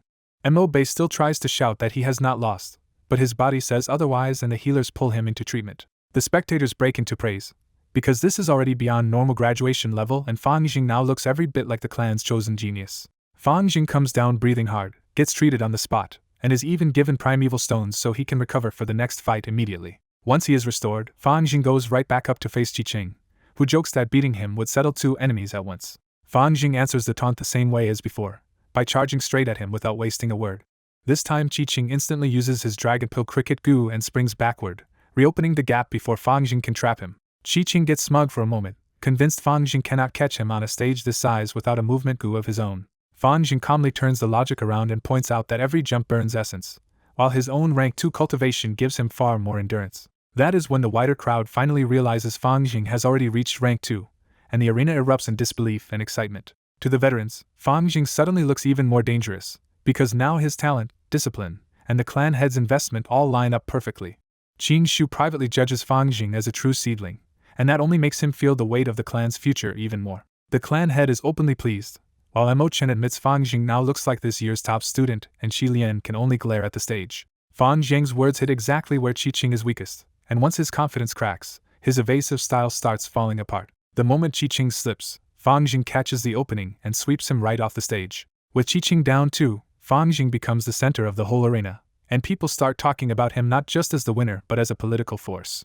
Hearing all that praise, Fang Jing feels like he has finally stepped into a different life, one built on recognition instead of living in his brother's shadow. A cold winter gust hits the arena, but Fang Jing feels warm all over because for once the whole clan is looking at him. Then the final twist lands as the announcer calls the last match of the day, Fang Jing versus Fang Yuan. The year-end final comes down to one bitter matchup, Fang Jing against his own brother, Fang Yuan. Watching from the seats, the clan head silently pushes Fang Jing to crush the fear in his heart by defeating Fang Yuan here and now. Before the fight starts, Fang Jing warns that he is already rank 2 with Red Steel Primeval Essence, and tells his brother to admit defeat. Fang Yuan shuts that down at once, saying a fight would be meaningless if Primeval Essence alone decided everything. Still torn between duty and family, Fang Jing steels himself and charges first with Moonlight Gathering in his palm. The crowd expects Fang Yuan to get overwhelmed, and even Qi Qing smirks that without his movement goo, Fang Yuan should be done for. Instead of retreating, Fang Yuan suddenly steps in to meet the attack head-on, throwing Fang Jing off balance in an instant. Startled, Fang Jing fires a Moonblade early, but Fang Yuan twists past it by a hair with icy calm. Now the pressure flips, and Fang Jing is the one backing away as he throws Moonblades just to keep Fang Yuan off him. Fang Yuan slips through every attack with terrifying precision, and the whole arena goes quiet trying to understand how he is doing it. To Fang Yuan, Fang Jing's body language gives every move away, and his lifetime of experience lets him read the fight before it happens. That pressure scrambles Fang Jing so badly that he even forgets to activate his Jade Skin Goo. Once he gets in close, Fang Yuan lands a hidden punch straight into Fang Jing's stomach and folds him over. Fang Jing barely keeps his guard up and stumbles back, trying to recover with the solid basics drilled into him. A hit to the waist takes Fang Jing off his feet, and he crashes down hard onto the stage. Even on the ground, Fang Jing reacts like he was trained to, flipping and firing a Moonblade backward to catch anyone chasing him. But Fang Yuan sees right through that trap, circles cleanly around it, and lets the attack cut only empty air. The moment Fang Jing gets back up, Fang Yuan smashes a fist into the side of his head and leaves him reeling. Dazed, Fang Jing drops face down at Fang Yuan's feet and suddenly realizes how humiliating his position is. When Fang Jing tries to rise, Fang Yuan stamps his head back into the stage for the first time. Fang Jing forces himself up again in pure rage, and Fang Yuan stomps him down a second time hard enough to split his scalp. On the third stomp, Fang Yuan keeps his foot planted and grinds Fang Jing's face into the arena so he cannot move at all. Desperate, Fang Jing finally remembers his Moonlight Goo and tries to gather an attack in his trapped hand. Fang Yuan notices instantly and fires a Moonblade into that hand, tearing Fang Geng's palm open and nearly killing the Goo there. Seeing Fang Yuan crush his own brother this mercilessly, the spectators turn on him even harder than before. The students' old resentment bursts out, and they start shouting for Fang Jing to get up and beat the monster they all hate. Those cheers hit Fang Jing like a lifeline, and while he gasps under Fang Yuan's foot, old memories of living in his brother's shadow come flooding back. He remembers his aunt praising Fang Yuan in front of him and telling Fang Jing to learn from his brother again. He also remembers the clan head urging him to find his own purpose and break the shadow in his heart by himself. He remembers Shen Chui looking at him with complete faith, another promise he feels he cannot betray. Then he remembers classmates begging him to stop Fang Yuan's bullying, and that finally hardens his resolve. Pinned to the ground, Fang Jing decides he cannot lose with all those hopes behind him, and his whole body surges with defiance. With a roar, Fang Jing finally activates the Jade Skin Goo, and green jade light erupts across his body. The arena flips from horror to hope as the crowd realizes Fang Jing still has a hidden trump card. Even the clan head rises from his seat, thrilled to see the A-grade talent he has been waiting for finally stand back up. Fang Yuan lifts his foot and calmly watches as Fang Jing rises in a shell of jade light, bloodied but burning with confidence again. From the sidelines, several students decide the fight is over because that jade defense should outlast anything Fang Yuan can throw at it. The brothers face each other again at close range, with Fang Jing sure this comeback has turned the match around. Fang Yuan answers that confidence with a faint smirk and tells his little brother he is still far from beating him. When Fang Yuan simply cocks back a fist, Fang Jing almost feels amused, convinced a bare punch cannot break jade armor. Then Fan Yuan's first punch lands, and the jade barrier explodes apart across Fan Jing's face in a shower of blood and shattered green light. Fan Jing tries to retreat in shock, but Fan Yuan stays on him and whips a second punch into the other side of his face. The comeback dies on the spot as Fan Jing stumbles a few steps and collapses unconscious on the arena floor. The roaring crowd cuts off mid-cheer, stunned into total silence by how completely Fan Yuan just crushed that hope. Fan Yuan is standing on ruined fists that are torn nearly to the bone, but he looks less shaken than anyone watching him. Under the frozen stares of the whole arena, Fan Yuan scans the silent spectators and lightly says he has disappointed them all. On the exam stage, Fan Jing drops unconscious while Fan Yuan stays standing in the middle with a cold face. The whole arena explodes in disbelief as everyone realizes Fan Yuan broke the jade skin goo with his bare hands. What really unsettles them is not just Fan Zheng's loss, but Fan Yuan's willingness to wreck his own hands to do it. The Academy Elder rushes onto the stage and first checks Fan Jing, relieved that he is only knocked out by the head impact. Even after confirming Fan Jing is alive, the Elder is still shaken that bare fists hit hard enough to smash through jade skin goo. He grabs Fan Yuan's arm to heal him, and the sight of the ruined flesh and cracked bones makes even the Elder flinch inside. The Elder warns that the treatment will hurt, but Fan Yuan stays silent and steady. Blue moonlight pours from the Elder's hand, and Fan Yuan's shattered fist starts mending right in front of the crowd. While healing him, the Academy Elder secretly probes Fan Yuan's aperture for the real source of that impossible strength. Inside the aperture, the Elder finds only Fan Yuan's rank 1 peak stage cultivation, the liquor worm, moonlight goo, and little light goo. Because no other goo appears, the Elder grows more suspicious instead of less. Fan Yuan thanks him out loud, but inside he knows this healing was really an inspection. He had prepared for this all along by leaving the white boar goo and jade skin goo hidden in his second secret cave. As for the spring-autumn cicada, Fan Yuan is sure a rank 6 goo can hide itself from this kind of probing. Unable to find proof, the Academy Elder can only announce the result in public. First place goes to Fan Yuan. The crowd accepts the result, but their talk quickly splits between two ideas. Fan Yuan was born with strange strength like Qishan, or some hidden backer helped him. Walking off the stage, Fan Yuan coldly notes that this is exactly the explanation he wanted them to settle on. He knows the liquor worm is already explainable, but if the jade skin goo ever appears in public, that secret will be much harder to cover. He also remembers the backup plan he started half a year ago, building a second layer of protection with wild boar tusks in case this day came. In the viewing area, the clan leader is not upset about first place itself but about what this crushing loss might do to Fan Deng's confidence. Gu Yubo bitterly realizes that all the confidence he carefully built into Fan Jing may have been wrecked in one brutal reversal.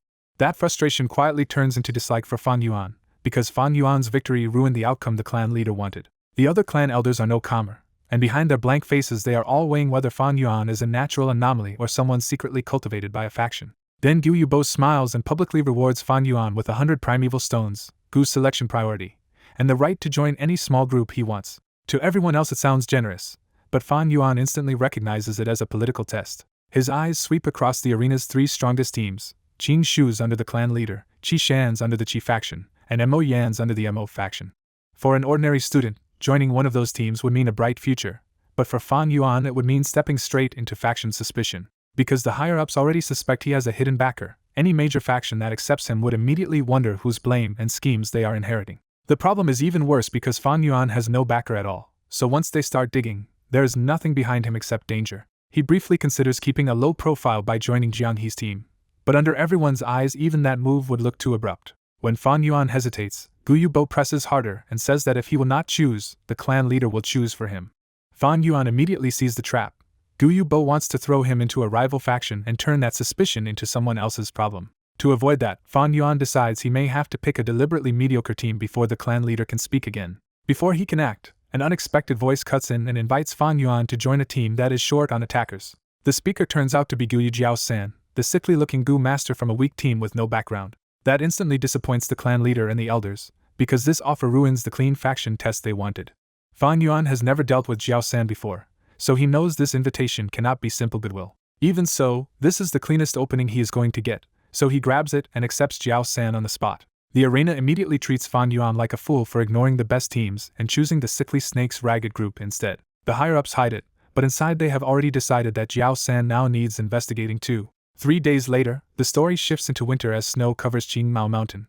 A 5-man team runs through the snow, led by Jiao-san with Fan Yuan now moving among them on his first clan mission. Jiao-san turns back with a warm smile and tells Fan Yuan not to be nervous, because this mission is simple and he can just learn by following along. Fan Yuan answers with his usual few words and keeps his expression flat. His new outfit makes the change official. Fan Yuan is no longer a student but a rank 1 Gu master stepping above ordinary mortals. Jiao San keeps up the polite concern by asking whether Fan Yuan is used to this kind of hard running on missions.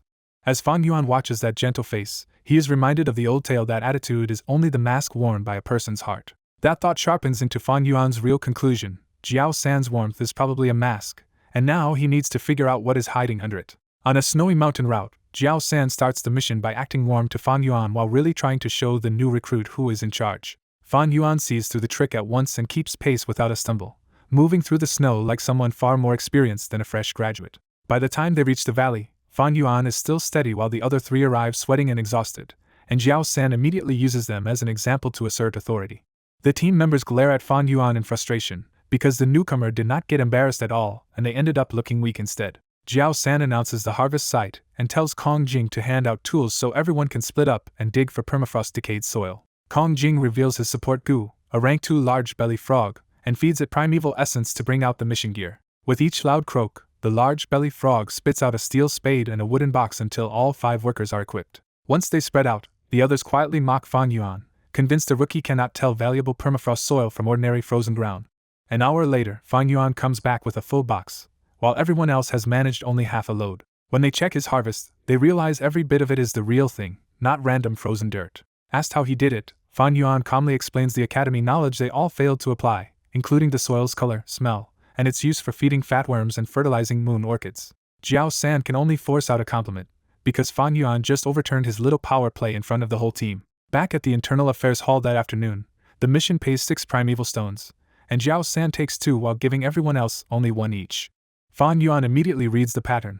The snow sprint was authority, the solo digging was picking on him, and this stingy payout is straight suppression. He also notices something stranger. Jiao San has no personal grudge against him, so someone else is probably pulling the strings. Jiao San keeps Fan Yuan on the walkway and starts reciting clan mission rules, acting helpful while quietly reminding him that team life can be controlled. He follows that up by assigning a low-risk wild deer mission, presenting it as care for a junior while tightening his hold over Fan Yuan's next move. The others pile on at once, pushing Fan Yuan to thank Jiao San with a lunch treat and pretending this is just normal human relations. They even bring up Fan Yuan's 100-stone academy reward to paint him as rich, stingy, and socially ignorant if he refuses. Then the real threat comes out.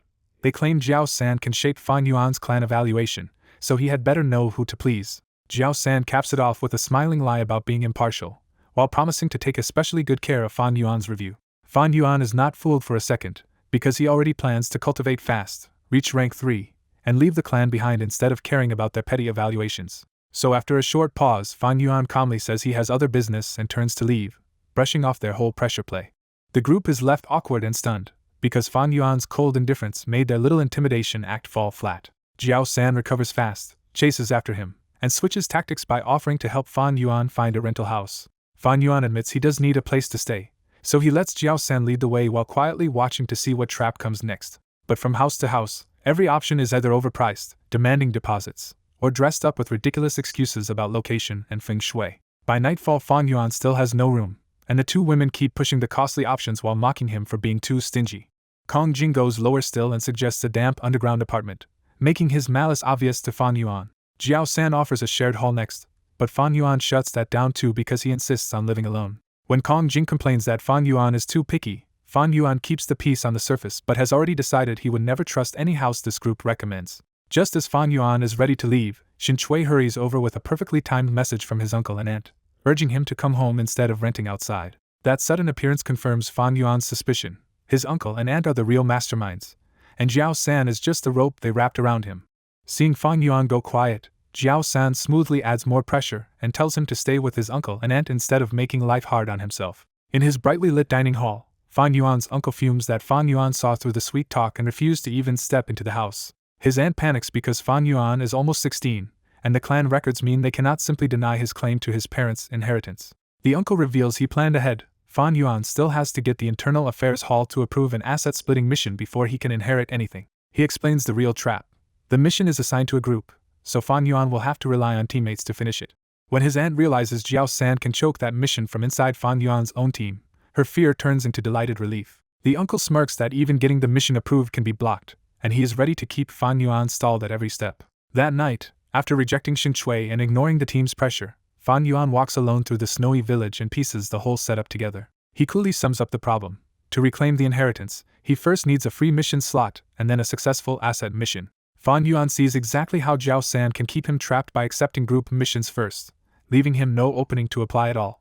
Even so, he does not regret joining the team, because a visible scheme is easier to counter than hidden attacks from his aunt and uncle. He considers the brutal shortcut of killing Jiao San or his relatives, but immediately rejects it because murdering Gu masters would bring the punishment hauled down on him. His thoughts stop at a shabby old bamboo building, and he realizes this is the same cheap room he once rented in his previous life. Because his old memories tell him this place is safe from their traps, Fan Yuan chooses it as his new hideout. After settling the rent, he is led upstairs into a miserable little room with creaking floors, a narrow bed, and a patched blanket full of holes.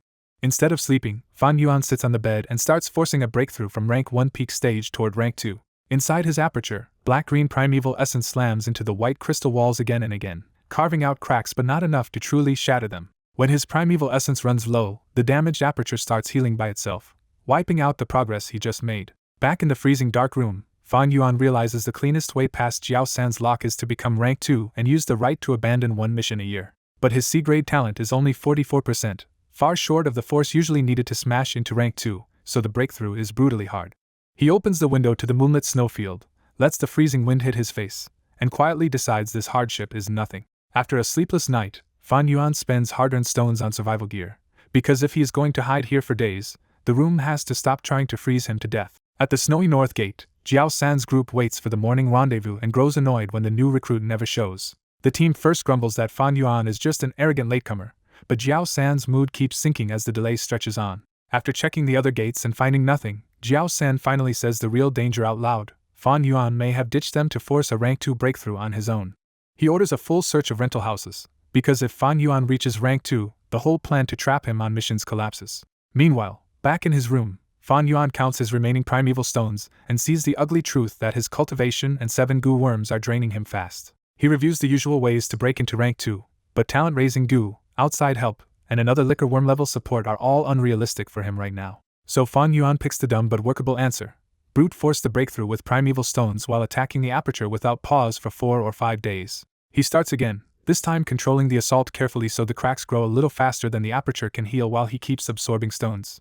The method is ruthless because once it starts, he can barely stop at all. One long interruption would waste everything and force him to begin from zero. By sunset of the first day, Jiao San's search still fails, and his frustration hardens into open fury. Jiao San orders them to keep digging through the whole village, including the inn, because he is sure Fan Yuan has to be hiding somewhere nearby. On the second afternoon, the search finally hits pay dirt when a teammate reports Fan Yuan's exact rental room. Jiao San instantly understands Fan Yuan really is hiding to break through, and he heads over with a nasty little smile to ruin it. At the door, they find Fan Yuan's handwritten notice openly saying he is in closed-door cultivation and that Jiao San can count this as his leave request. Jiao San crumples the note with a snort, because there is no chance he will let Fan Yuan advance this smoothly. He starts knocking and calling out in a fake warm voice, acting like a caring leader while trying to break Fan Yuan's concentration. When Fan Yuan gives no answer, Jiao San keeps talking louder and sweeter, insisting the deer mission was specially taken to train him and that he should come out at once. Still getting silence, he escalates into a loud performance about Fan Yuan being in danger and needing rescue, turning concern into a weapon.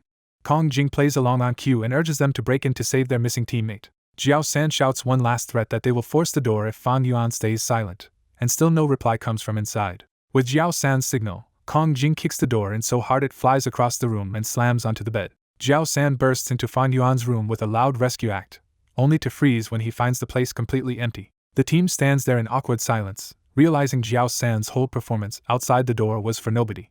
Kong Jing points out the real problem. If Fan Yuan was gone, why leave a closed-door cultivation notice on the door at all? Fed up, Jiao San kicks the door flying and demands the landlord come out and explain what is going on. The elderly landlord appears and coldly warns Jiao San that smashing his door will have to be paid for. Jiao San swallows his temper and respectfully explains they are only looking for their missing teammate. The landlord does not care where Fan Yuan went, but he absolutely cares about getting paid for the broken door. With no choice, Jiao San pays primeval stones and even adds extra before the landlord's mood improves enough to talk. Now satisfied, the landlord says Fan Yuan paid a month's rent, bought a lot of supplies, asked where to get cheap coal, and left for the Northern Valley mine without returning. Jiao San checks the room, sees the new bedding and empty stove, and decides Fan Yuan really must have gone out to dig coal. Feeling reassured, Jiao San leaves and tells the team they can simply come back tomorrow. But by the third day, Fan Yuan still has not shown up, and Jiao San's group starts wondering if something in the wild got him first. Jiao San talks himself into an easy answer, saying Fan Yuan likely planned to cultivate here but got unlucky with the increasingly active wolves and wild beasts.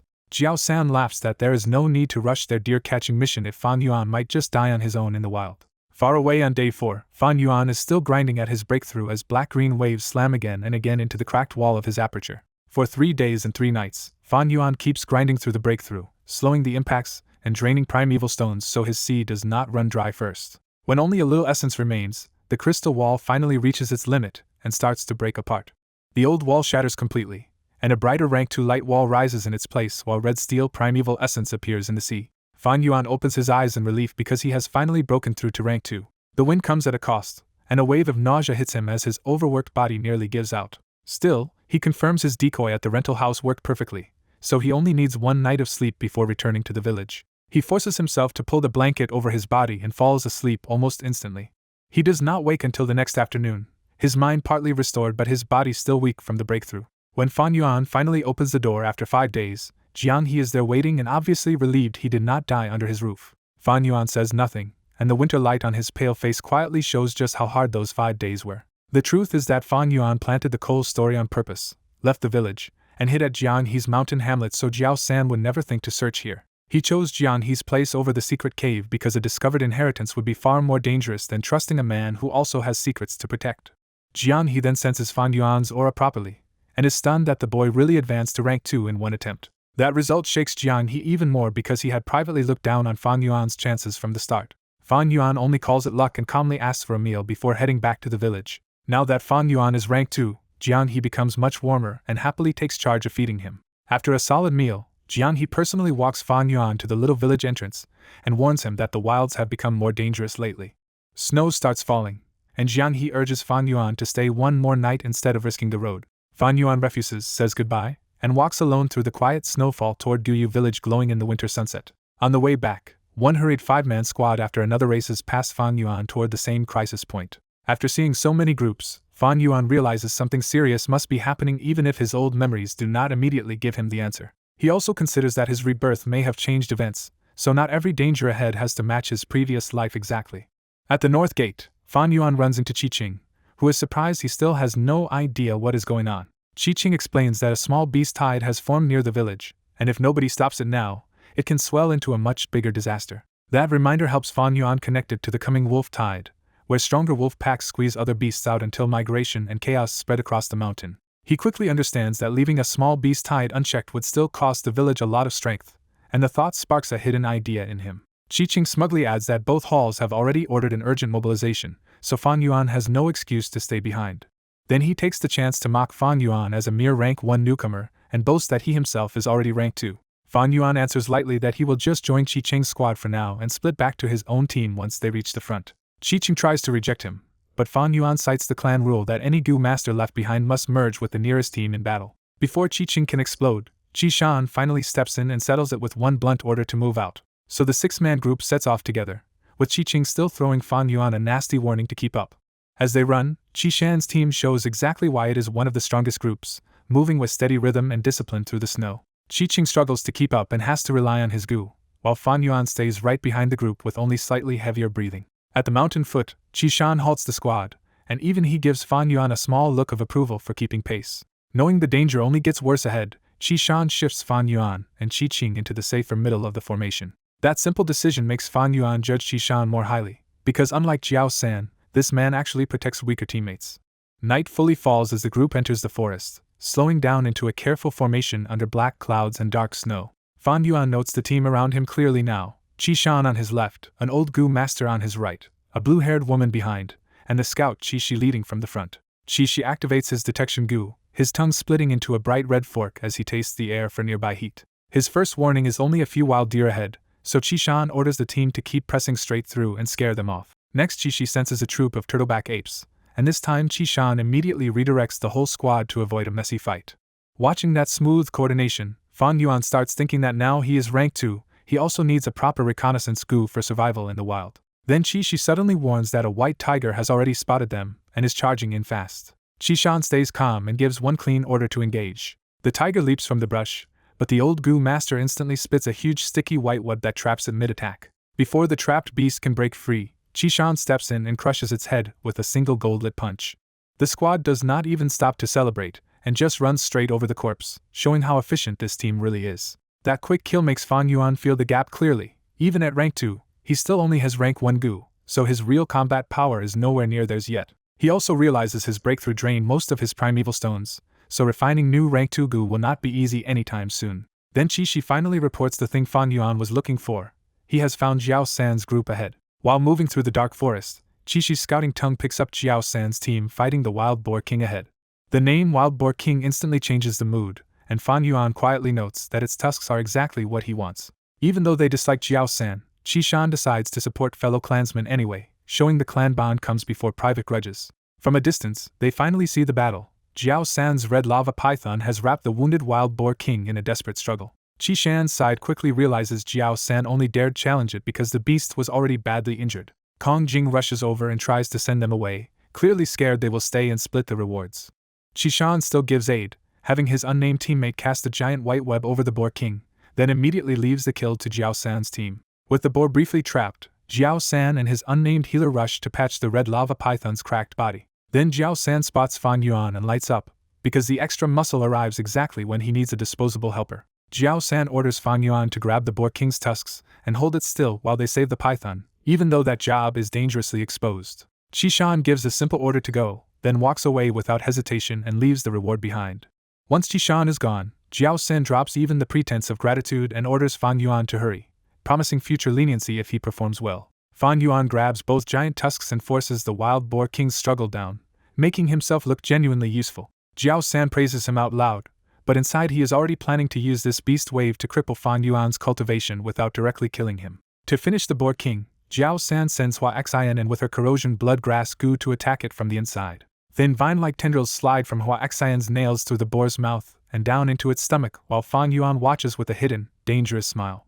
At that exact moment, Fan Yuan suddenly lets go. The Boar King explodes back to full motion, hurls Fan Yuan away, and swings its tusk straight into Hua Xian before anyone can react. Hua Xian is torn apart on the spot, and the battlefield freezes for one horrified beat. Fan Yuan crashes through branches and lands hard in the snow, but Jade's skin keeps him almost completely unharmed. Jiao San roars at him from the battlefield, and Fan Yuan immediately starts acting like he is badly injured.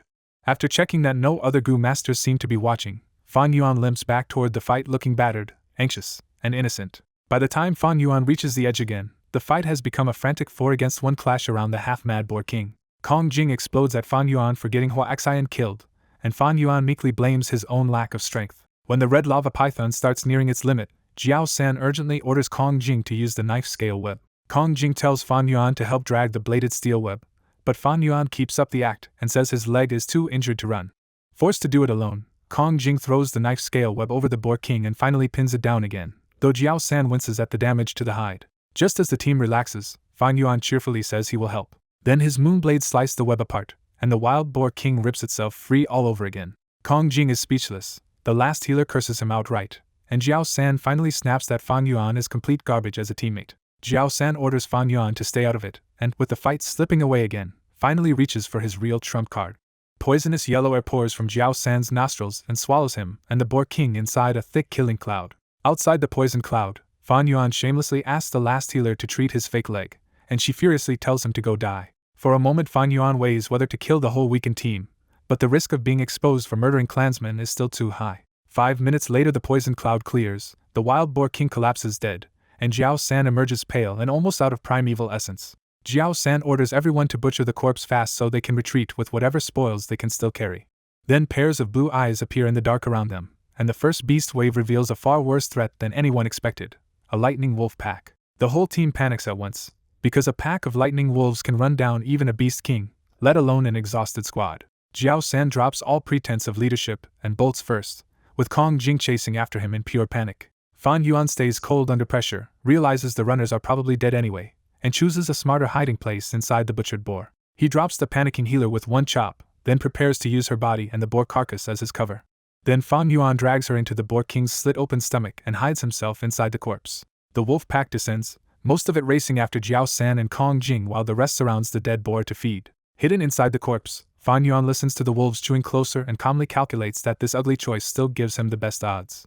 And while the Boar King is slowly eaten away around him, Fan Yuan closes his eyes and uses primeval stones to recover as much essence as he can before the wolves reach him. Clan reinforcements reach the Wild Boar King fast, and only minutes later Fan Yuan hears fresh fighting outside the carcass.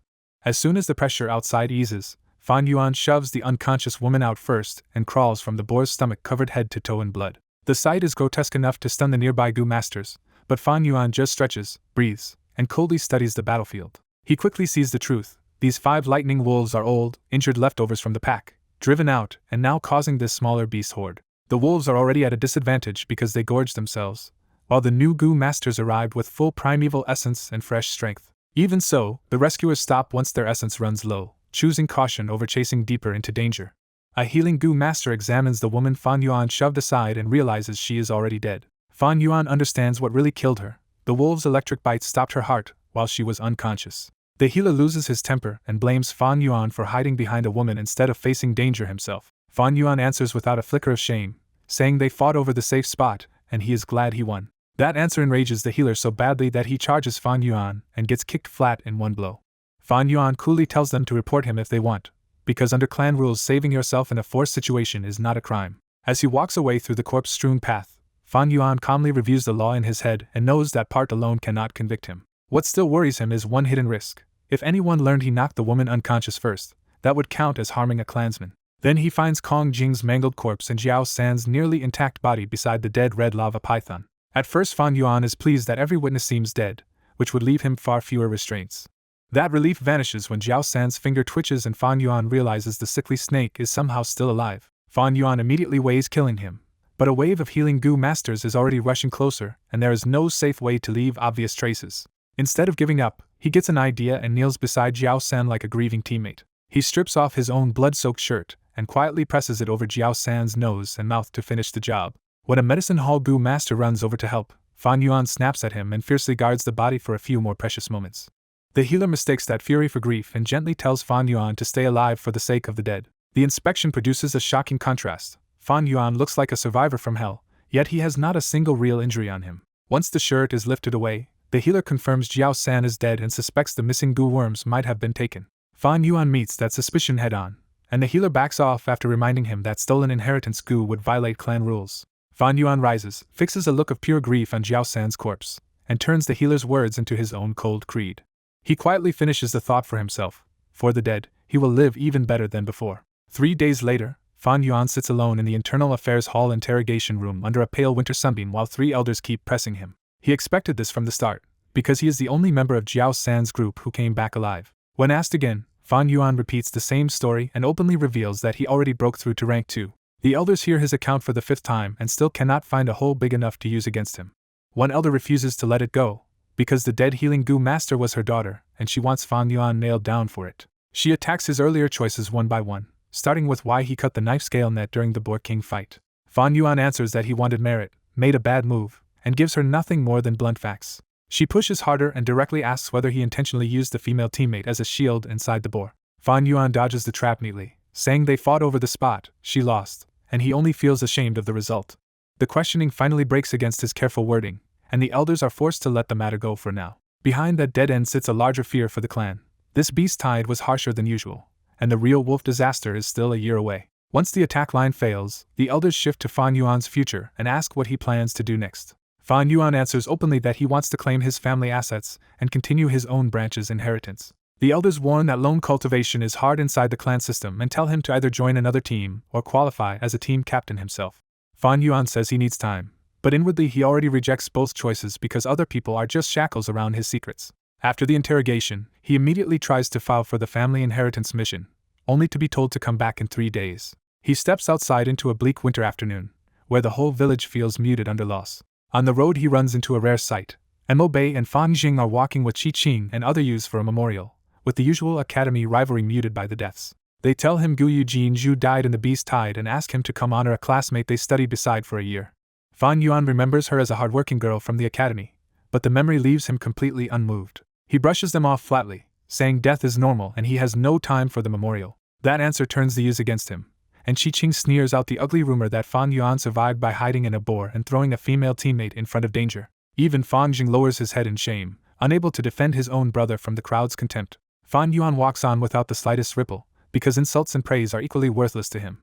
He even sees the rumor as useful, because moral disgust will push people away and leave him with the solitude he wants. In Fan Yuan's eyes, this world runs on a harsher rule than Earth. If strength is enough, one person can break the crowd instead of bowing to it. Gu Yudong too gets a nasty shock when he learns Fan Yuan has already reached rank 2 and officially applied to claim the family assets. The official bluntly says he could only delay Fan Yuan for 3 days, making it obvious Dong Tu will have to pay more if he wants help. Dong Tu swallows his anger and stuffs over another bag of primeval stones, because keeping Fan Yuan away from the inheritance matters more than pride. The official's tone flips at once, and he promises to assign Fan Yuan the hardest mission he can. He also warns that Fan Yuan might hire help, but Dong Tu smugly says he already has people watching and is waiting for any mistake he can use. Once the man leaves, Dong Tu drops the act and panics over how fast Fan Yuan is growing and how useless Jiao San's dead team turned out to be. Dong Tu knows his old tricks will not stop Fan Yuan anymore, so he starts planning for the worst before Fan Yuan gets lucky again and snatches the inheritance. When Fan Yuan receives the asset mission, he immediately sees the trap. He is being sent to collect 5 liang of golden bee honey wine.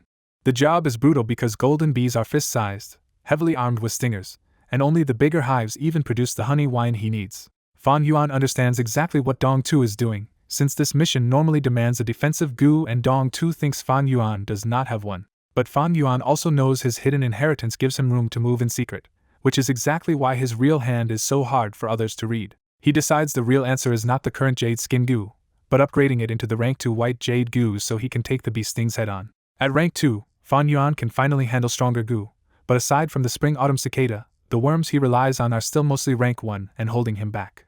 He weighs his 2 fusion paths, Moonglow Gu for stronger attacks or White Jade Gu for stronger defense, and knows he can only afford one attempt. He chooses White Jade Gu, because without that defense he cannot finish the mission, claim the inheritance, or keep his growth from stalling out. Elsewhere, clan head Gu Yubo gives Fan Jing a formal lesson and reminds him that a Gu master's path rests on refining, nurturing, and using Gu. Gu Yubo explains that true advancement comes from fusion, where several Gu worms are combined through tested recipes into a stronger higher rank Gu. He even teases Fan Jing with the clan's famous Moonlight Path, saying his current Gu could someday lead all the way to the rank 5 Moonlight Treasure King Gu. For now, though, Gu Yubo brings him back to the present and says he will teach him to fuse Moonlight Gu and Jade Skin Gu into the rank 2 Moon Raiment. The key, Gu Yubo says, is not brute force but fusing the consciousness inside both Gu at the same time. Under his guidance, Fan Jing releases his red steel primeval essence and starts trying to control both Gu together. Hours of effort finally pay off when the 2 Gu draw close and their merged consciousness triggers a bright fusion light. Gu Yubo tells him to keep that state stable and feed primeval stones into the light to finish the new Gu. Fan Jing gets 1 stone in, but the instant his concentration slips, the whole fusion breaks apart. He realizes he forgot to keep the fused consciousness locked together, and the failure hits him hard. Gu Yubo stays calm and warns him that early failures are normal, but too many attempts will kill both Gu worms. When Fan Jing calls them back, he sees the Moonlight Gu is cracked and the Jade Skin Gu has dimmed, and he finally feels how cruel Gu refinement really is. Back in his own room, Fan Yuan studies his rank 2 aperture and notices that after 1 full year, the Spring-Autumn Cicada has recovered just a little. That tiny recovery gives Fan Yuan a clue that the Spring-Autumn Cicada heals by passing through real cycles of spring and autumn, not by any quick trick. Even so, he knows the cicada is still far too weak to help with fusion, so this gamble will depend on his own skill alone. Fan Yuan opens his eyes to the harsh reality in front of him. A few money bags, 1 wild boar king tusk, and barely enough resources for a single try. He calculates that waiting is actually worse, because his daily Gu expenses are draining him so fast that this chance will vanish if he hesitates. So he commits fully and starts the fusion, summoning White Boar Gu and Jade Skin Gu in front of him. The 2 Gus slam together in a burst of white light, and Fan Yuan immediately keeps their consciousness fused while feeding the process with primeval stones. The fusion mass swells larger and larger as it devours stone after stone, turning Fan Yuan's whole bed into a risky workshop. At the critical moment, Fan Yuan throws in the Wild Boar King's snow-white tusk, using a recipe improvement known only from his future experience. The change is immediate, as the wild unstable glare smooths out into a softer, controlled rhythm that shows the fusion has truly stabilized. When the light finally shrinks away, the White Jade Gu is there, and Fan Yuan can at last breathe out in relief. The success looks clean from the outside, but Fan Yuan knows it only happened because he could multitask perfectly, understood his Gu deeply, and used the right recipe. And even after all that, Fan Yuan understands the hard truth. Gu fusion is still a mortal forcing a miracle, so no human can ever guarantee success every time. 10 days later in the underground stone forest, Fan Yuan finally stands his ground against a whole swarm of jade eye stone monkeys. Their bites and claws slam into a white jade glow around his body, and the attacks ring off him like he is carved from stone. Fan Yuan measures the new white jade goo in his head and realizes this rank 2 defense is far tougher than Fang Gang's old jade skin goo ever was. Inside his aperture, the white jade goo sits at the bottom of his red steel primeval sea and flashes each time it burns essence to block a hit. Once he understands the cost, Fan Yuan switches from testing to killing and tears through the monkeys with brute force. He adds moonblades to the slaughter, and the rank 1 moonlight goo hits even harder now with red steel primeval essence behind it. The survivors lose their nerve and scatter, leaving Fan Yuan free to push deeper toward the center of the inheritance ground. After days of searching almost every outer area, Fan Yuan grows more certain the flower wine monk's next clue is hidden in the central zone.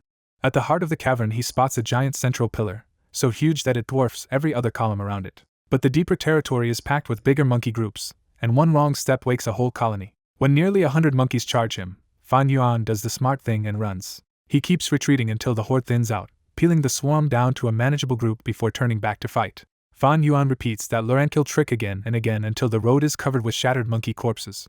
Even so, his primeval essence runs low, and without spare primeval stones he has no choice but to stop short of the central pillar. He crouches to gather the monkey's jade eyeballs, already thinking that the inheritance entrance should be hidden at the bottom of that central pillar. Back in the second secret room, he adds today's loot to a stash that is already piling up from repeated hunts. A second bag still holds wild boar tusks, but refining the white jade goo consumed his white boar goo and changed what he needs to feed. The trade-off suits him. White jade goo eats jade rock instead of pork, and this stone forest gives him more than enough to keep it fed.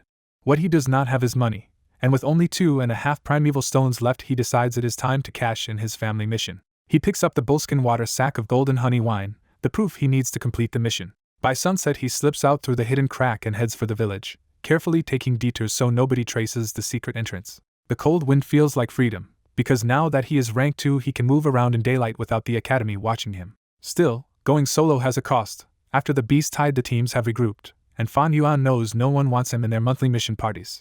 He does not care about clan evaluations at all, and that indifference shapes the plan already forming in his head. Back in the village at the busiest hour, injured goo masters and exhausted farmers all stream through the winter dust together. A little girl's spinning top rolls to Fan Yuan's feet, and when she bumps into him her father panics and drops to his knees. Instead of lashing out, Fan Yuan calmly stops the father's raised hand and gently reassures the crying child. The father thanks him over and over, and Fan Yuan simply walks on toward home. Near his rented bamboo house, Fan Yuan finds his uncle Gu Yu Dong Tu already waiting for him. Dong Tu has dressed in a spotless Gu master uniform to look impressive, but seeing Fan Yuan's rank 2 belt only makes him more uneasy. He opens by asking for a talk, and Fan Yuan immediately knows this is about the family assets. Dong Tu starts a long speech about his own youth, boasting how fast he rose before one defeat and an injury ruined his aptitude. From there he rebuilt his life through connections instead of strength, and now he proudly calls that compromise success. Then he turns the speech into a warning, telling Fan Yuan that a lone wolf only ends up isolated and crushed. Fan Yuan barely reacts, because in his eyes Dong Tu's so-called wisdom is just fear dressed up as life experience. Dong Tu finally gets to the point and offers friendship, connections, and 1,000 primeval stones if Fan Yuan gives up the inheritance. He even points out that Fan Yuan is already late on rent, trying to press the money problem where it hurts. Fan Yuan answers with a brutal little observation. That spotless uniform proves Dong Tu has been living too comfortably to smell like a real Gu master anymore. He keeps going, saying Dong Tu is not fighting for cultivation at all anymore, just for the soft life he is afraid to lose. That hits home hard, and Dong Tu drops the elder act completely and explodes in anger. He snarls that he already knows the details of Fan Yuan's family mission and cannot wait to watch him fail. Fan Yuan does not argue back. He simply pulls out the bullskin water sack and lets the scent of honey wine answer for him. The moment he realizes Fan Yuan already has the mission item, Dong Tu goes pale and all his confidence collapses. Fan Yuan closes the sack and starts walking toward the Internal Affairs Hall, leaving his uncle scrambling behind him. Now desperate, Dong Tu rushes after him and starts raising the offer from 1,000 to 2,500 primeval stones. When bribery fails, Dong Tu falls back on threats and warns that offending him could cost Fan Yuan an arm or a leg. Fan Yuan sees right through him, because a man who does not even dare snatch the water sack has already lost this fight. He ignores every last warning and keeps heading straight for the hall, because anyone blocking his path to power is just another obstacle to step on. Fan Yuan enters the Internal Affairs Hall, and Dong Tu can only stop outside, shaking with rage and helplessness. As the evening light catches the white in his hair, the truth is plain. Dong Tu did not grow old today, he aged the moment he let fear shrink his heart years ago. Fan Yuan brings the golden honey wine to the Internal Affairs Hall, and the clerk in charge is visibly thrown off that the impossible mission came back completed so fast. The man tries to intimidate Fan Yuan into admitting he had help, hoping a false report will come back to bite him later. Fan Yuan answers coolly, then twists the knife by saying he only found the honey because a bear happened to be digging the hive, so this lucky success was all thanks to the mission the man picked for him. That answer leaves the clerk dry and helpless, because once Fan Yuan's story fits the rules, private grudges can no longer block the process. The clerk finally admits the mission is complete and tells Fan Yuan to return in 3 days, when the hall will recover his parents' assets from his uncle and aunt. Fan Yuan does not leave it there. He demands to inspect the written record on the spot, making sure the man cannot quietly sabotage the report. The report turns out clean, even ending with a fair good evaluation, which tells Fan Yuan this man took a favor from Dong Tu but still dared not break official rules outright. Fan Yuan leaves the hall coldly satisfied, already sure that the clan system itself will force his inheritance back into his hands. Elsewhere, the same clerk meets Gyu Dong Tu and admits the matter is now locked into procedure unless top clan elders or the clan leader personally interfere. When Anne sees the list of land, buildings, servants, and inherited Gu, she loses control and screams that all of it belongs to them. Dong Tu explodes and slaps her to the floor, furious that she is still shouting when the clan rules make resistance impossible. Grinding his teeth, Dong Tu agrees to return everything, but he also makes it clear that if he cannot stop the transfer, he will go after Fan Yuan directly instead. 3 days later, Fan Yuan walks out of the hall with a thick bundle of deeds and contracts, and even he is startled by just how rich his inheritance really is. The list reveals farmland, servants, 3 bamboo buildings, and a wine tavern, enough wealth to support cultivation and let someone live like a local lord. Then the most important item appears in his palm, a rank 2 9-leaf vitality grass, the real source of Dong Tu's long influence, and a steady business all by itself.